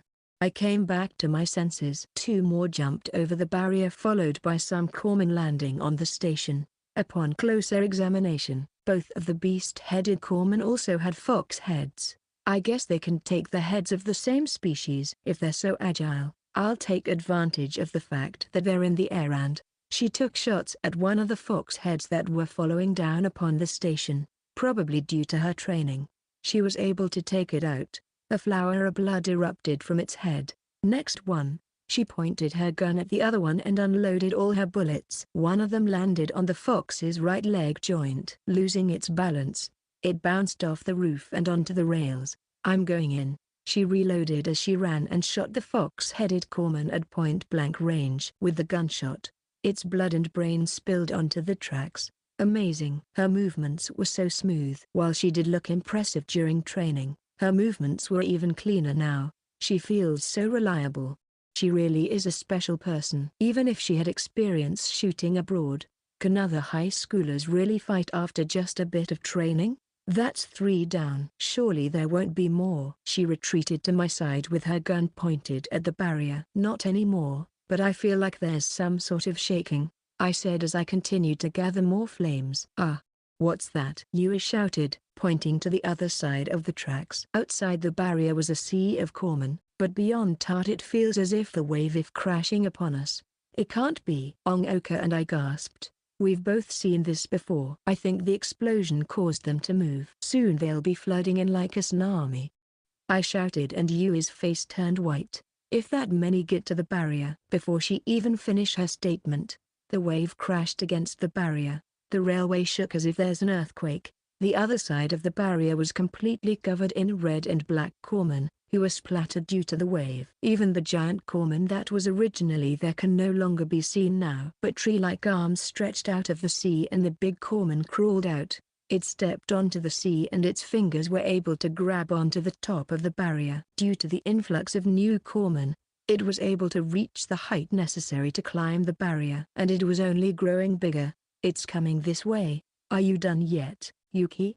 "Just a bit more." The ball of light has covered my vision and I feel like I could easily get burned by it, but it's not enough to cover for the new size increase.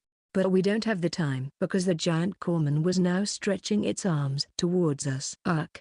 Ongoku immediately shot at it, but it only managed to blow off a finger, barely anything to the giant, and even then, corpsman crawled out to fill its wound. "We have not time. Just launch what we have and run." Yuri grimaced and ordered us to retreat. Pow! Just then the arm in front of us exploded. "Eh?" Yuri gasped, shocked. With what sounded like cannon fire, the giant's head was blown off next. "Yummy." Yuri could only think of one possibility and looked towards Kyoto Station. "Yeah, it can only be her." I assume she saw the situation after trying to find us and decided to help. The giant's moves stopped. "Even if the damaged parts will recover, as long as we buy time." HNGH. I tightened my grip and tried to condense more flames. The sun I created was so bright it dwarfs even the normal one above us. "That's enough," Yuri shouted. I swung the staff with all my strength and gave the order. "Go." Turn the giant to dust. The plasma ball began to move towards the corpsman. It ravaged its entire body, without giving it even a second to recover. It evaporated in the blink of an eye. I squinted as the figure trying to attack us melted away. Not long after, only a black mark remained in the ball of plasma. It looked like a half-moon, a sphere with a piece missing. That's probably its core. I thought the mark would disappear, but it didn't. "You're kidding me. It can take all that?" Bang! The edges of the core began to crumble with the sound of gunfire. "It's Yomi-san again." She saw what was happening and provided more support. Normally even bullets would melt in the heat, but she can definitely give her bullets heat resistance. "It's working." "Keep it up. Yomi can definitely take care of it," Yuri shouted excitedly. But what I saw was different. I saw the broken off pieces fly out of the ball of fire and into the sky. Section. "What reckless disciples I have." Yomi smiled as she took aim once again at the core with her sniper rifle from the escape ladder at the station. When she returned to base just before dawn, she had found you and the others missing. Seeing the letter on the counter, she knew exactly what they were up to and rushed to stop it. But once the explosion happened, it was too late for that, so she decided to provide support instead. "I'm going to scold the hell out of them once this is over," she said as she took aim at the core. "The target is 3 meters wide and looks like half of a sphere." "Just what is that thing?" "It somehow hasn't melted under the heat of Yuki's sphere and it can withstand bullets imbued with magic." "What is it made of?" "Something that can withstand high heat." Thinking back, she thought of the meteor from last night. Was it that? If so, it would make sense given how it can fly into Earth's atmosphere. She put her finger on the trigger and adjusted her breathing. Even so, this next shot. But when she was getting ready to fire, she saw something peel out of the core and shoot out. A 1-meter long shape with an odd shape. The shard flew out of the sphere at high speeds, and after reaching above the barrier, it took a right angle turn straight to, huh? Yami gasped and immediately moved her face away from the scope. The fragment looks like it was growing bigger as it flew towards Yami. Boom. The escape ladder under Yami's feet exploded. Section. I turned to hear the loud noise from behind. Dust began to rise from the station. Yami! Yui suddenly shouted. The spot was where we first spotted the giant corpsman. That's probably where Yami was sniping it from. How? Yami-san. I did see the fragments fly out of the core, but I just couldn't understand why this happened. Is this some sort of counterattack mechanism? Then that would mean it aimed for Yami-san and not me, because her sniper rifle's more of a threat. I don't know if Yami-san escaped that, but it's suffice to say she can't support us anymore. What do we do? This situation is. Just when I was about to panic, I felt someone put her hand over my hand that was holding the staff. Yuki, focus. Look ahead. Ongoka. I looked up to see Ongoka. Seeing how it's like this now, it's all up to you. But what do? I can keep this ball of fire going, but the core isn't melting. I don't know, but if there's anything you can do, do it. I'll go with you. And if there really isn't anything else left that we can do, we can run away, she said with her hand over mine. What I can still do? I'll have to give that some thought. I glanced at Ongoka before putting my gaze back on the core. Yeah. Her voice soothed me. All I've done so far was repeat what I did against the wolf-headed corpsman. I haven't put into practice anything I learned from Yui, unlike Ongoka. So, maintain that state. I ordered the ball of light. I gave it a command, so now I don't have to keep my mind focused on it. With this, I can stack spells. It's a trick I practiced on smaller rocks. And what I'm going to stack is get hotter fire magic. If it's not hot enough, then I just have to make it hotter. That's my take on it, though I don't really know how high we can stack it. But this is the best I can do, the only thing I can do. Even if it's a single degree hotter, if it can go past the melting point, the core can melt. I held the staff even tighter, grasping at the strength deep inside me. Ongoka also held my hand even tighter. It's like the real sun was in front of us. Crack. I heard in front of us. I can't see clearly because of the ball of fire, but the core seems to be distorting just a bit more. I held to that belief as I poured more of my strength into heat. In that moment, I heard something hard break and the black specks in the ball of fire began to melt away. With so much light, I couldn't see a thing, until suddenly, everything went silent. A strong sense of dizziness overtook me, causing me to take a few steps back. I raised my head to find that I was in a world of white. From the sky to the ground it was all white, as if this was a canvas. I have no idea what I'm seeing. What is going on? Where am I? Not far from where I am stood a woman. Long, light-colored hair, straight face. She looks very similar to Ongoka, as if she was a college version of her. But when I saw her more closely, I gasped in surprise because her legs were floating from the ground. She was floating very unnaturally, as if suspended by ropes, instilling fear into me. Creepy. Wow. What a weird phenomenon. To think this would happen. The woman smiled. The way she tilted her head made it look as if she broke her neck. But hearing her voice, it's one I've heard before. And given her appearance, I understood who she is. Are you Haruko-san? Yeah. This is the first time I got to properly greet you. Yuki-san, you know my name. Of course. You're his daughter after all, and I've heard Ongoka talk a lot about you. She answered with a soft voice. She said she made an interesting friend. One that is so weak yet so strong. One that doesn't look like much but is so cool. Something like that, I think. I feel like I get what she means now. Although it's the same voice as the one from the goat-headed horseman, it feels gentler. What is this place? Why am I here? That's a hard one to answer. It's sort of like you're in a dream. You did a lot of damage to the magic core, no? So through the command I put on it, part of my conscience flowed into you. Magic? You mean the big corpsman? The structure of it is similar to Yui's golem, just that one is made of rock and the other out of corpses. It's not far to say it's a golem made of corman. That's right. I was trying to break a wall that was in the way. Don't act like this has nothing to do with you. If that was your golem, doesn't that mean you made the corman? Wouldn't that make you the one who made the world like this, the true founder? She smiled. It's hard to tell who or what is the culprit to all this, but I would say it's you. Eh? I couldn't get what she was saying as Haruka-san floated towards me. She drifted closer, as if she were a ghost. What if I kill you right here right now? How about I make you lose consciousness and take over your body? I bet Ongoka would be happy. Seeing her outstretched hands, I began to yell. Don't come any closer. I tried to run but found my body unable to. Haruka-san's eyes has a faint golden glow, as if she can see right through me. Pui. Suddenly, a block of light blocked Haruka-san's approach. It turned into the shape of a penguin before growing bigger, so big it pushed Haruka-san back. TSK. For you to stop me again. You really are a terrible person. My vision suddenly began to fade to white. Pui. Yuki. Wake up! Ongoka shouted in my ear. Once Pura, who poked its head out of my bag, met eyes with me. It stopped shouting, as if relieved. Ongoka also sighed in relief. Thank God.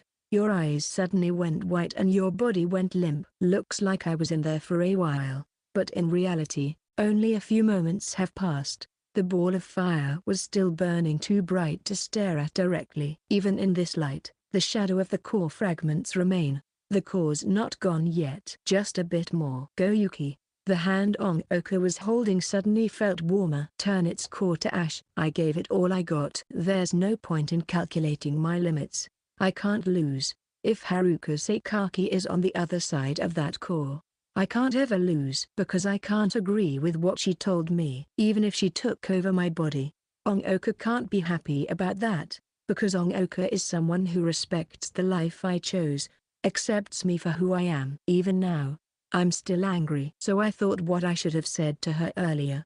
Haruka-san, if you are using Ongoka in any way, I won't ever forgive you. My anger turned into flames as the ball of light grew brighter and the core fragments disappeared. We did it. Ongoka cheered. Yup. And now for the finishing touch, I said and unleashed the ball onto the sea of corman. Boom. The ball exploded outside the barrier, causing a wave of flame to wash over the sea. As the flames dissipated, almost all the corman were gone with it. The buildings swallowed by the sea have all collapsed, leaving nothing but trouble. We took care of the giant corman, right? Ongoku asked with a blank face. Even after waiting for a few minutes, there was no sign of its revival. I think so.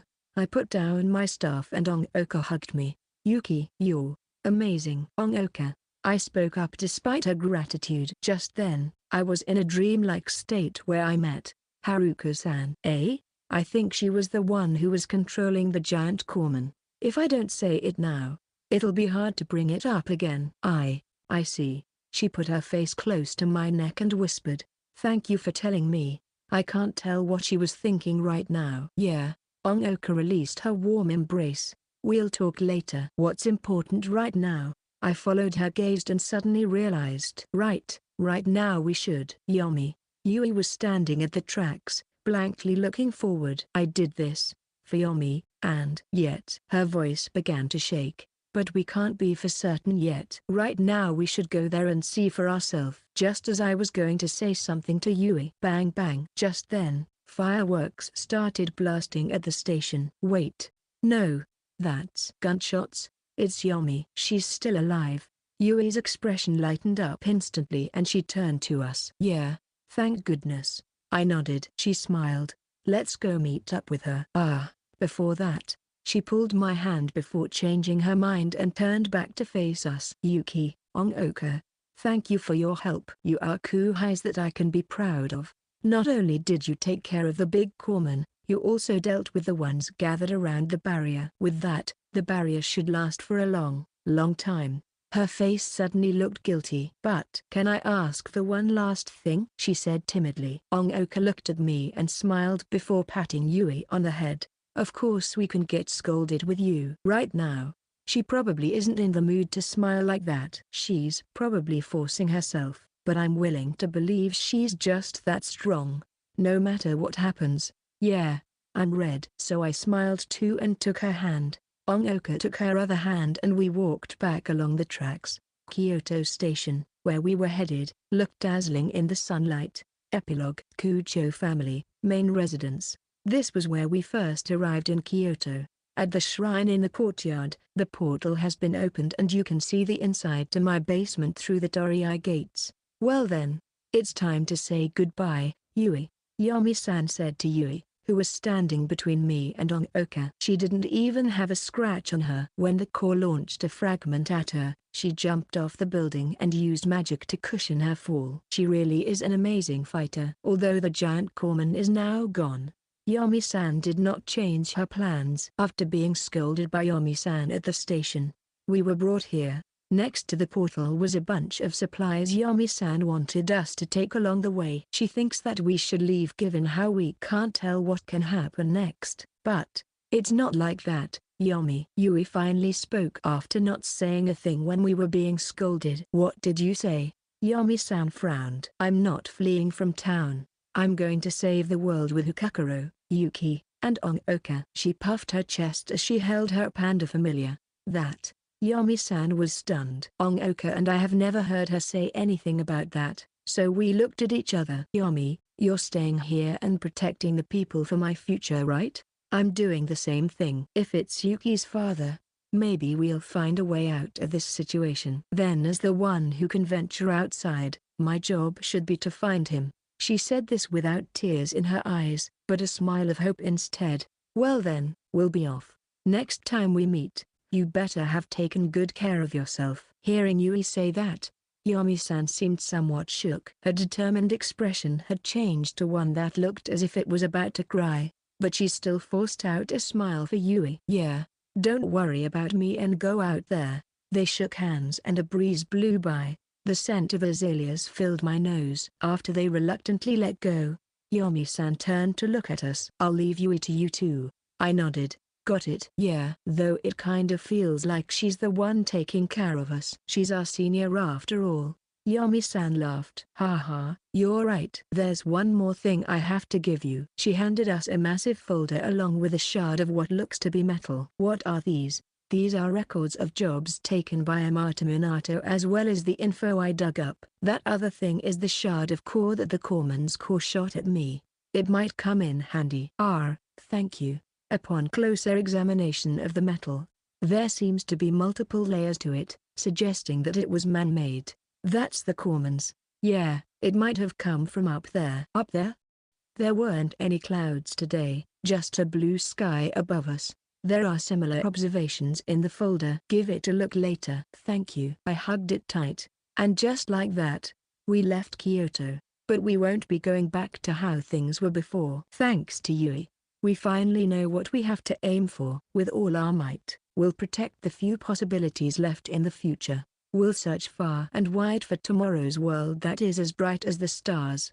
To be continued. Afterwards. Been a while, Tsukasa here.